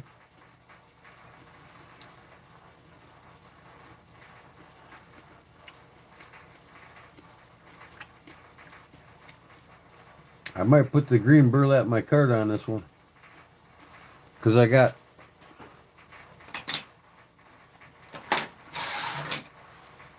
this ODE green carbon fiber style. Pretty cool looking. For the sheath.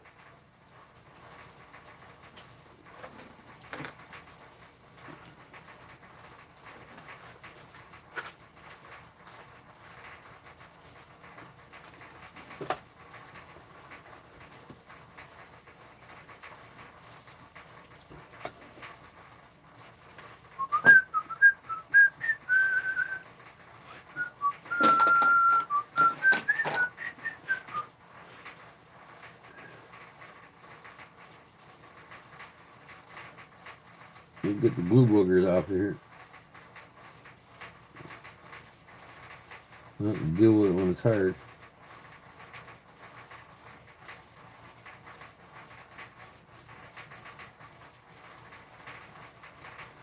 The glue boogers. This thing will be ready for my kitchen tomorrow. But like I said, I'm going to have some knives available in a couple days. They'll be on my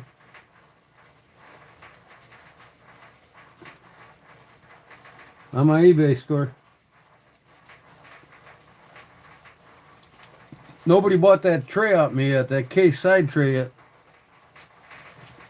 I'm surprised that thing hasn't sold yet. Make a great Christmas present for somebody.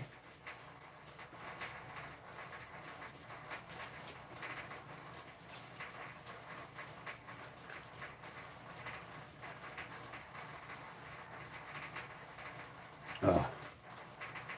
Come on, get out of that peanut butter. He just doesn't want to stay on the apple. It's wet. Yep, Wednesday night. Somebody's gonna win one of these.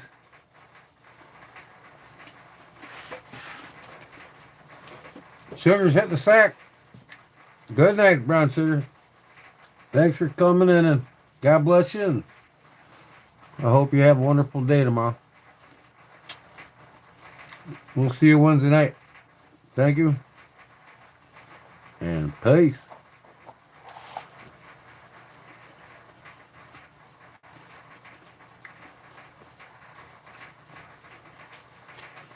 Mm-hmm.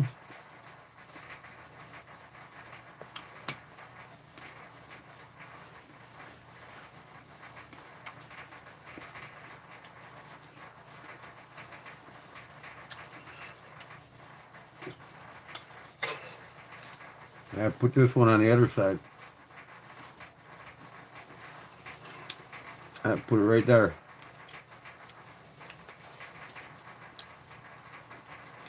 Nah. One's enough.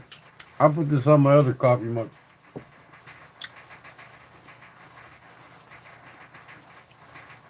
Actually, on my coffee mug. I don't have one on my coffee mug.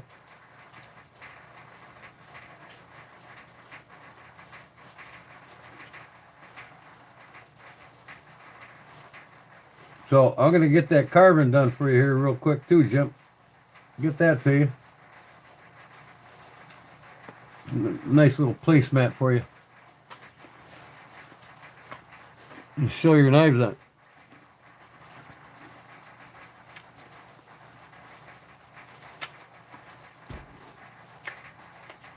I'll get you mailed out tomorrow, Brown Sugar, if you're still around.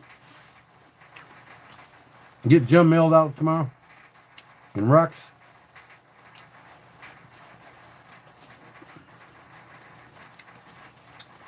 And the rest of the giveaways mailed out tomorrow.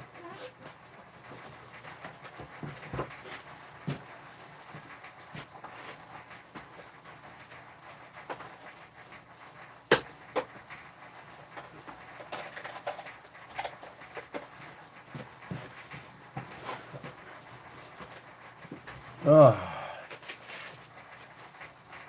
Yep. I got paid yesterday and it's almost gone. I pay my $1,900 mortgage. I'm gonna go to the credit union and see if I can get a lower rate.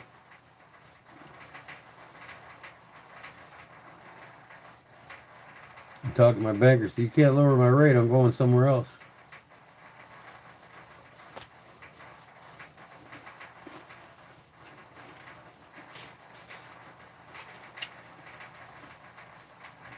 Get these out of here.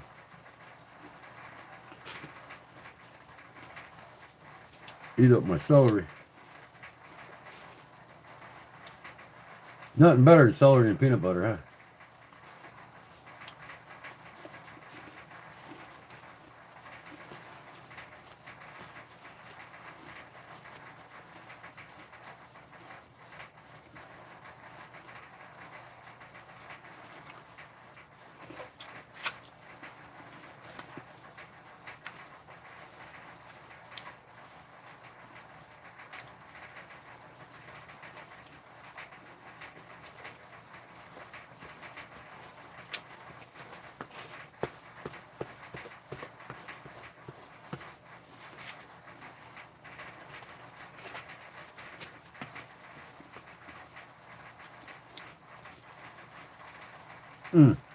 Knife looking good.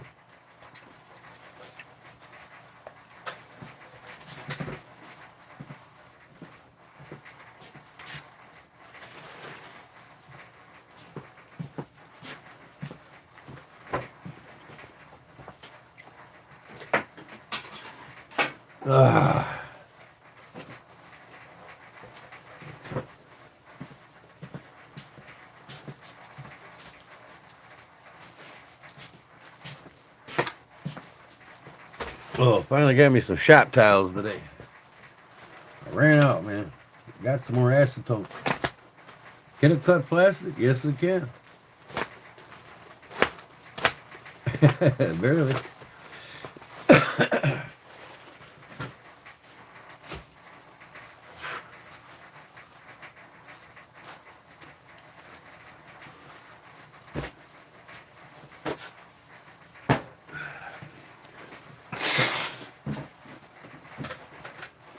So my wife wants me to go to bed early tonight because her damn aunt's got to go to a eye doctor surgery again tomorrow. Why that woman gets her damn appointment so early is beyond me. I gotta sand this down. I got a little burr there. 7 o'clock I gotta get up. The wife won't drive because of snow. I gotta have it in 4-wheel drive. She's too afraid to drive truck in snow.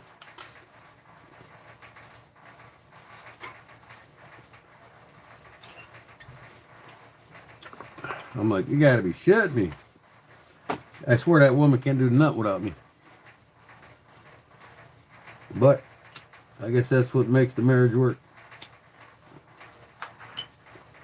Take care of my honey.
Okay.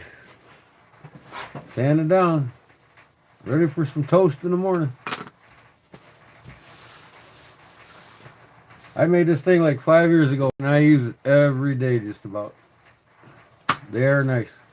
You get a chance, Google it. Swedish butter knife. Here, I'll do it now.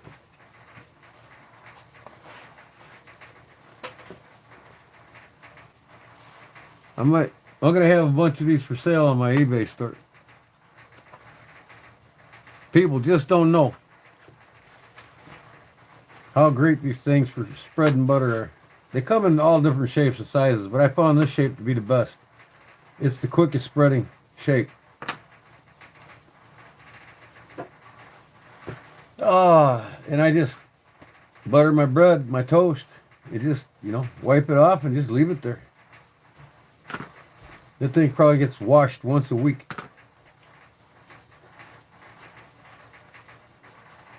I know, I like driving in the snow too. I put her in 4-wheel drive and go around my big 300-yard long driveway. Give her hell. I don't use a plow, I just drive over it.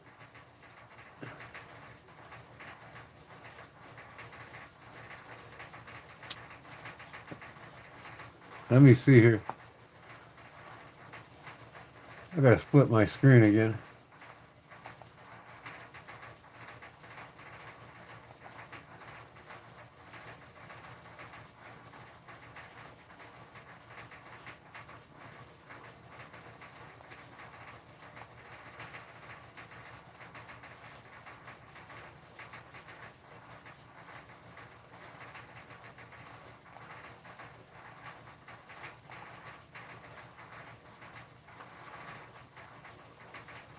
Okay. What do I want to do here? Oh, Swedish butter knife.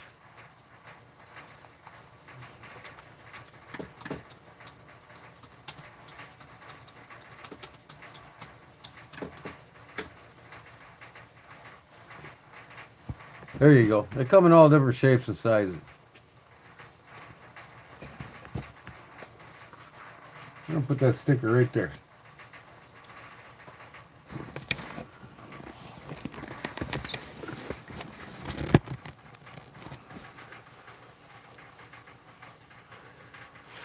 Swedish butter knife, smorkniv, is typically it's called a smorkniv.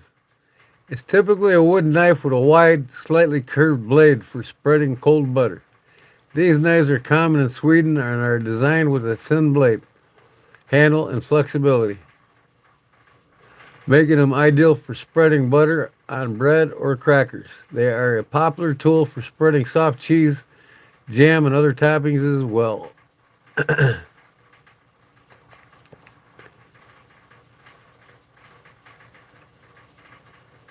But like I said, they come in all different shapes and sizes here. Here's some on Etsy for 24 bucks. Was that a set of 3? For 24 bucks? The number made out of pine. I don't know why we want them made out of pine though.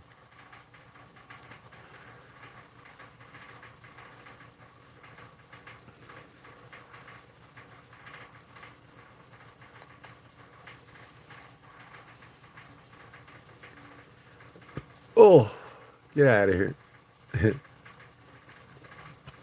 There's some wooden ones there too. They look more like butter knives, conventional.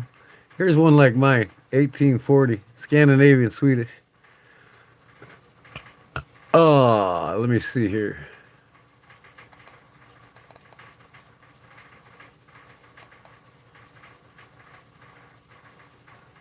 $18.40. Come on.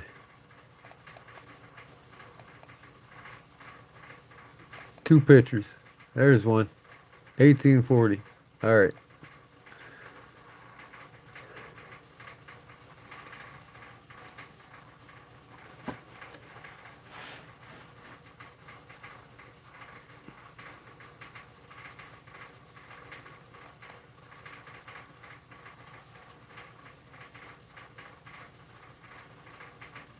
Are they gonna play or what? I gotta turn the music off. It can be little Copyrights. when you are using it, and then you have a good butter knife. And this time, Ooh. I would want to show you how to Yeah, use makes all kinds of 'em. these very useful knife grips in making a butter knife.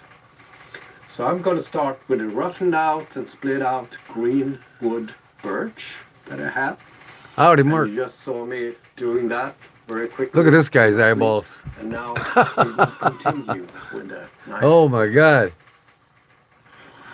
God help him.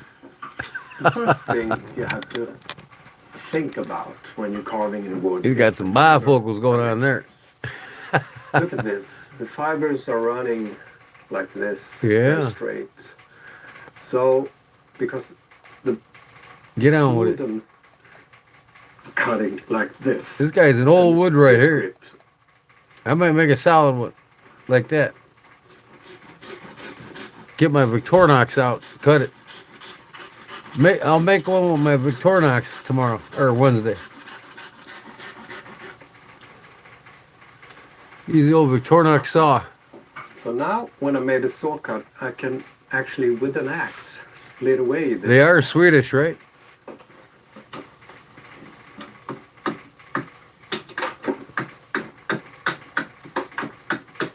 Piece of cake. But look here, I have to be very careful so the axe. Yeah, you don't want to hit split the that damn handle, blade. because then I will split away. Just chip and pull it away. So here I'm working at an angle. and Yeah. then I'm Yep. actually Chip splitting it, split it away. the very wrist like Yep. this, with pulling. the I know what you're knife, doing. The axe sideways. like this.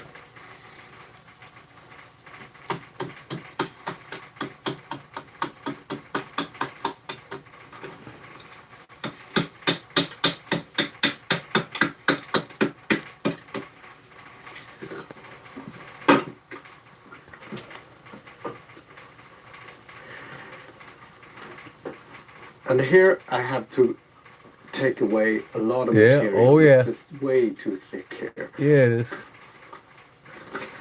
So this is an alternative to the from this point all the way out there. And then I have to switch the blank all the time. And in this position I trim the end a little by cutting towards my thumb so it won't hurt me too much. And then I'm going to use the pull grip. Okay. This.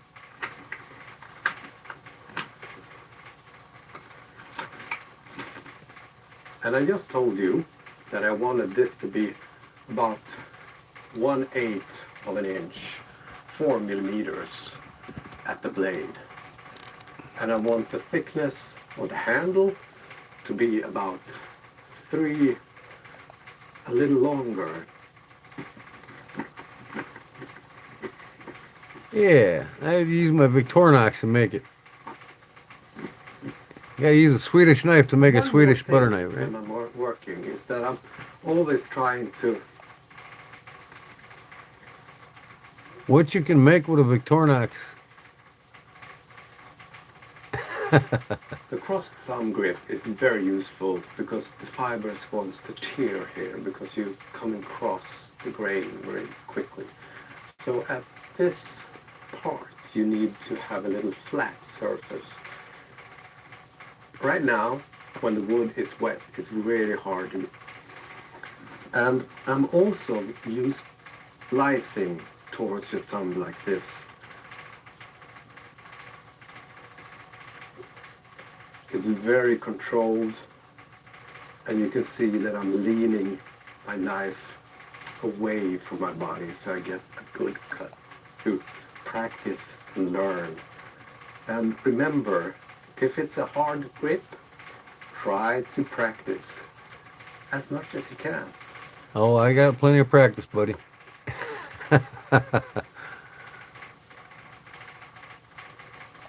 Cross fibers here, and then Is he gonna show spreading butter with it? now for trimming these ends here, I'm using You can trim the a ends. knife. Okay, go at it. And this grip is, pretty good. Pretty good. Need to round this end a little.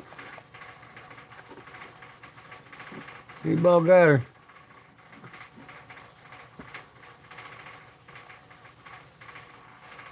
Yeah, this is good enough for the drying mode now. So I'm gonna wrap this in a piece of cloth for a few days, and then when it all has dried out, I'm gonna clean cut all the surfaces and make them smooth. So good luck with your butter knife. Okay.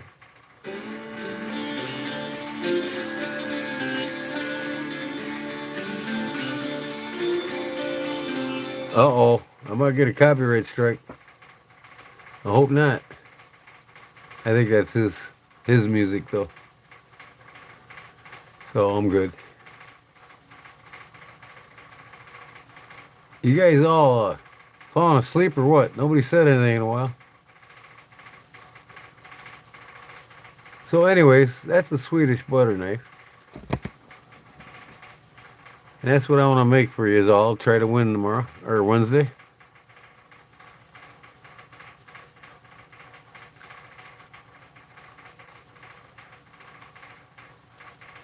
Hello, anybody home?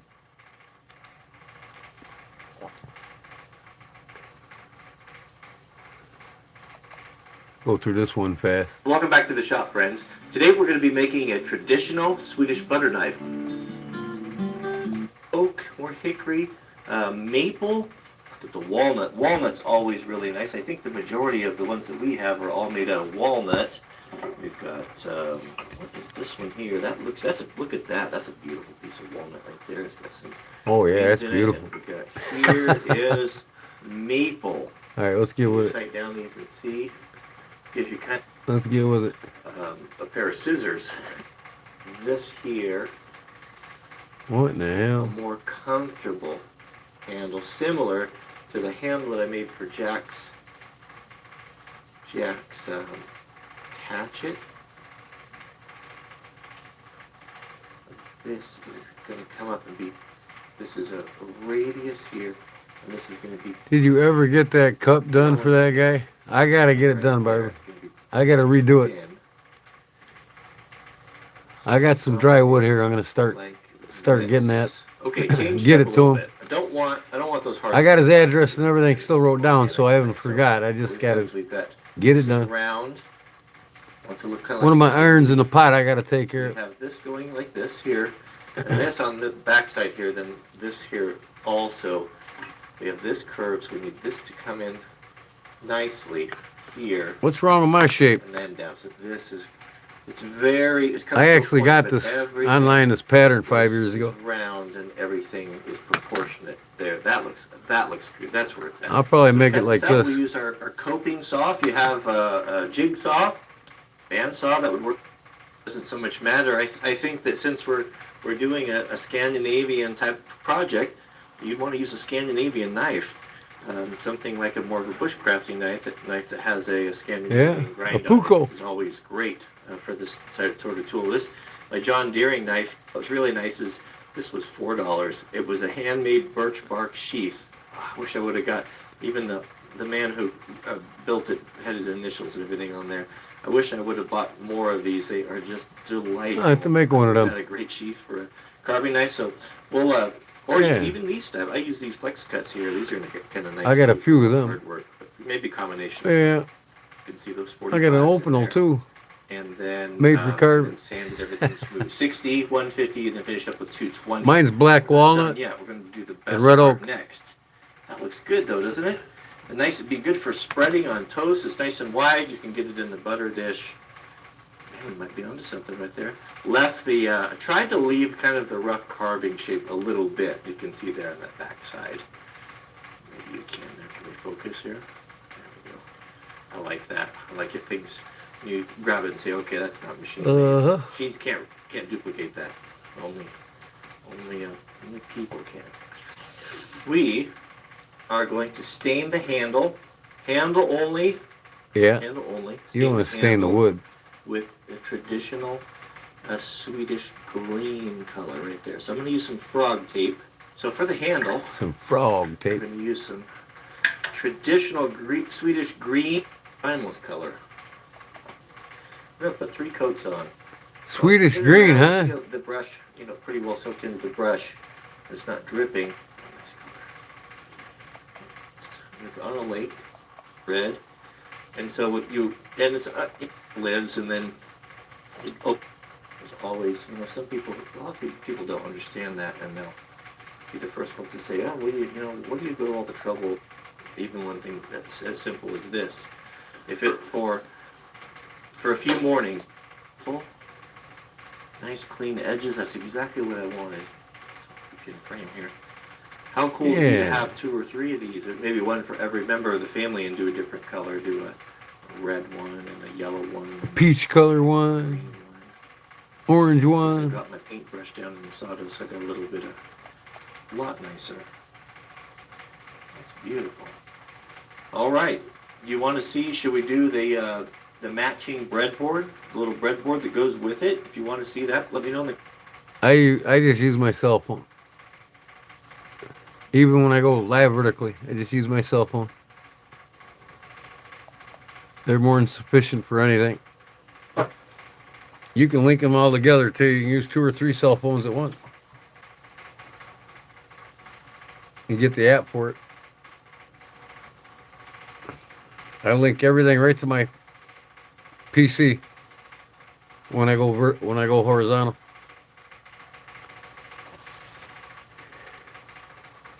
But if you got the money, go out and buy a digital DSLR DSLV digital and video. They start out about $1,400 and go up. if you want to get real professional about it. So, yeah. That's that. Yeah, I'm really happy with this knife, how it turned out. Nice and sharp. She cuts. Boy, does she cut. That's super slicey.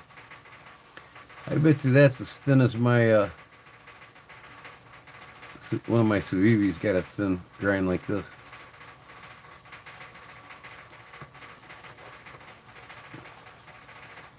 So I'm happy how it turned out. Finally got it done. If you haven't seen me finish this, go back on my video here tonight. You can watch me forging this in the forge.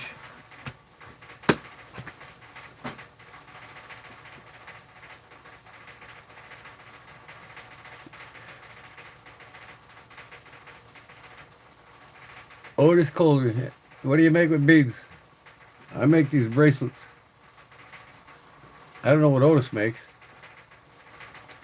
Gene Jensen, what do you make with beads?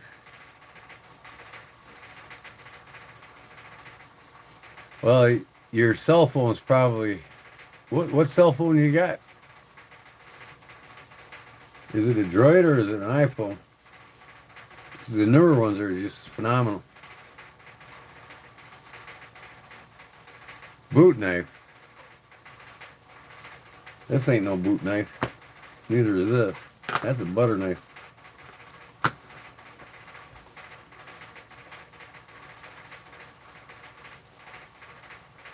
What did Jim do? Pass out?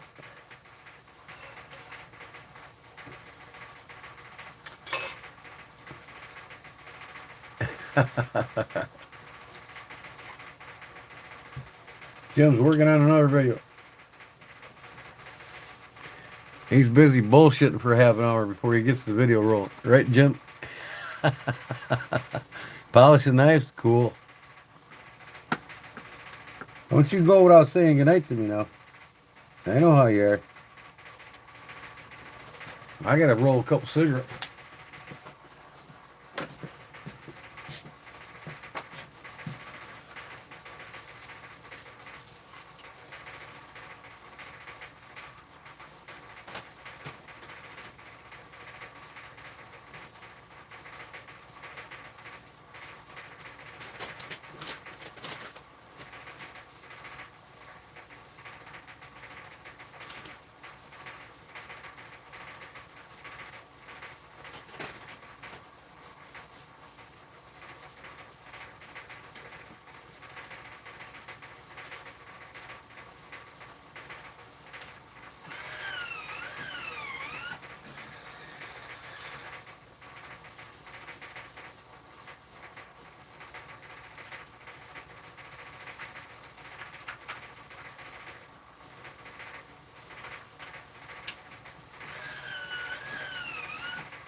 Gotta see my kitty cats, Jim.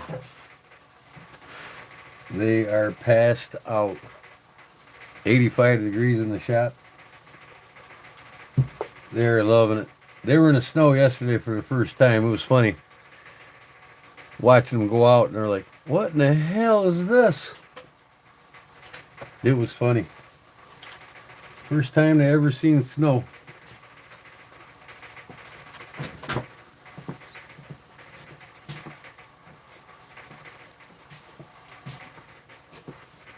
Starting to get big. They're 3 months old. I'll show you, Jim. Hold on.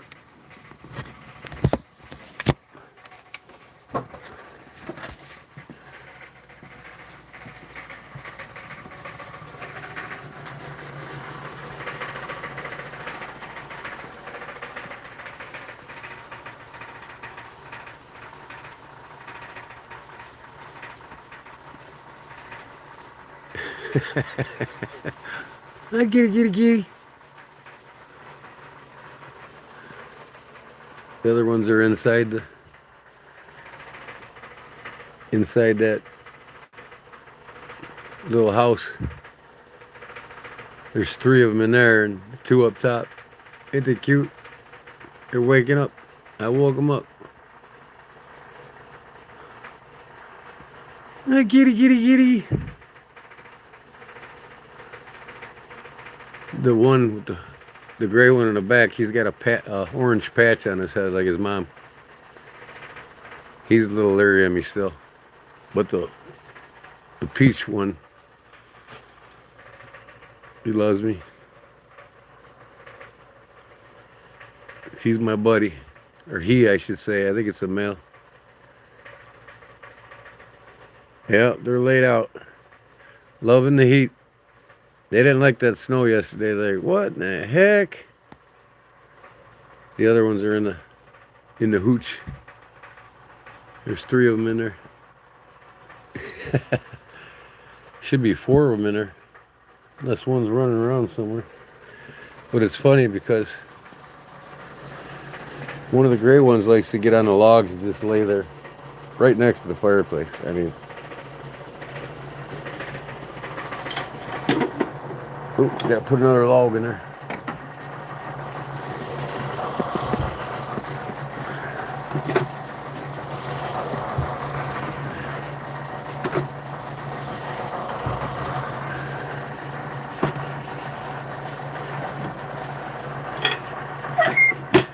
Come down here in the morning and cook my breakfast right down here. Get out the cast iron skillet, cook me some bacon and eggs. I gotta shut down the shop.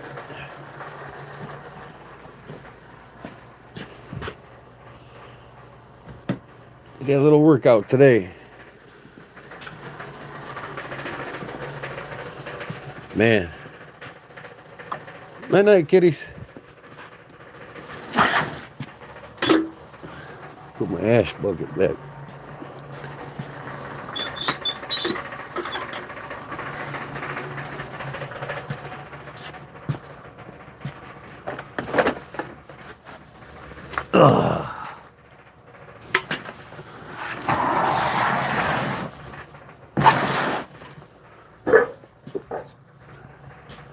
Everything's a mess again.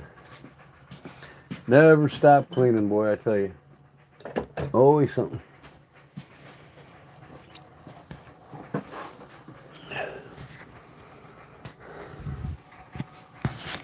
Always something. Oh. Here I am, back on the road again.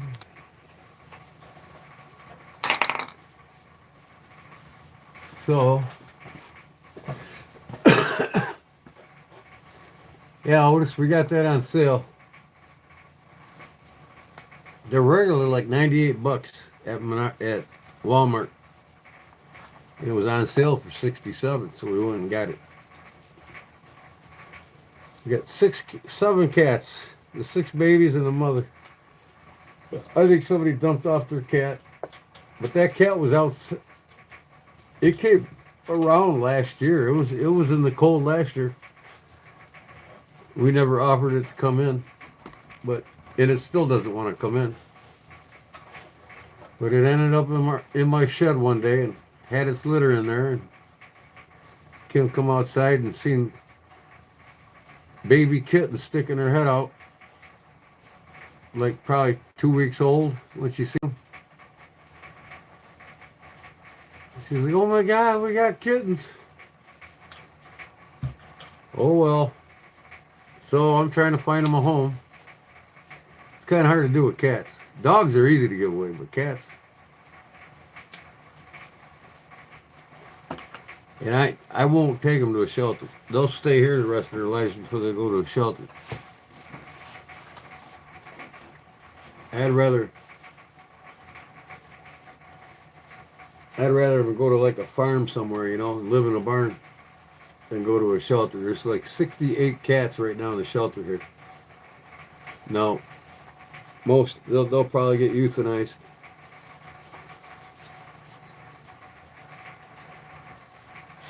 I don't believe in that shit. People have cats, they got a responsibility to take care of them. Unfortunately, a lot of these kids get cats when they're young, and then they got to go from one apartment to the next. And if they got to move into an apartment that don't allow pets, well, they end up coming out here in the country and letting them go.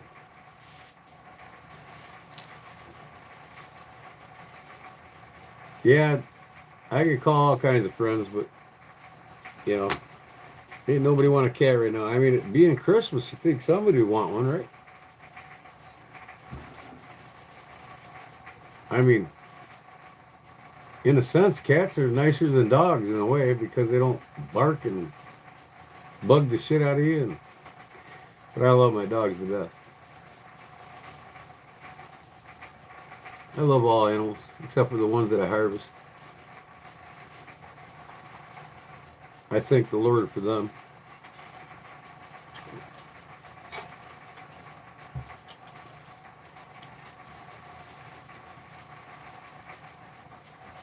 Yeah. I'm going to put some more articles in sound off we get a sound off in local paper, and then the Facebook marketplace. Free to good home. If they come to get them, I'm going to talk with them first. I want to know where they live. I'll be checking up on them.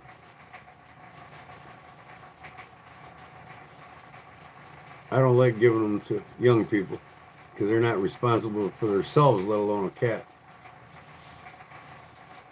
Like I say, oh, time to get an apartment. Well, I guess I got to get rid of the cat. No, man. Domestic animals are your pets. They love you till they die.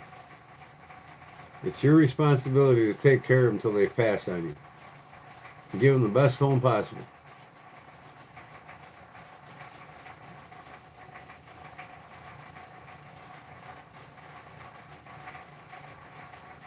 Yeah, that best life, that'd be cool. They'll take to a barn, you know what I mean? Or a shed. Especially if you're in a warmer climate. They will keep the mice down. The mother wanted to come in the other day to see her babies, and she came in with a mouse to give to one of the babies. In fact, she had 2 mice outside. She's in that feed the kittens meat mode now, teaching them how to survive and stuff. And I had a cat in here get a mouse already, one of these kittens, and they're like 3 months old now. So they will get the mice, that's for sure. It's good that the mother teaches them that instead of sending them to a house to where they'll never see it happen, But I think instinctively they do anyway.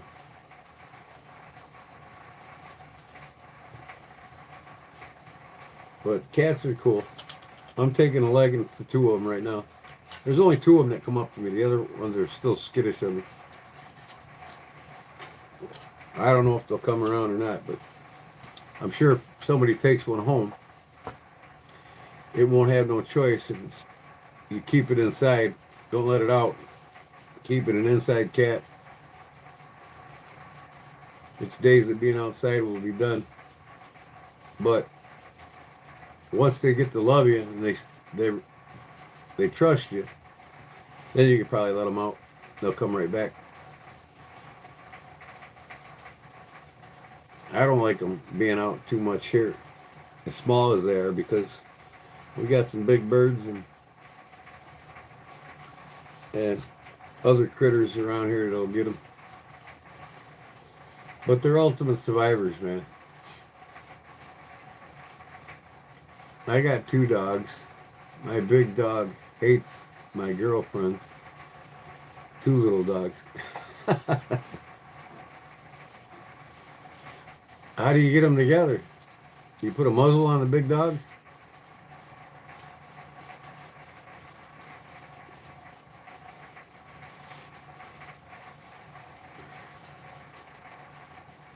My wife says, you need to go to bed at midnight tonight. You got to get up 7 in the morning. Well, I do, so I think I'll hang it out till 12:30, y'all.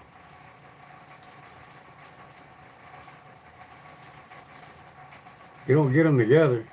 You need a dog whisperer. He'll show you how to do it. They need to learn how to be taught how to accept other dogs into a pack. And it really takes a dog trainer for that. I think if you get a dog trainer, you can get that done. So there's trainers that'll come to your house and show you how to train them. It doesn't matter how old the dog is, they'll still learn.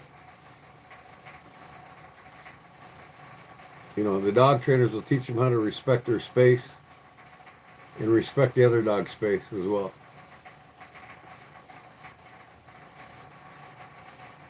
But I think if you put a couple muzzles on them, the big dogs, and then the best thing to do is put them on a leash and take control of the leash. That way, if they try to pounce on the dogs, you can push down on the leash to where its head goes to the ground and tell them no. They get jerked to the ground a couple times. They start learning quick.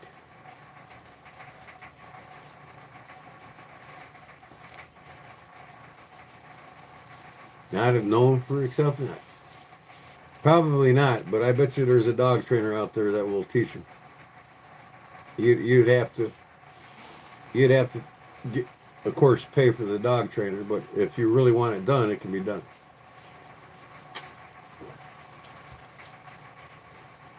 Most all domestic dogs will learn to accept other dogs.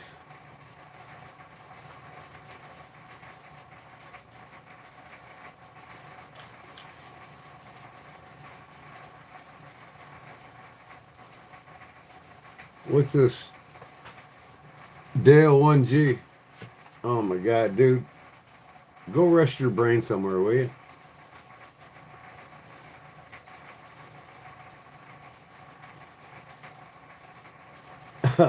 Are you in Psych 101? Are you in your college course right now and you want to get answers to your questions? Ask your instructor. I can answer them, but this ain't a Psych 101 page.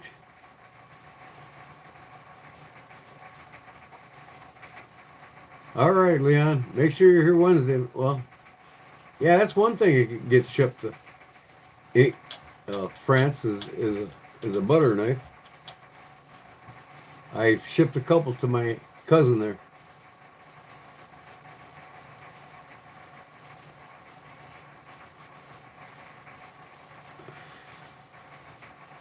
Yeah, I'm done in about 13 minutes, y'all. I gotta get to bed. I don't want to lose any sleep if I gotta take her in the morning. 7 a.m. comes early. And she says she's moving. I says, good. Where's she moving to? She goes, Valparaiso, which is an hour and a half north of here. I'm like, good. Let her son take care of her from now on. That's where he lives.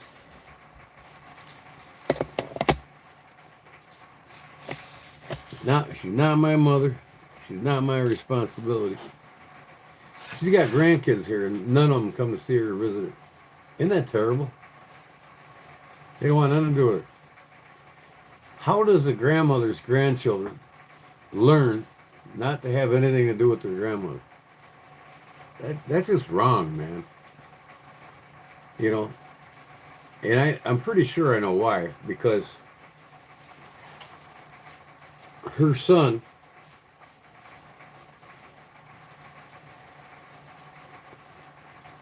he, bless his soul, he passed away a few years back. One of my good friends, in fact, Freddie Kempis.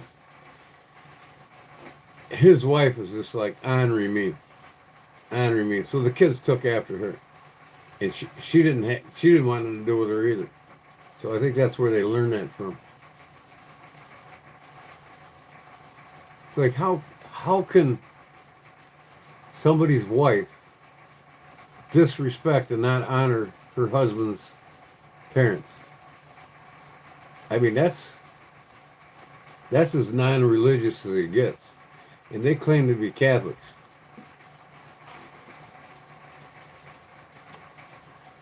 Freddie was a good Catholic boy, and his wife, man, I don't know what tree she fell out of,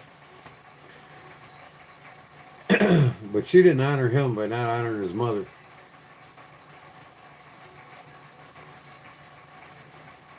That's what she's having done, laser surgery. She's got cataracts.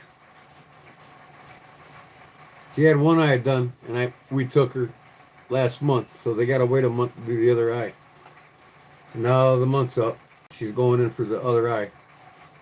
And then there's a follow-up a week or so later.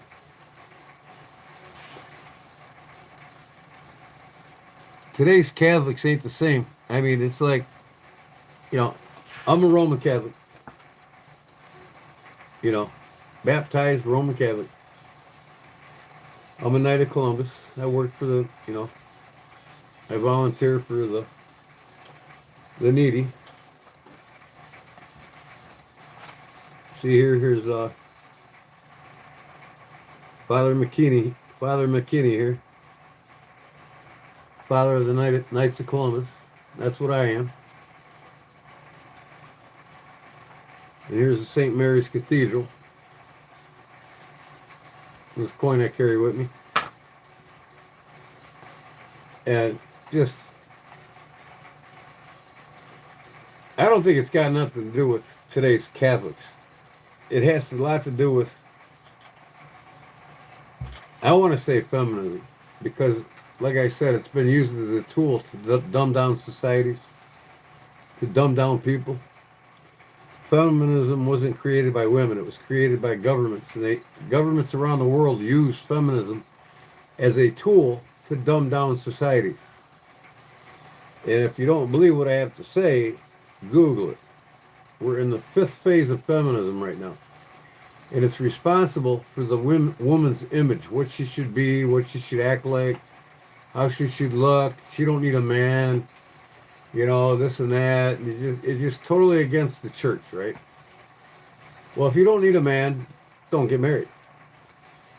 Because there is no obligation to Christ unless through marriage. And if you marry a man, you're stuck in this feminist role that you could be independent away from a man. Nah, don't marry him.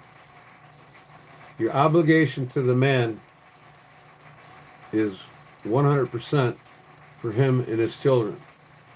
As his obligation to you is to take care of you, to make sure you're taken care of. And see, that's where it roots from the Bible. It says, in your vows, through Christianity,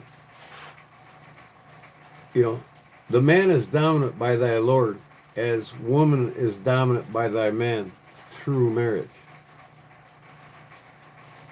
So basically what that's saying is the male plays the biggest part of the Christian role to make sure that the wife and the children follow it.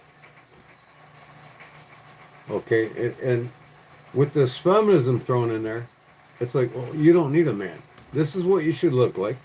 This is how you should act. You need a career. You need everything a man has.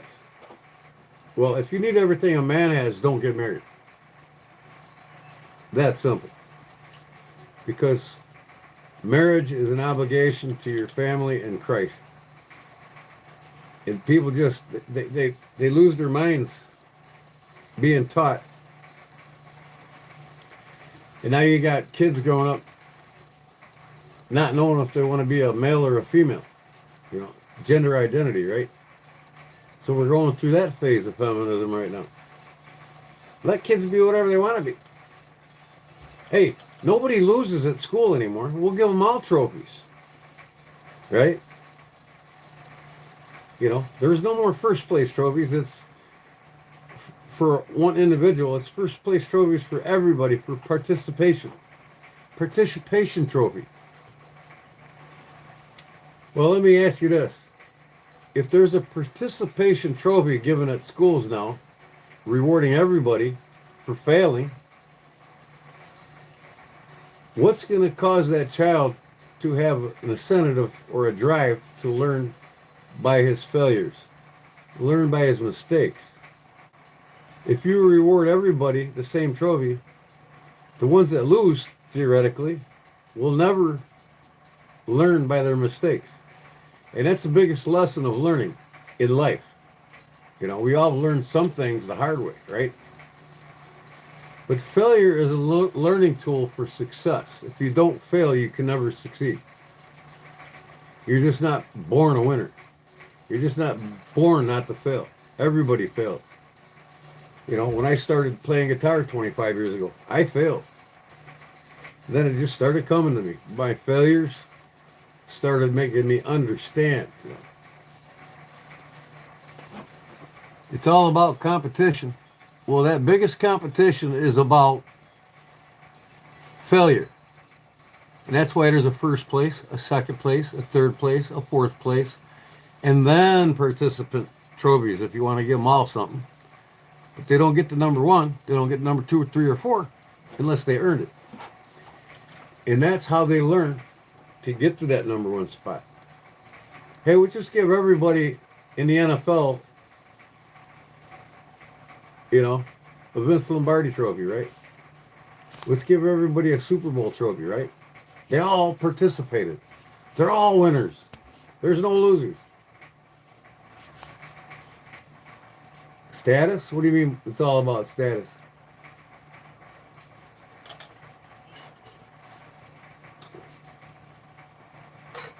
You understand what I'm saying, Billy? It's about losing. Losing is a tool. Failure is a tool for success. You're just not born to be number 1 at this or that or this or that. Everybody fails. Now, if you're rewarded for failing, how are you going to ever figure out why you failed? I'm a failure. I'll still get rewarded.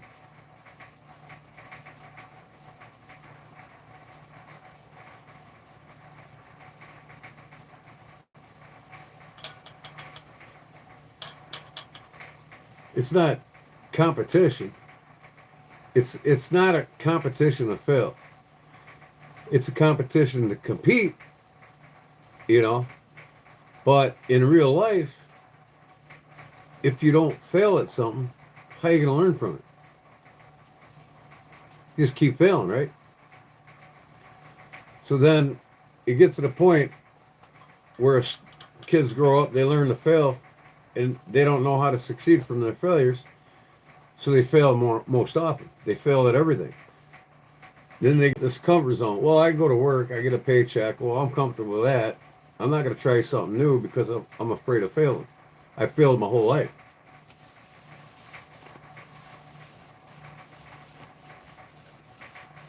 If you're losing, you're learning. Exactly. Failure is a successful tool for winning. To fail is a tool to teach you how to win or to not fail.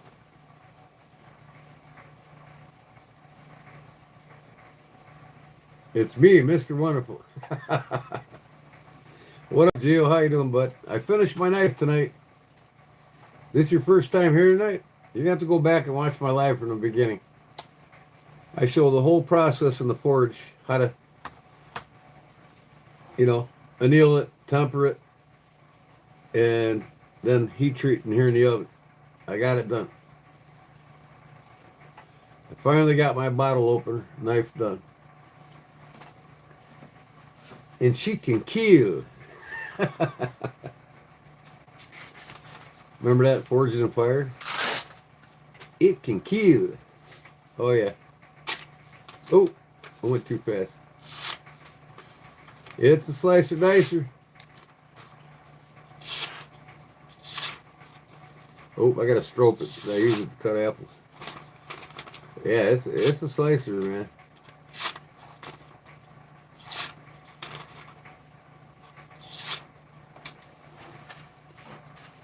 It can cut. Now I just gotta sand down and buff out the burlap and blue jean micarta I made for it. And it's done. You can go back and watch my video if you're interested in how I forged the blade, the annealing process.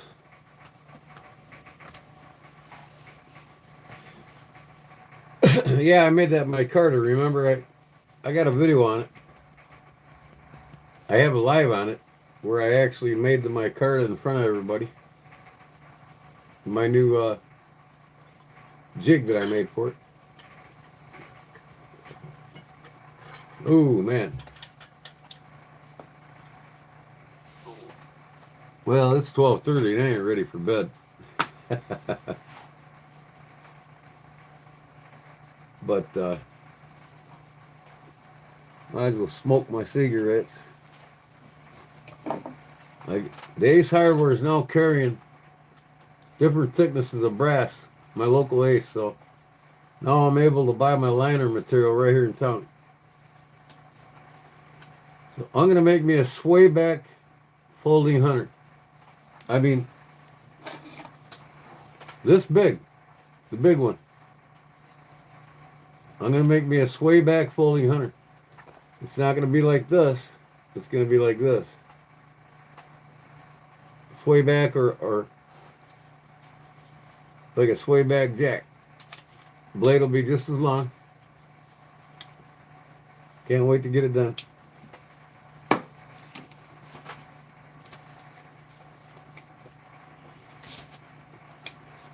There's Barbara. She's still around. Oh, man. My wife's probably wondering, is he coming to bed yet?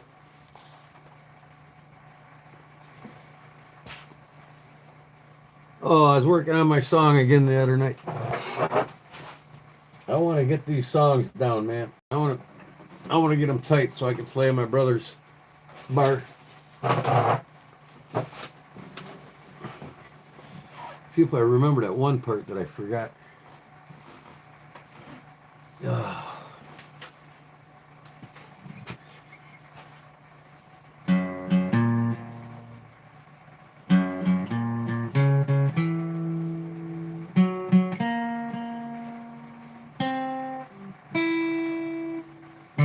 Oop.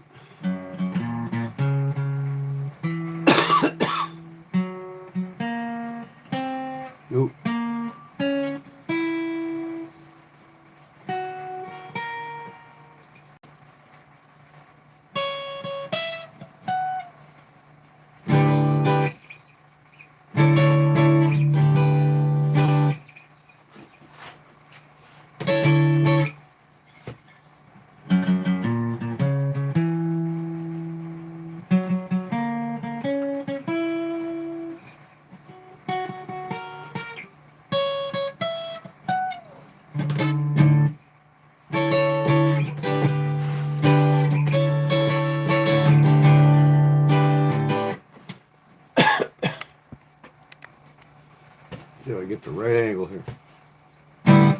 right from the beginning. Let me tune her up.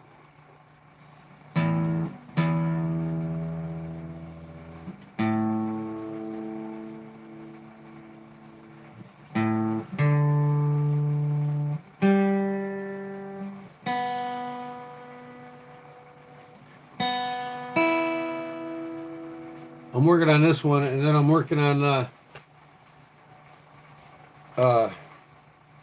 couple of Neil Young songs. Old Man, and I want to do like 4 or 5 of his songs. I used to know 4 or 5 of them. So I'm working on Old Man, and I'm working on Harvest Moon. I love Harvest Moon. And then I'm working on a couple Led Zeppelin tunes. So I'll probably do like 3 or 4 of each. 4 Led Zeppelins, 4 Neil Youngs. Then I'll do like 4. I want to do a couple by Pink Floyd. And then any Indian song.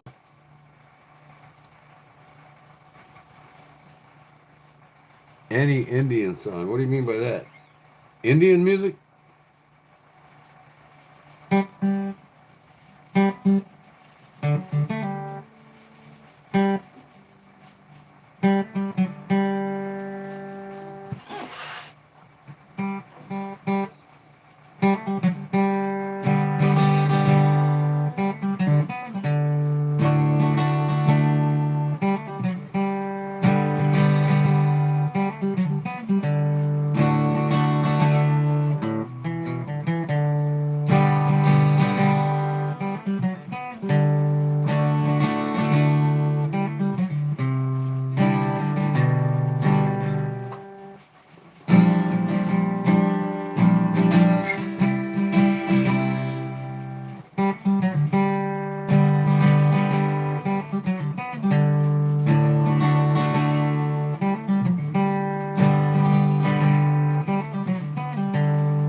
Yeah.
Goes on for like 12 measures.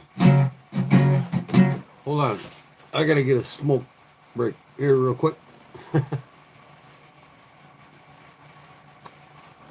Yeah, that part of the song goes on for 12 measures. It's called a vamping.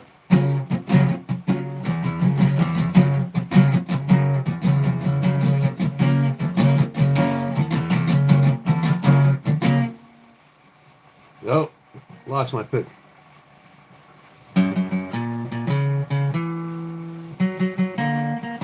Oop. Where am I at?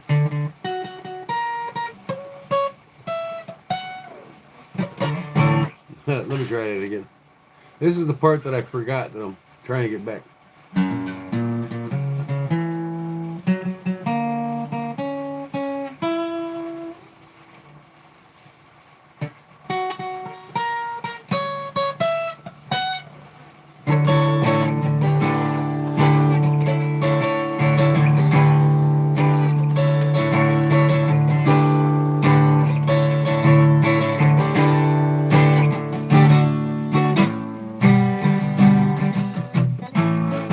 I gotta get that part right too.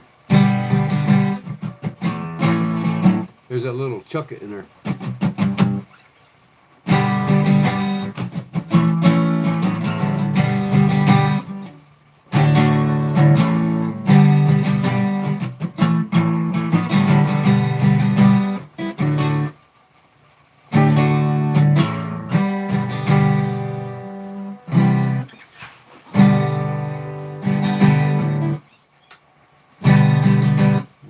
The ending, let me see.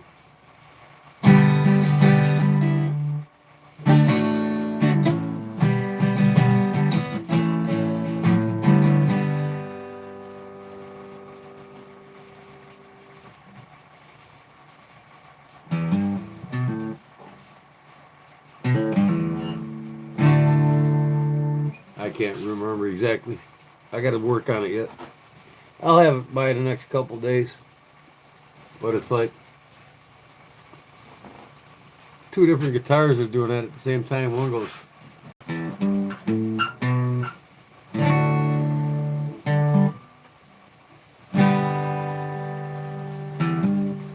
What is it?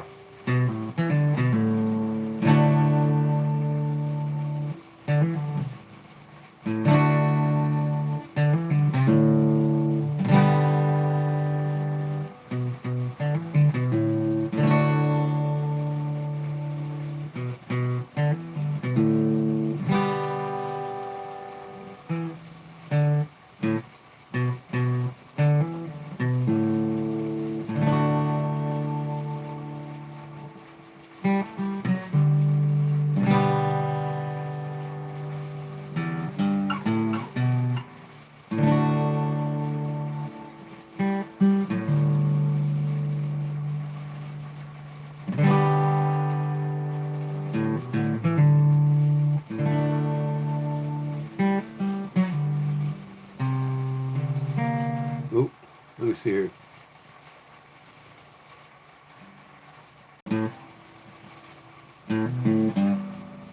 No, what is it?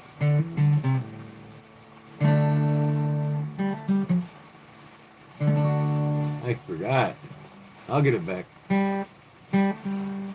It's the only thing I gotta really work on is the ending.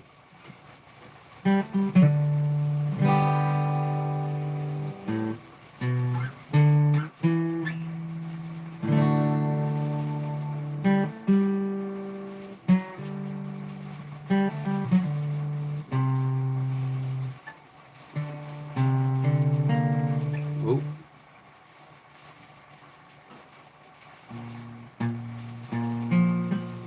What is that?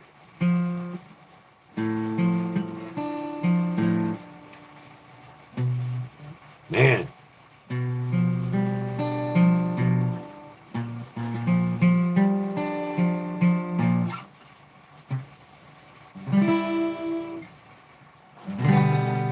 Something like that.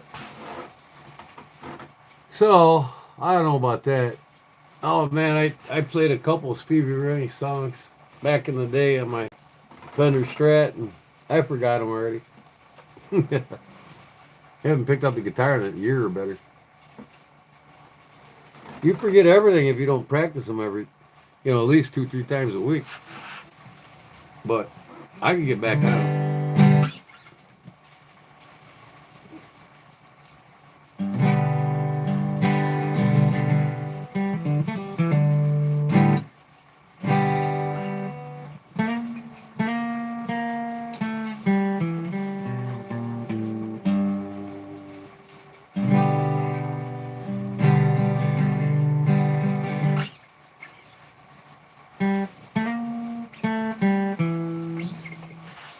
Anyway,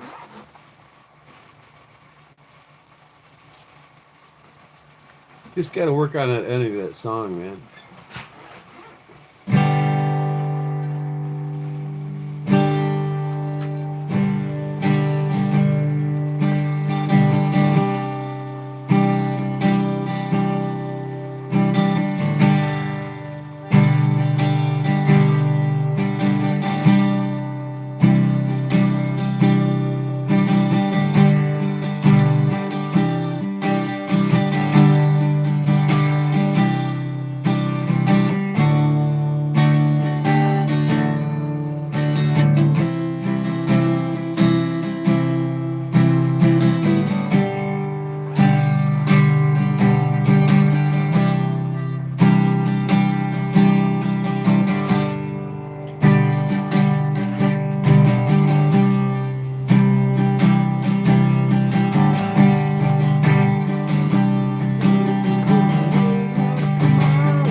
How's that one prayer go? Let me see. Nope. Oh, it's been a while now. Let me see. Can't remember it. Though it's been a while now, I can still feel so much pain.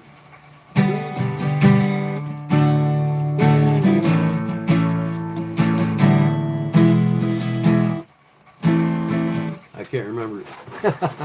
That's one I got to work on too. But I'm right there. I almost got every rose all the way down. Who let the knives out? Boom, boom.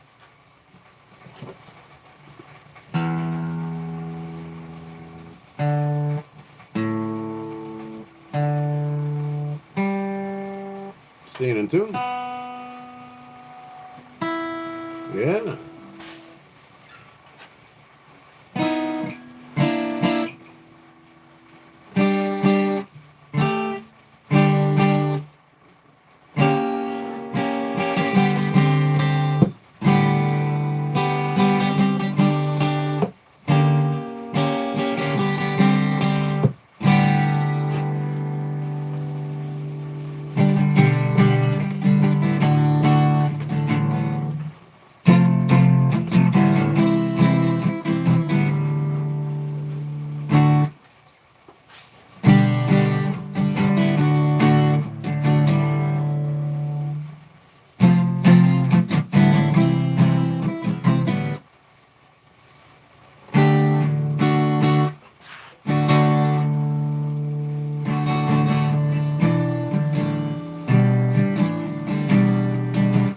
How'd that go? I can't remember that part. I'll get with it. That's another song I want to put on my list.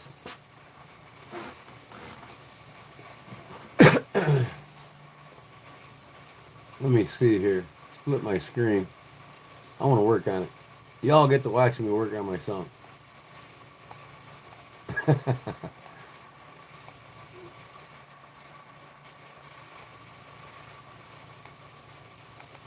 Let me see here. Plush, right? Yeah.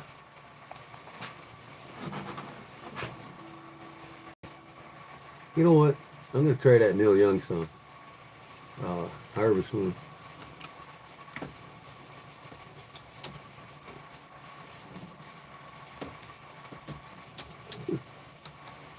I gotta. Oh, damn it. I gotta set my guitar to, I think low E tuning or something like that.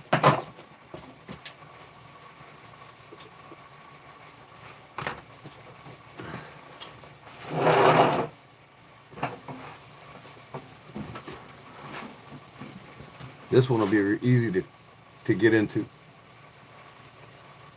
Okay.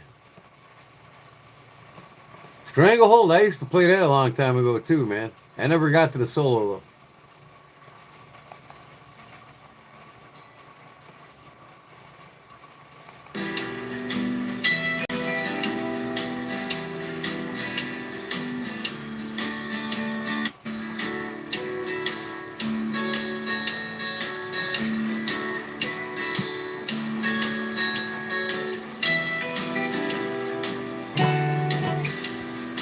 I gotta tune this guitar. 2, 3. Like the chords in this are not hard. The left hand is no different. And it's got that really, with this one, he passed away. Alright, so Harvest Moon off of the Harvest Moon album, released in 1992. This was kind of a sequel to the Harvest album, which was released 20 years earlier in 1972. And he got together 1976 a lot that of song was the wrote. musicians to record the song, including Linda Ronstadt, who sings the background. Come on, what are you gonna tune the guitar to? She sang the background vocals on The top string's gotta be from 2 Harvest. strings. And also Ben Keith is on here, the pedal steel guitar player. He was a great musician. Played pedal steel on hard. Never forgot there's a all court through the Harvest. upheld man He lived with Neil Young IQ forever. for law enforcement. Sadly, Oh, really, Billy Bob Bull? No shit. and, I'm retired. I don't want to be a his big cop. break into Go ask somebody else. was he played on Patsy Cline's "I Fall to Pieces." That's going way back. It's a great song. Patsy Cline was a great Name song. a car? Anyways, let's get on. All with right, this one. rack. How's that sound? You know, this is one Car of those backwards. songs that comes along just once in a while, right? Just a great song. Come on. I think because it's just a beautiful song. It's got such great sentiment, and it's got that really. Come on, man. Really only Neil Young. And I'm going to try and show you, like the chords in this are not hard. The left hand. I gotta go to the bathroom, man. What does he say?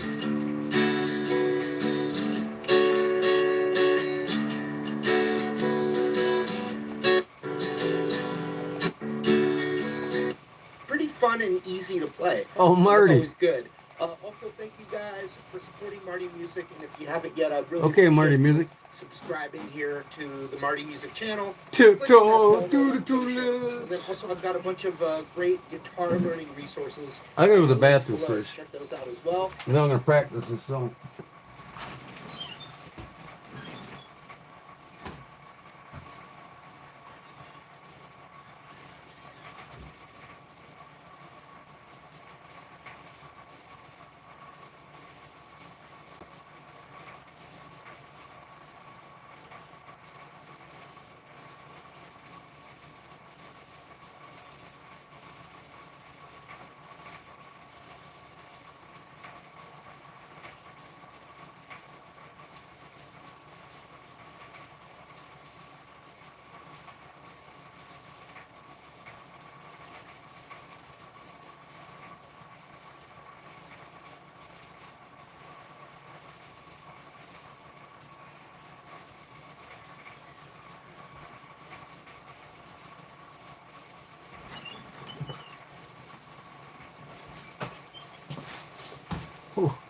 Man, kind of pissed my britches.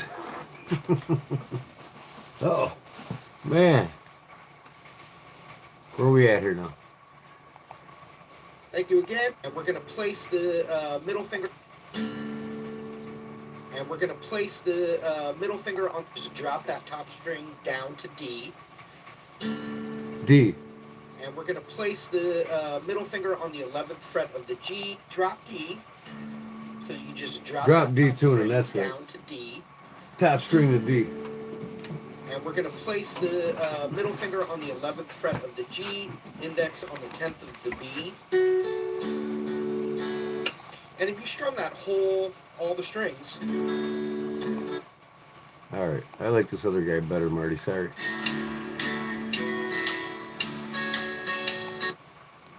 All right. Drop it down to D, he said. Oh, man, my buttons fell off of this thing again. Son of a gun. Hold on. Slow down, Hot Rod.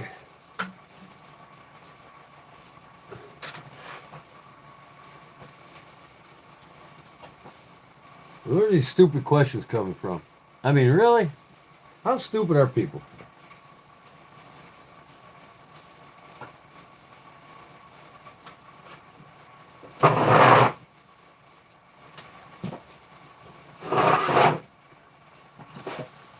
Stupid questions get stupid answers.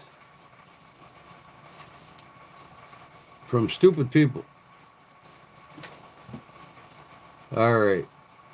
Oh, I put that on the wrong side. I lost my other button. I hope I can find it one day.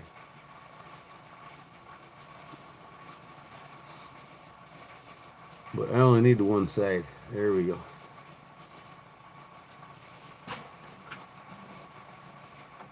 One of these days I'll tune it by ear.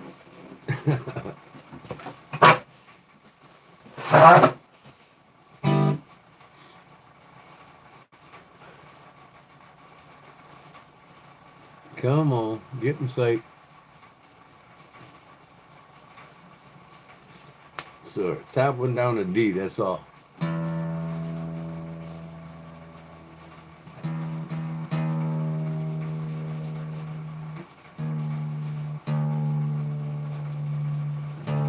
That's it. Okay.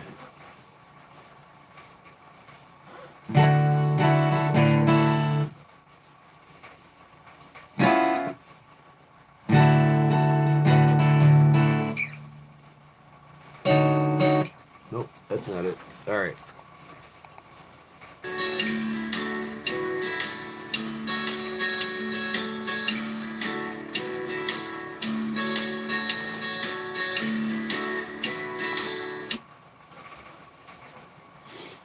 Okay.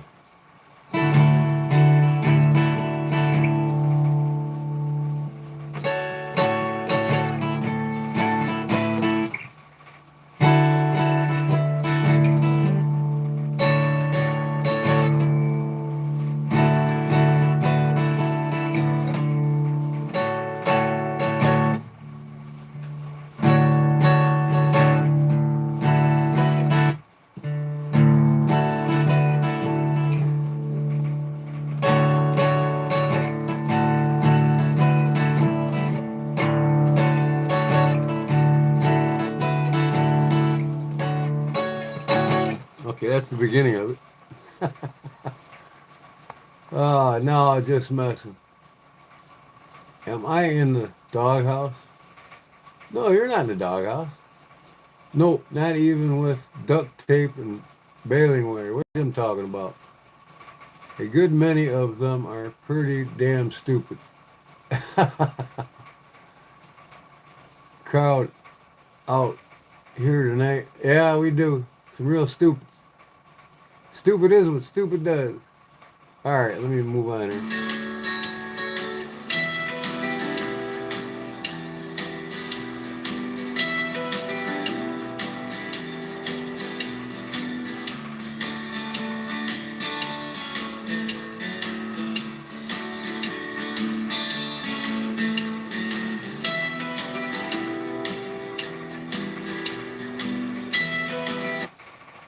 So after he does this a few times,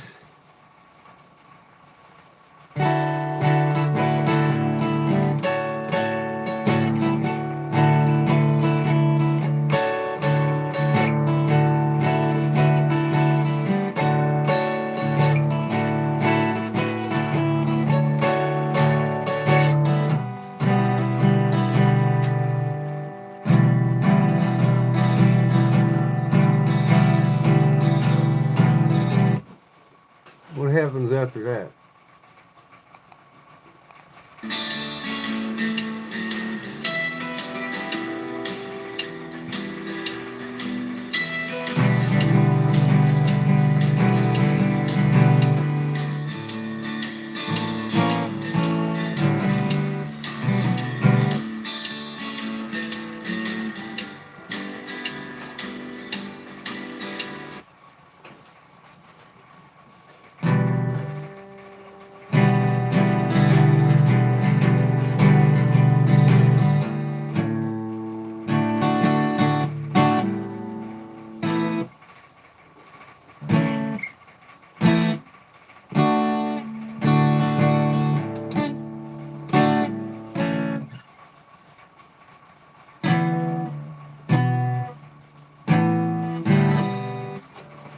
Oh, I gotta get that right.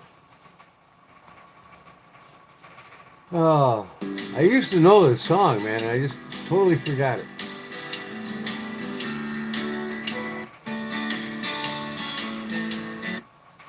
So let me go to where he's showing it. Just an up down. So it'd be like a 1, 2, down.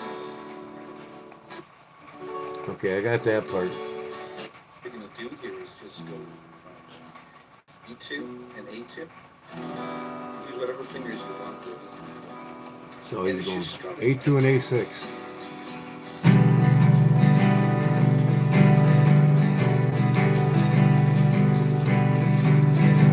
And then we go to just a regular D. And we're gonna play this one.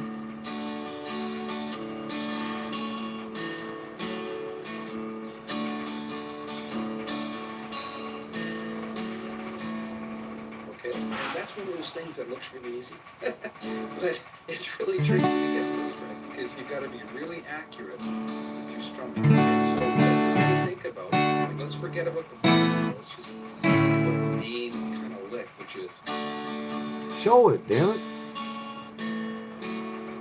okay. So first of all, we don't want to hit this E string at all in this. Oh, you want it Easter it Next off. thing we're gonna hit is down.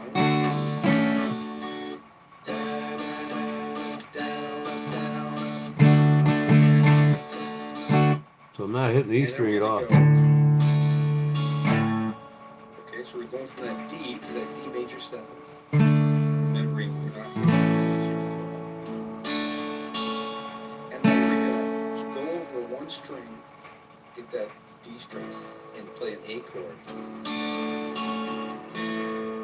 And we're gonna upstroke from the G string on that A chord. What? That's D string, D string, and then G string on the A chord. There it is. And the last one is an upstroke. Same thing from the G string. We're going to hit D4 to the left stroke.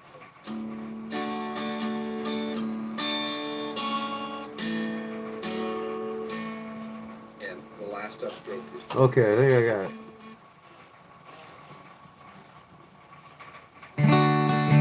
Oh, no, I'm not playing that E string.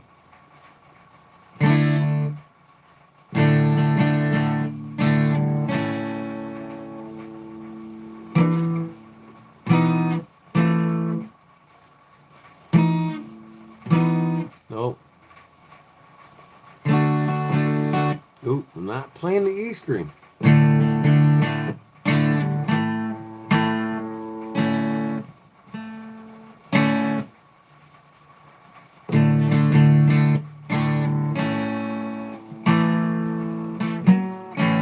That's it.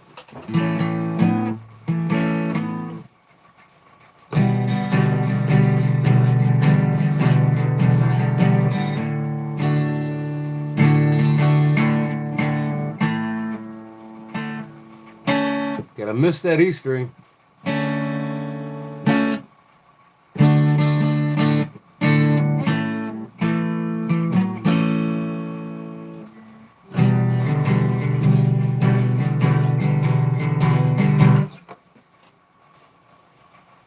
You used to play that for your boy in the bath? Harvest Moon, hell yeah.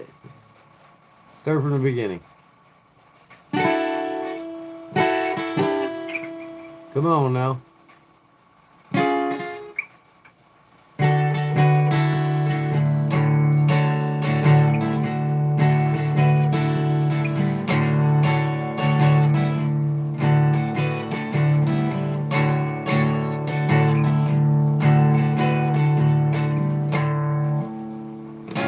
Oop.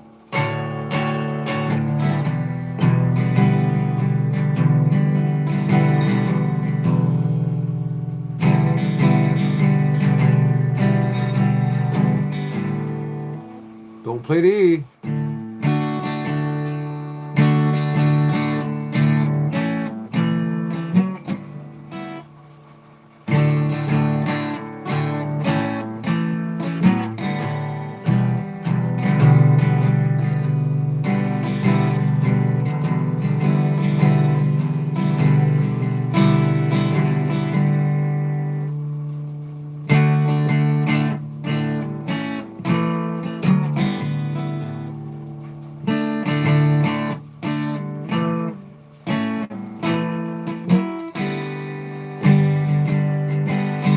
I think that's the next part at the 5th fret.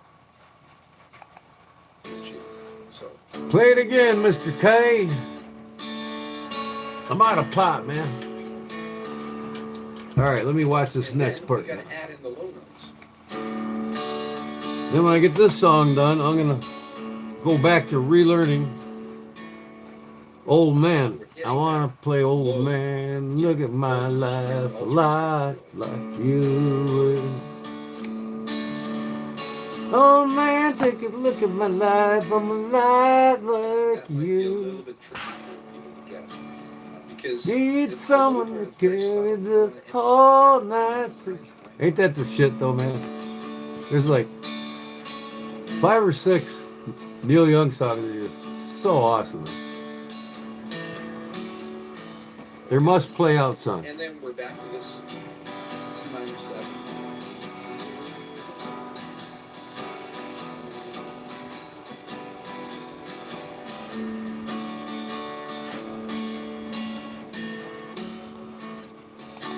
So that's what I got to work on.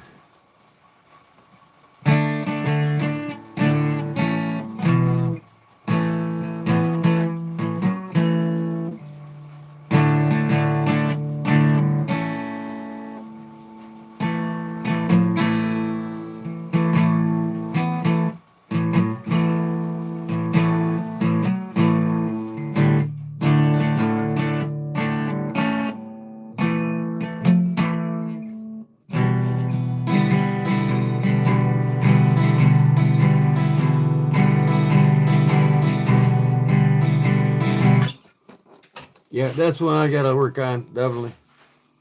What's that Pink Floyd song? The one I wanted to do. Let's work on that one. I gotta put some more logs on the fire. Be right back.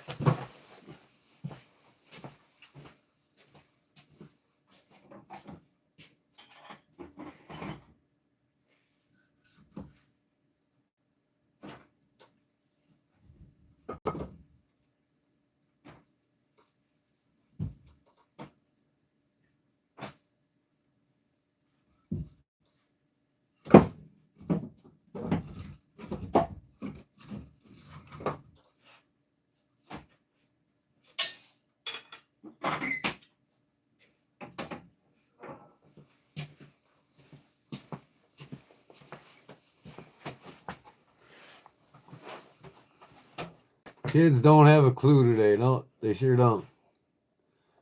Yeah, Gio, we had the best childhood, hands down. Best music, best childhood. The baby boomers didn't have it as good as us. Wait, now I think you are a baby boomer. But there was an era between the baby boomers and Gen X that was the best of both sides.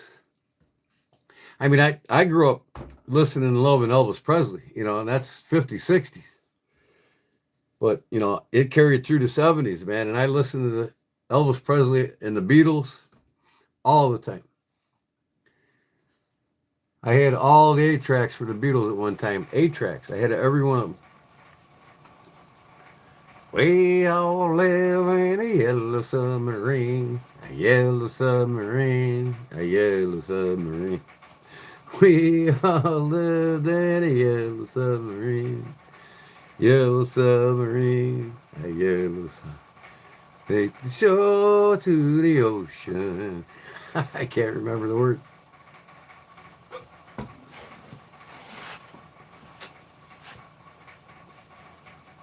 Let me see here. Ah.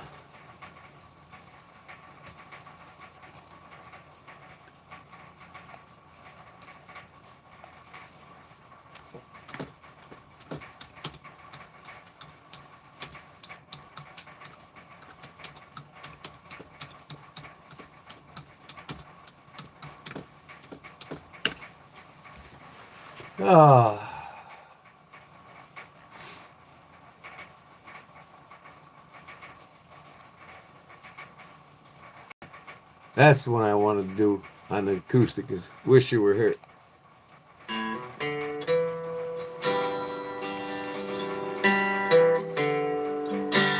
That's an easy one, really.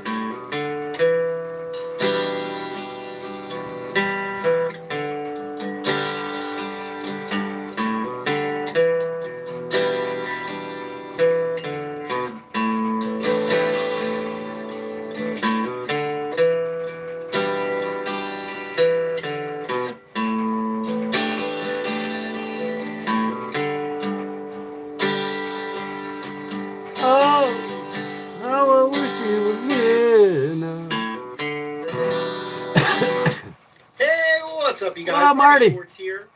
So happy to be teaching you I like the other guy that shows them though. If I could find it. In this lesson, we're going to be breaking down that intro and then the chords that follow for the rest of the song. Be sure to check out my other videos that teach. I just do Marty for now. He's basic. Also, appreciate all your support.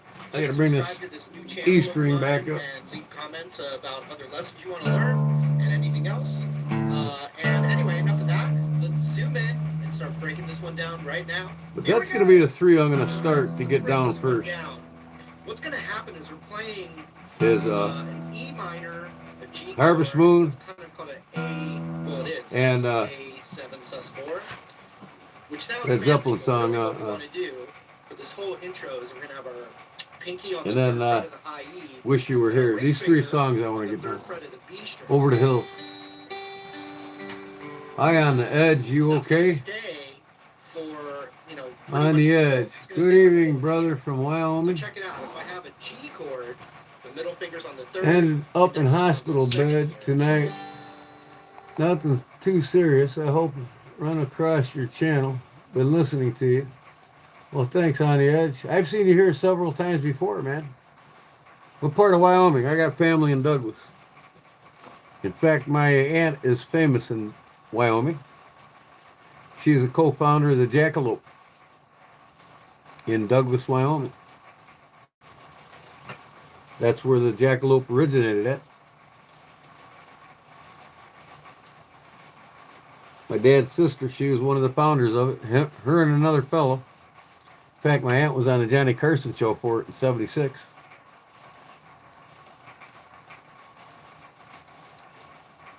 Freddie, I got several electric guitars, but I'm not going to play them tonight because I'll wake my wife up.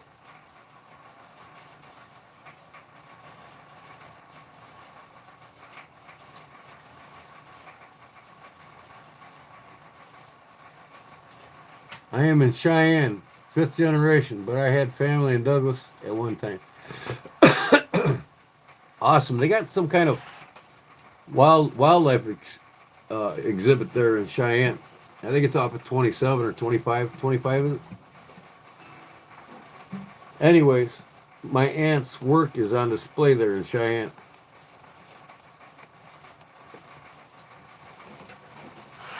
Eat it and hunt jackalopes professionally. You're trying to pull my tail. There is no such thing as a jackalope, other than the fact it's a Wyoming joke that started in Douglas.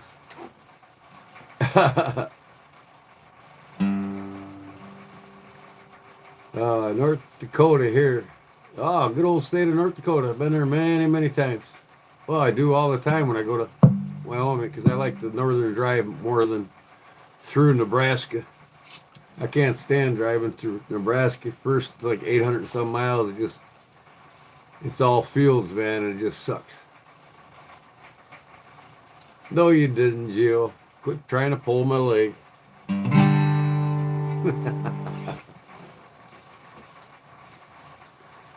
Been to South Dakota, great place. Yep, I've been all over there. I've seen Mount Rushmore like 8 times.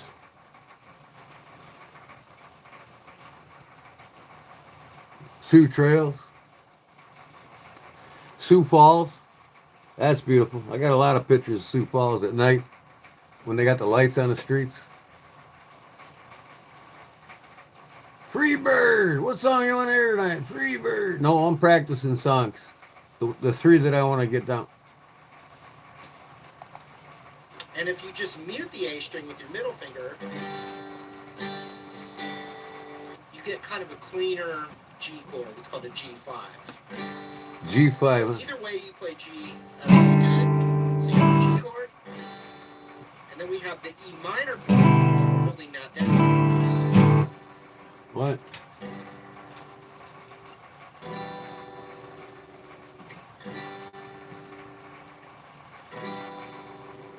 And these 2 right here, you can scoot them over. So the second fret of the D, second fret of the G, holding these. Forget the low E. That's the A7 sus4. E minor, A7 sus4. A7 sus4. And then the licks that go with outlining the chords. So if you play those chords well, the licks fun and outline the chord shapes. So I'll show you what I mean. The first thing, remember, we'll just keep those glued on. The first thing we're going to do is this.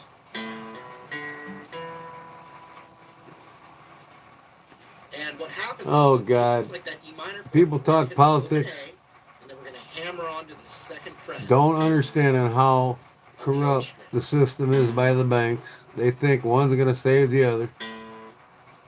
Then the open D string, and then middle finger on the second fret. What's he doing here? Of the A string. Oh, I got you. Then the open D string, and then middle finger on the second fret of that D string. And then we hold that E minor chord right after. So it looks like this.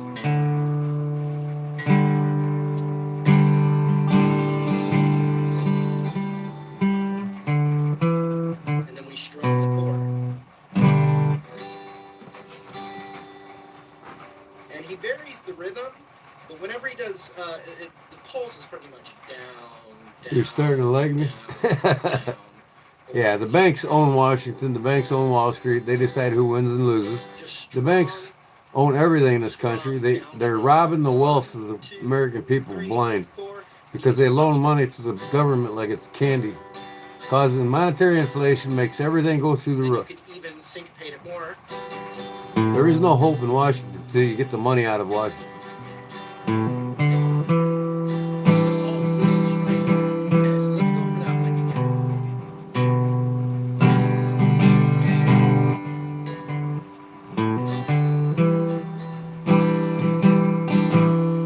Then we're gonna play the open G, then the D string, holding this chord, then we take our finger off. Hold this.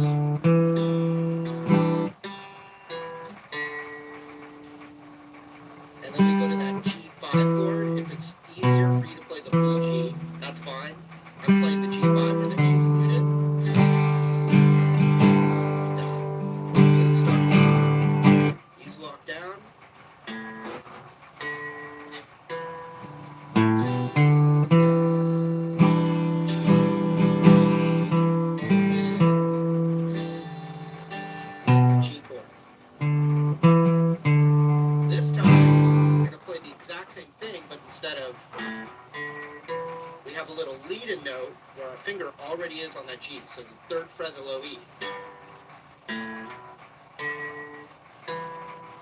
So we Got just added that note, but the rest stays the same. So let's do it from the top.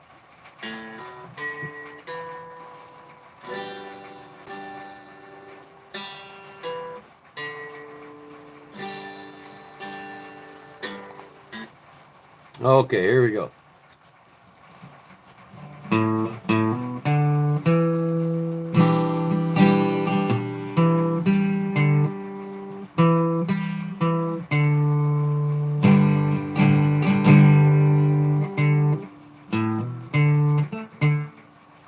Uh,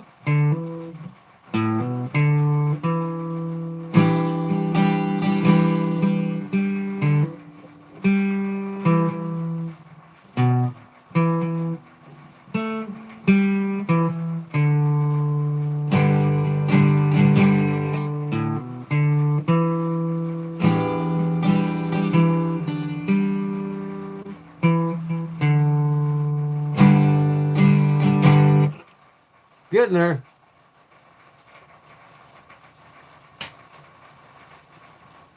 True thing, we still need our Minutemen and traditions. What Minutemen? What are you talking about? Minutemen. Are them Minutemen going to bring industry back to the country? No, they're driving it away. Are them Minutemen going to borrow money from the feds, causing monetary inflation to go through the roof, making everything go up? In fact, 60% since 2022. Not to mention, they just gave the billionaires a $959 billion tax deduction. How many tax deductions have you gotten? That's a lot of money to give away. And everybody bitches about the 79 to 95 billion that they spend on immigration and other stupid things, right? But they don't care about the 900 or the 290 some billion that they gave the wealthy back. So they're not there for us. We're not their true constituents, man. Only a fool would think so.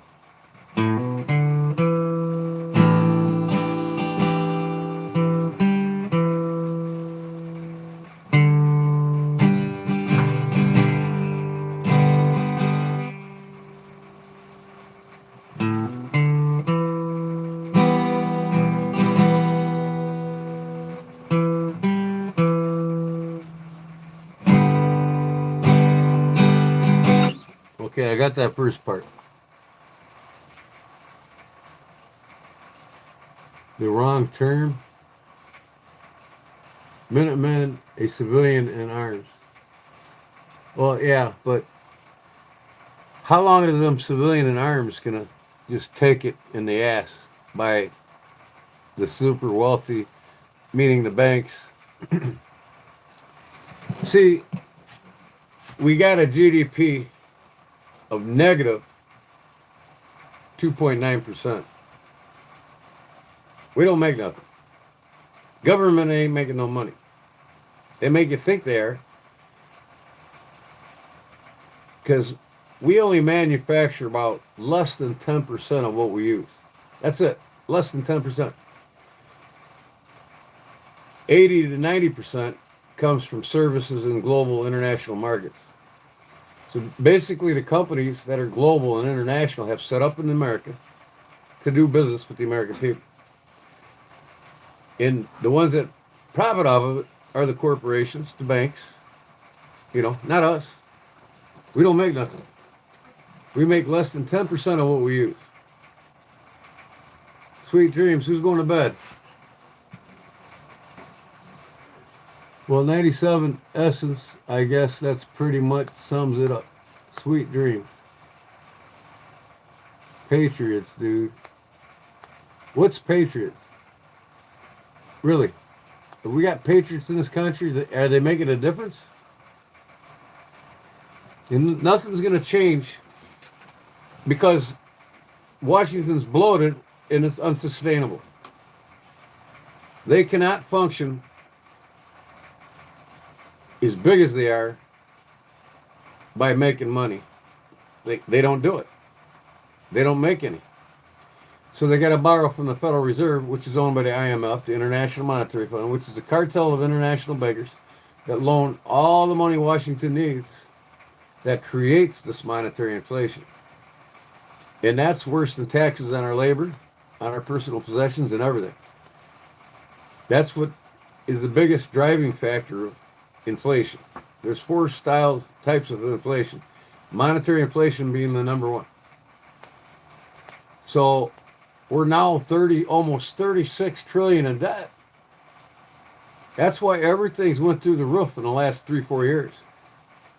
Because of the king of borrowing, which no other president's borrowed more than the one president today. That's costing you more than anything. And people just don't get that. Not to mention that they gave $290-some billion back to the corporation. And they're not making nothing. So if the GDP is 2.9% negative, that's basically negative 290 billion.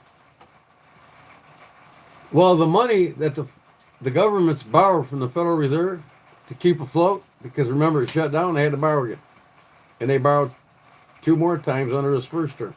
They borrowed once under the last Democratic idiot. So basically, the GDP, or the not GDP, the deficit, negative 0.29%. That's basically saying 290 billion. On the 36 trillion that they borrowed, their payment a month on that is around that 290 some. So it's like 298 or almost $300 billion a month they owe the Federal Reserve. So in order to pay it, they push this monetary inflation on all of us to make us pay it through the purchasing of goods and the things that we are getting. So it's out of control. We've never as a nation been in debt over $96 billion. Never, $960 billion. Never into $1 trillion until Reagan. After Reagan, it all started spiraling. Reaganomics kicked it off, and it just kept going and going and going. So we went from a little over $1 trillion under Reagan, 1.5 trillion I think it was, to the Bushes, another 3.5 trillion.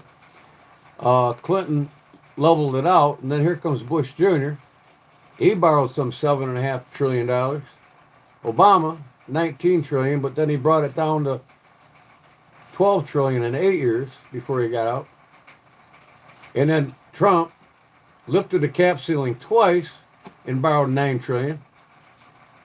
And then the last bozo, before Trump, he borrowed 7 trillion, 7.5 trillion to be exact. And now Trump again is pushing 7.5 trillion again. So Trump, by the time he's out, I would say estimate he's already borrowed the most money than any president in our history. So when he's out, I estimate his borrowing to be well over $18 trillion in 2 terms. And that's costing you. Not to mention they're losing money by giving $294 billion back to the corporations in tax cuts.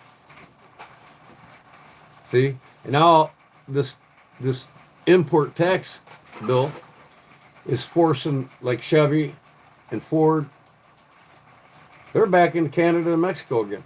We're not paying these taxes. We're back. We're going back. We're setting up shops again. They laid off 70,000 workers between the 2 companies.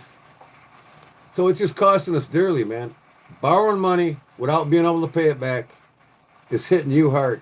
And you've seen that since 2022, the price of living went up 61.5%. Not 6%. 61.5% since 2022. Created by this over 30 trillion in deficit, or in debt.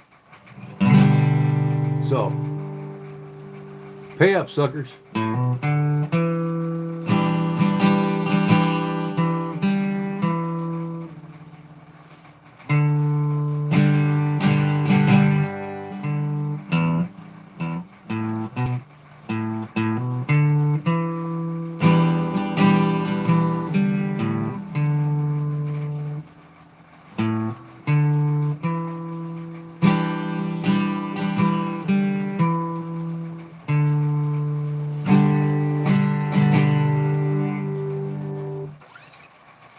That's just the way it is. That's reality. See, a lot of people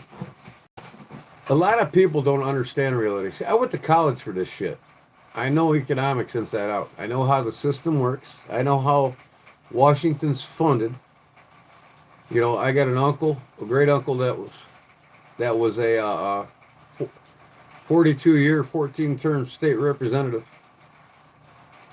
And I've learned it all. I've learned how it works. I learned how the crooked system is designed. What I know, if I was to say what I know on public television, first of all, they wouldn't let somebody like me on public television because I would tell everybody in America what the truth is. And how the banks are out of control and they own Washington.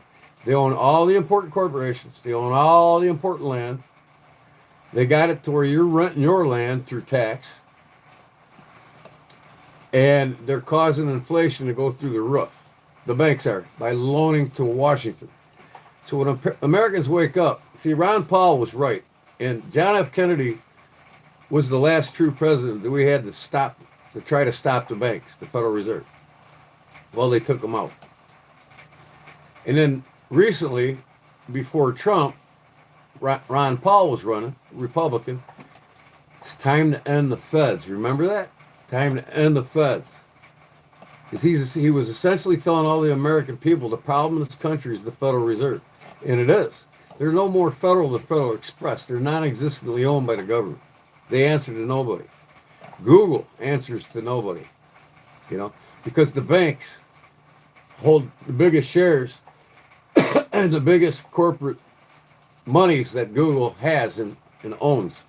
And a lot of these big corporations like Google and Bezos, you know, and Bill Gates and all them, all their money's tied up in offshore accounts to where they don't have to pay taxes on the dollars. That's another scam. So the banks essentially own everything, and they own our destiny.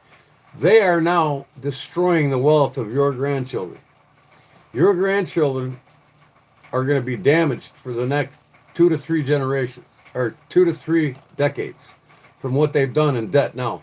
Unless we stop this Federal Reserve and get them the hell out of here, the Secretary of Treasury starts printing our own money backed by gold again and silver and whatever monetary value perishable that's used to back up our money. We got it to end the feds. And we still hold the power, but how are you going to get everybody in America on the same page that's dependent on a system that created them? They created this debt crisis too. You know, nobody got credit cards and charged things until the 70s. By the mid-70s, pay now, buy now, and pay later. See, that was the biggest scam of it all. So they made it to, with monetary inflation, made things so costly that you had to borrow from them to get what you needed. Before, you could save up and buy a new vehicle. Back in the 70s, a car was $7,800. Or a luxury car was $7,200. A regular average car was $2,700. What is it today? 100 times that. 300 times that. 70,000 versus 2,700. What's that? Like over 500% more? So our grandchildren today, when they grow up to be my age, 6 years old, they're going to pay $1 million for a house and $250,000 for a truck. That's just the way it is. Unless we starve the banks to where the banks collapse, the monetary system collapses, the U.S. dollar collapses, and the feds are cut off. Once we starve the banks and get the feds the hell out of this country, Then we take control of our money again, and then Washington wakes back up. That's the only way you're going to make America great again. Because at the rate we're going now, your pocket's not looking so good, is it? And it's going to get even worse. So, there it is. Until we starve the banks, and we can starve the banks, it's real easy. Everybody wanted to get on the same page. Refuse to pay your loans. Refuse to pay your mortgages. If every American didn't, well, let's just put it this way. If every American refused to put their money in an FDIC bank, which is the Federal Reserve insured bank, every American says, no, we're not putting our money in a Federal Reserve bank. We're going to put it in a credit union. And now we want the Secretary of Treasury to reprint our money and back it by gold again.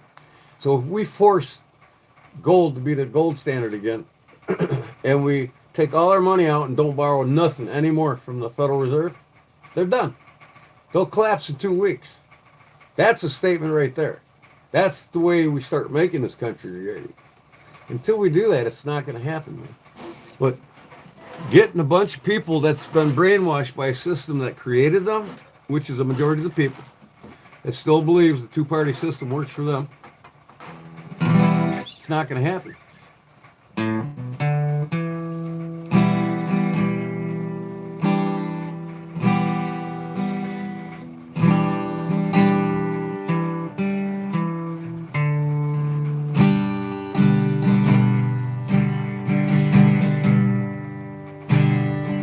I need to go on to the next part. There it is. My wife's going to be mad. I'm going to have to set my alarm to get up. Same thing So again. when I go up there, I got to take my this finger, my ring finger off. New thing.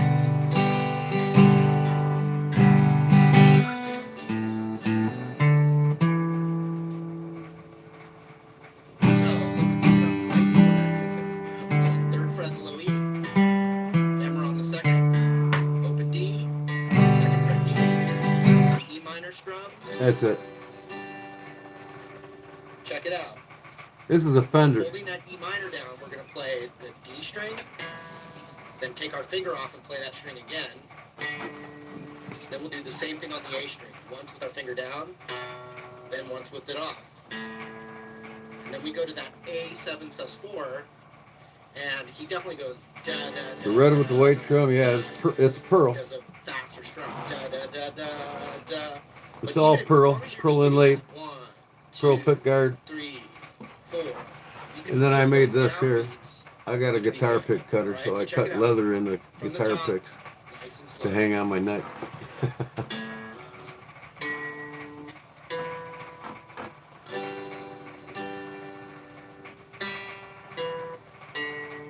Oh, we got somebody talking smack now. Yo, what up, Marty?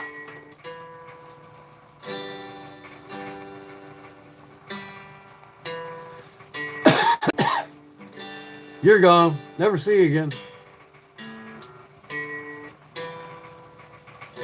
New thing, Where's my mods? My mods is erasing shit right now while you're speaking. now it doesn't do the pickup note there because we're on this. It's gonna Ah, just do that very first thing we did. Wisconsin, place of cheese. Love going up to Wisconsin. The new SS thing again.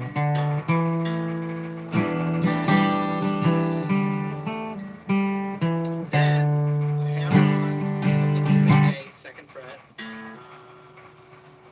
just like we did in the very beginning. Then the open D, and then the G chord.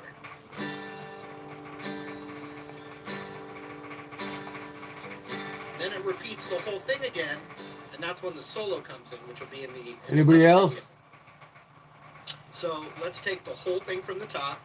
I'll do it Thanks, nice and 97. slow. All right, here we go. These are locked in. We can look at it and talk about it, but I think we can, as people, do something about it. We can do something about it, 97. The first thing we got to do is get people on the same page as me. In order to do that, we got to start telling everybody it's the banks. The banks are draining the wealth of this country and draining us all. Hold on. So, yeah.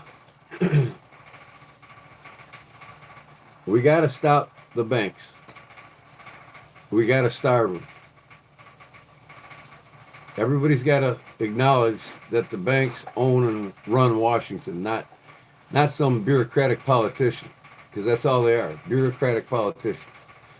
You know, you tell me somebody in Congress that makes $175,000 a year, like Schumer, like that female, what's her name?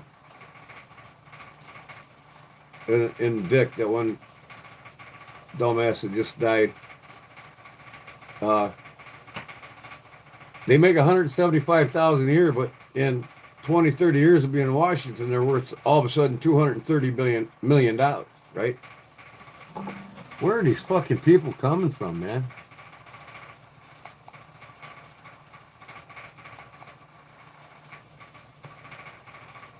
Well, does this guy like make up all kinds of pages just so he can troll or what?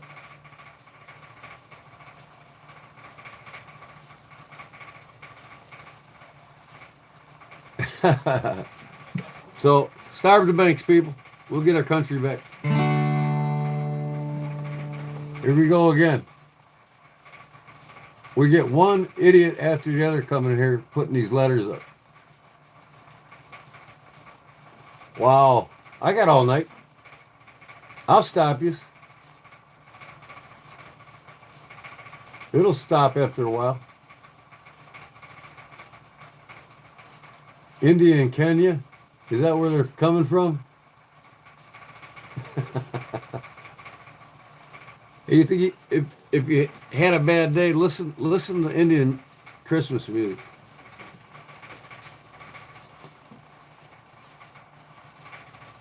It's the same person. What has he got, like 10 accounts that he just likes to... Here he comes again. I'll get rid of every one of his fucking pages. You know, keep making them, buddy. I'll get rid of every one of your son bitches. And then I'm going to report you to Google, and they'll shut your ass down. Hi, man. How goes it now playing Elliott Smith? Everybody cares. Anybody understands. Anyhow, rest peacefully in heaven. Elliott, baby. Come on, man. You ain't got no room here either.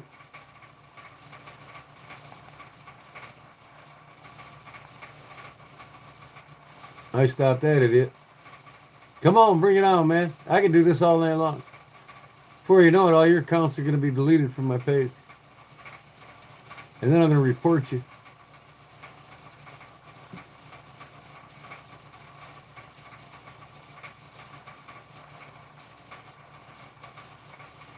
I'm in Illinois. What state you in?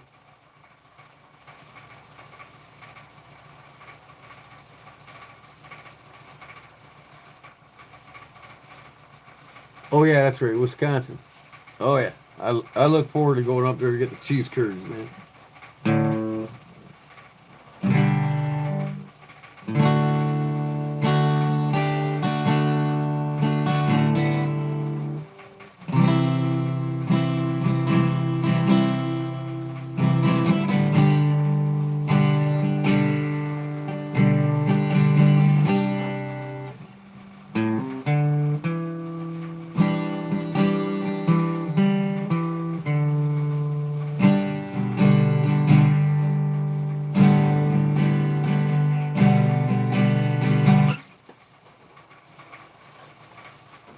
Yeah, medium weight strings, yep.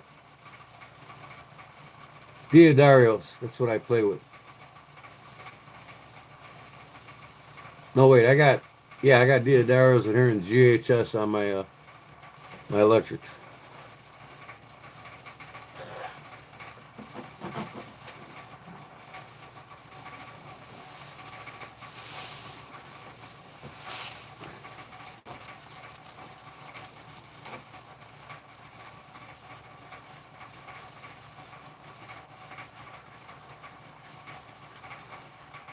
I got a Les Paul behind me, and I got a Fender Strat in front of me. I love playing them both. I got a ukulele and a banjo.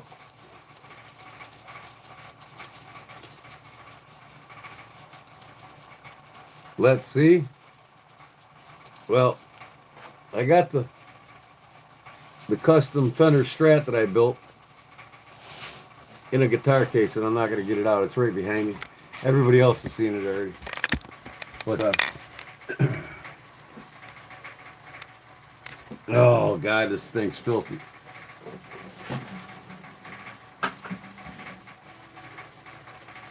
My sack of shit. This thing is filthy.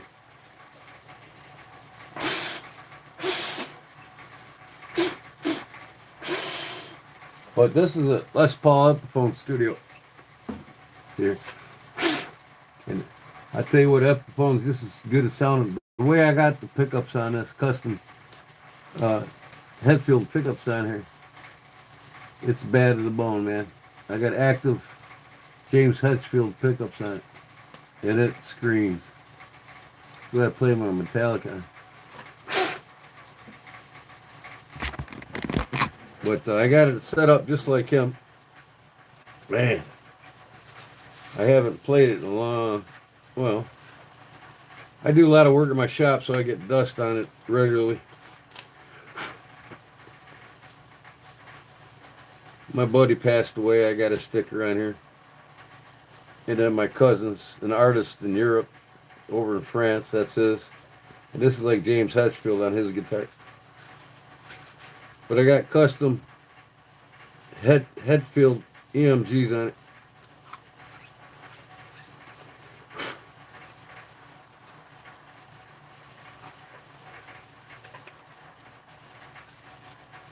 I gotta take it apart, restring it, and clean everything down again. But that thing sounds every bit as good as an original.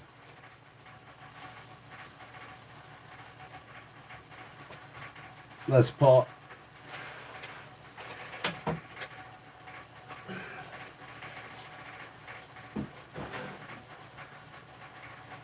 Strat is a marble blue.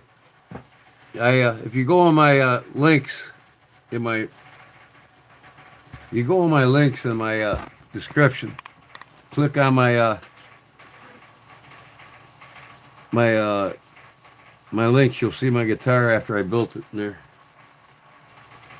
One of my Facebook pages. I can't remember which one it is. My woodworking page, or because I built the body and everything. But I ordered the custom neck. I got single coil custom shop 69 pickups in it, which was the last series and run from the old gal that worked for the company for 58 years. I got the last run of her hand-wound pickups that she made before she retired. She retired right after that. So I got some custom shop 68s on it.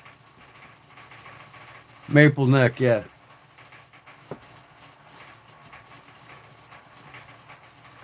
This is probably back, I don't know.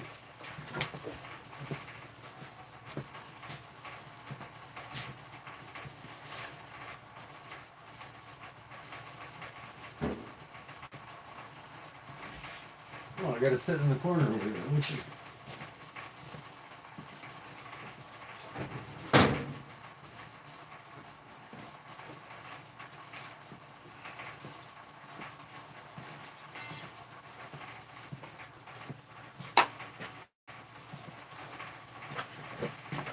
It is dirty. Shop dust all over it.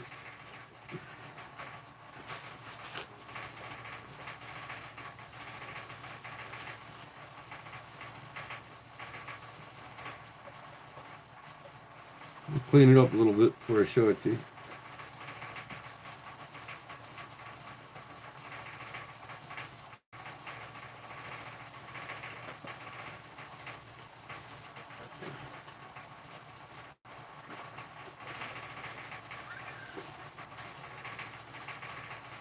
So I bought the neck for it.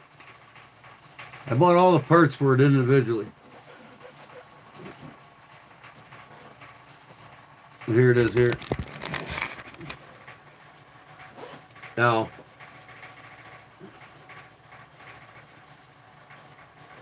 my nickname's G-Man, so I wanted something like Stevie Ray Vaughan had on his guitar. But I made the body, and I epoxied it to look like marble. Then these single coil pickups, I painted it to blend in with it, and that's that. And it's got the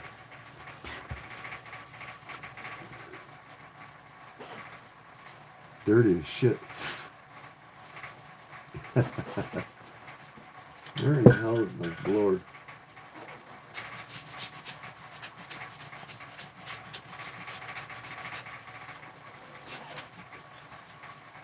So yeah, I haven't played this thing in over a year, man.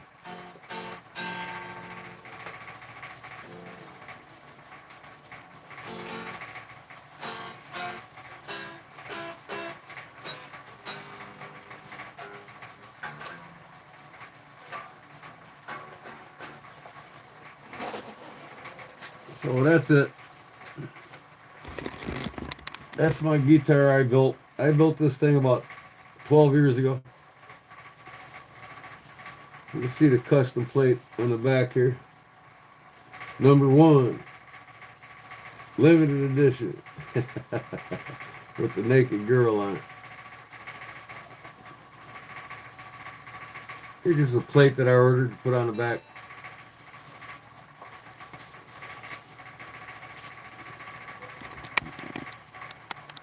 Yeah, no problem, man. I don't get it out too often. I need to hang this thing back up.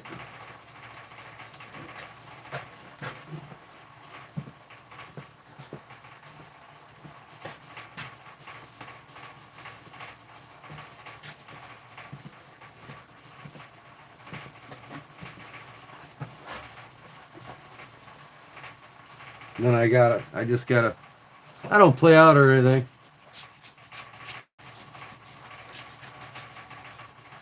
But I got this amp right here. This is a Mustang. I mean, it's got 236 presets in it. I can replicate any sound from any band with this thing. Fender Mustang. 75 watt. That's all I need.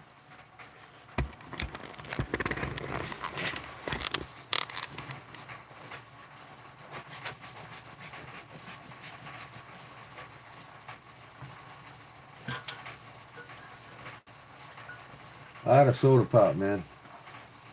Yeah. I need to go to bed, though. I really do. More on my guitar later. I'm not going to play anymore. But yeah, I'm happy how this turned out. I'm looking forward to finishing these other knives.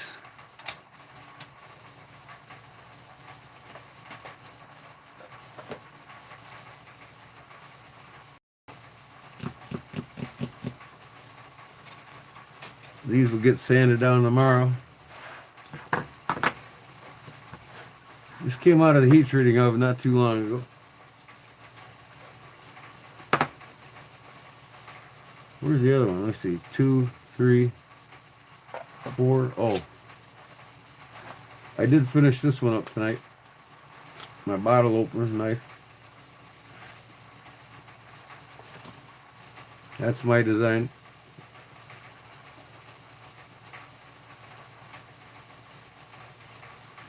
All right, 97. Thanks for coming in, man. Bengals fan, what's up, brother? How you doing? So I'll have this probably for sale on my eBay and one of these. I'll have a couple of them for sale because I got 3 more that well. This one's gonna get heat put in the forge tomorrow. 3 more of them.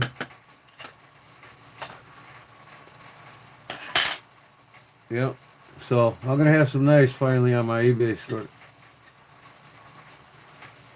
Try to make some money. Y'all can buy a knife off me. I'd appreciate it. It's not my first rodeo. I just been doing customs, and now I decided I'm gonna start making lots of them. A lot of 6 at a time, you know, and having them available. This is my sharp finger. It's a little bit bigger than a little bit longer and a little bit bigger than a charade, so I look forward to getting these sandblasted and stone washed. My giveaway comes as soon as I get I should have one of the 2 packages tomorrow, Barbara. The one from Jerry, I think that's going to be in. 1084. All them knives are made out of 1084.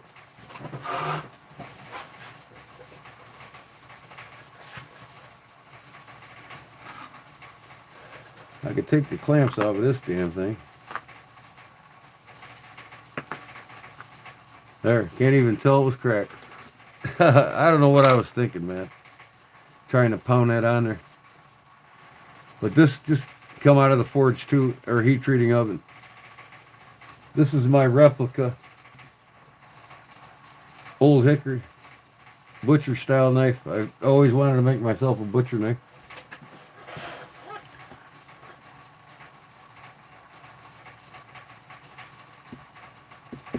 So I'm looking forward to getting this sanded down and using it.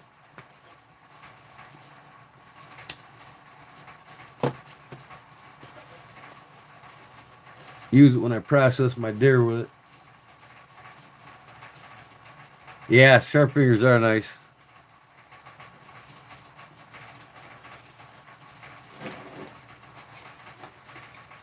That one's ready to go, man. That'll have some scales on it by tomorrow night. Like I said, that'll be available. And a couple of these will be available. I'll have 2 of these available. These 2 will be available. And this one by tomorrow night. That one next couple of days. And then I'll have 3 of these. 3 or 4 of these available. Well, 3 of them. 2 I'm giving away that I already promised to. 3 of them I'm giving away. I'm sending Robert Jones one of them. He don't know yet, but he's getting one. That's the fellow that donated all them knives for my 3K giveaway, if any of you remember.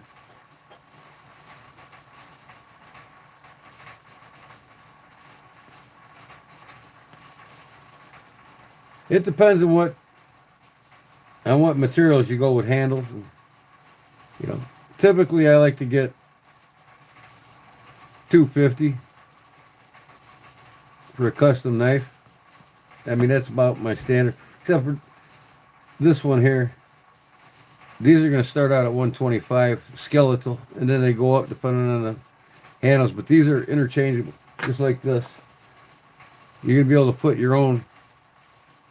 You can order more and more scales off me. You can build on it, you know.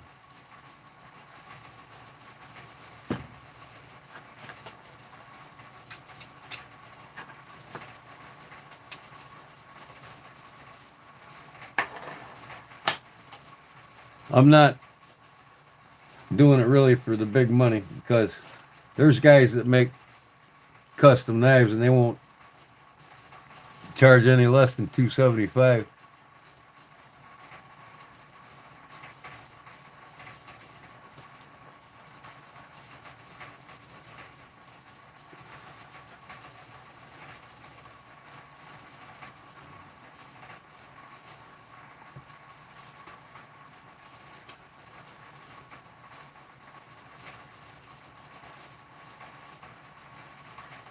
Should be a whole different night when I'm done with it. I gotta clean all this up again, sand it down some more, and then I'll oil it one more time. And get ready to drive these pins through right.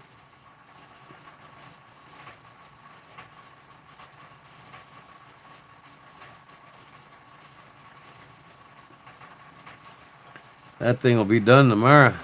Can't wait to use it.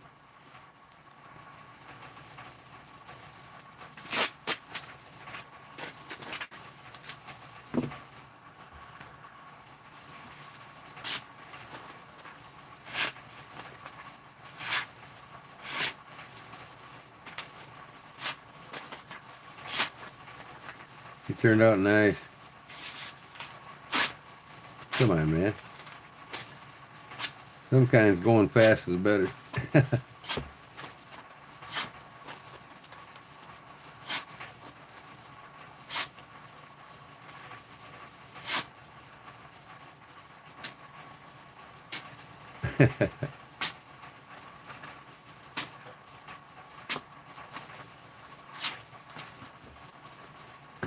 Turned out nice.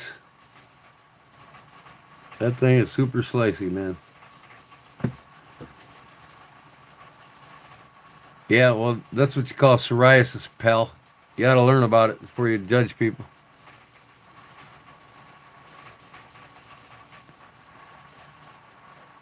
Always ignorant fucks in the world, ain't there? Yeah, they're a lot of work, man. You know? I mean, you can buy, manufactured knife companies, you can buy something like this for $97, you know what I mean? But it's just all stamped out from a machine. These are all done by hand, you know what I mean? $250, I think, is a reasonable price for any custom.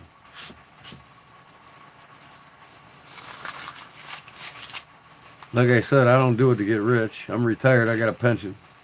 But I do like making money doing it. And I'm not going to cut myself short. That's short enough.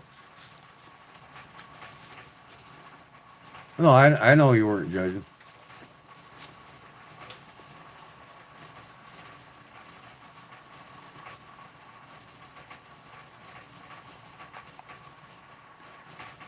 You just gotta understand, that's psoriasis, and there's nothing I can do about it until I get medicine that'll take it away. Plus, it's years of construction hands. I mean, I built so many houses and done so much concrete work, it ain't even funny.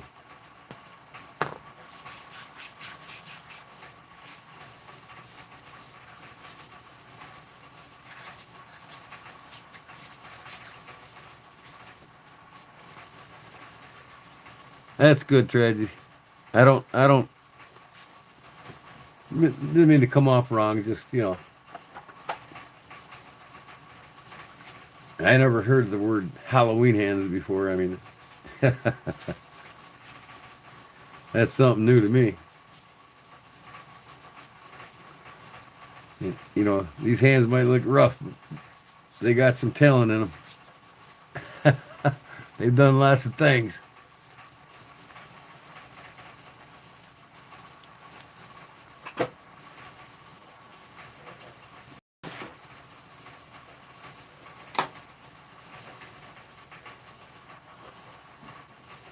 So I'm thinking maybe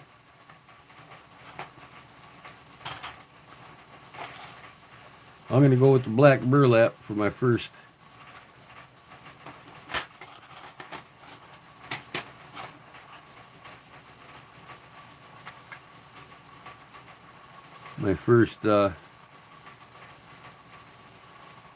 sow buster with burlap. Never had one with burlap made yet.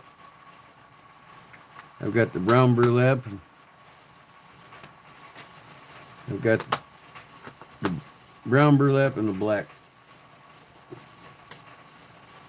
They'll look pretty cool. I think this will look cool with the brass. But I'm not doing brass, that's right. All my knives are going to be, all these knives will be, these two pins here, interchangeable.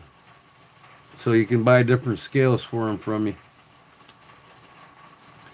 So I'll make all kinds of different scales for these knives you can order off me if you wanna grow your knife.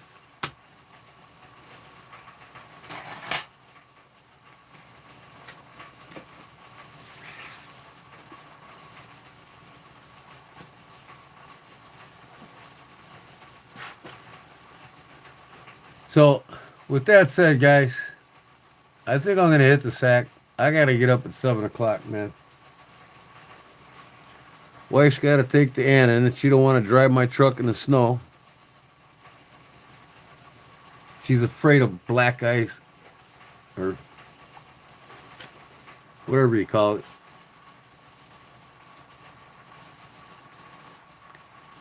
So I'm gonna get off. Let me see here. 7 hours live, so that's long enough. If you haven't seen me in the forge with this knife and these others, you can go back and watch the beginning of my video, and I show you how this is done in the forge. Well, this one ain't done yet. It's got to get done tomorrow. I'm going to be finishing these pipe wrench knives. I'll be selling them probably for 125 a piece. You know, and this is good steel, man. This shit's like 1095 almost. It's damn good steel.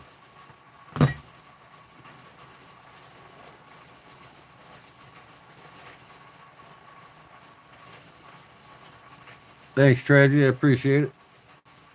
But, yeah.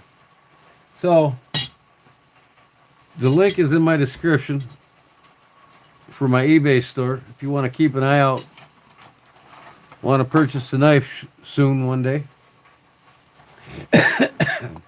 you get the link to my eBay store and see what I got. I got EDC Hanks in there right now, and I got a bedside tray. I'm surprised nobody's bought that, with the case on it, double X. And it's done in a tie-dye pattern. And it's got a velvet bottom sewn on it. So it's pretty cool. You put it by your bed, and end of the night you put all your EDC gear in it. In fact,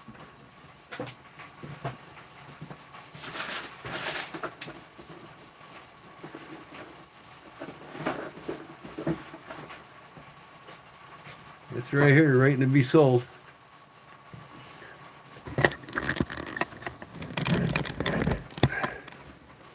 See, at the end of the night, you take everything out of your pocket and put it in there next to your bed so it doesn't go anywhere. My prayer coin. You know.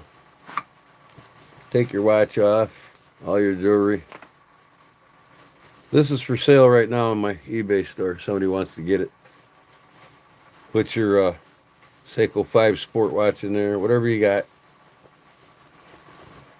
The knives you carried for the day. Even your toothpick holder, right? So it keeps everything by your bed organized. That's for sale right now in there. I'm going to have some of these for sale too. Toothpick holders.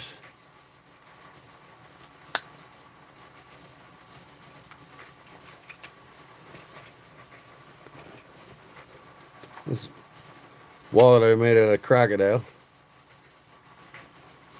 Doesn't have any money in it.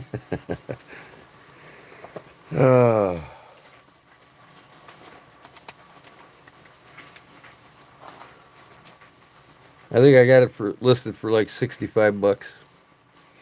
But this is bed stand leather that I molded and shaped, and then I tied a velvet bottom on it. I sewed a velvet bottom on it. This keeps everything in place so it don't fall off your end table on your bed, next to your bed.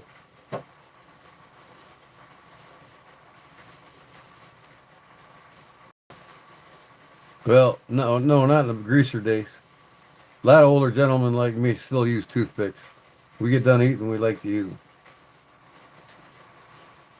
You don't have to carry a toothpick in your mouth to look cool. I don't. I just use them. Especially after eating red meats and stuff.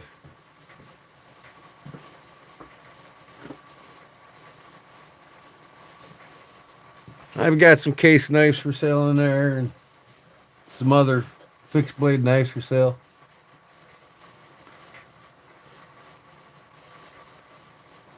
Little Whopper.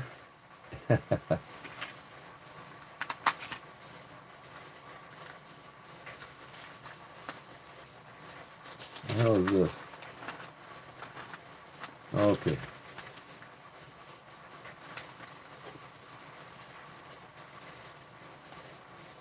I got this wine cafe in town. I got the lady's number. She's a business owner. She has classes in her wine cafe. Like she had an artist in there teaching people how to paint. So I'm gonna contact her, and I'm gonna throw a leather crafting class for beginners. Get people to pay me to teach them how to do leather craft. Got another sticker. My nephew designed them. One of my nephews designs abstracts. He's got his nickname on the bottom of it. Boom Balloon.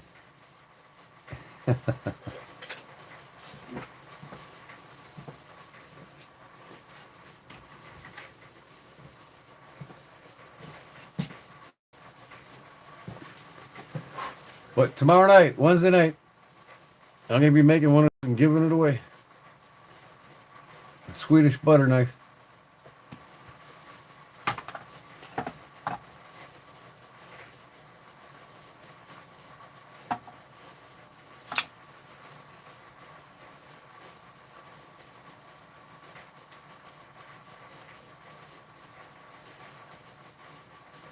So,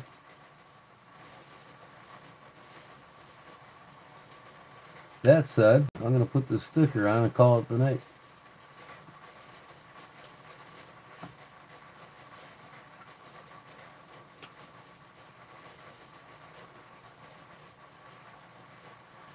Yeah, put it right here.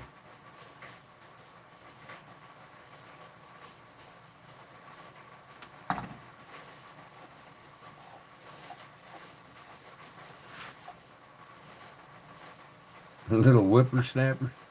That's pretty cool, huh? I got one on the back of my cell phone. It hides my magnet. It's a little different design than this one.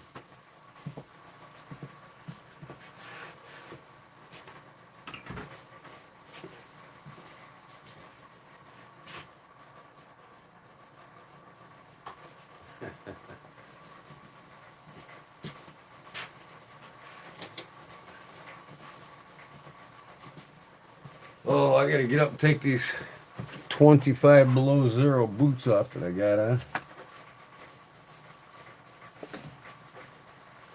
Take this upstairs, I'll probably carry this tomorrow.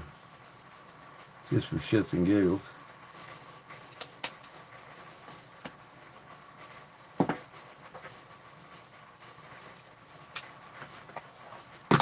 All right, everybody. Thanks for coming in. And like I said, if you want to see my forging process for doing my knives, go back in the beginning of the video for the first hour or two.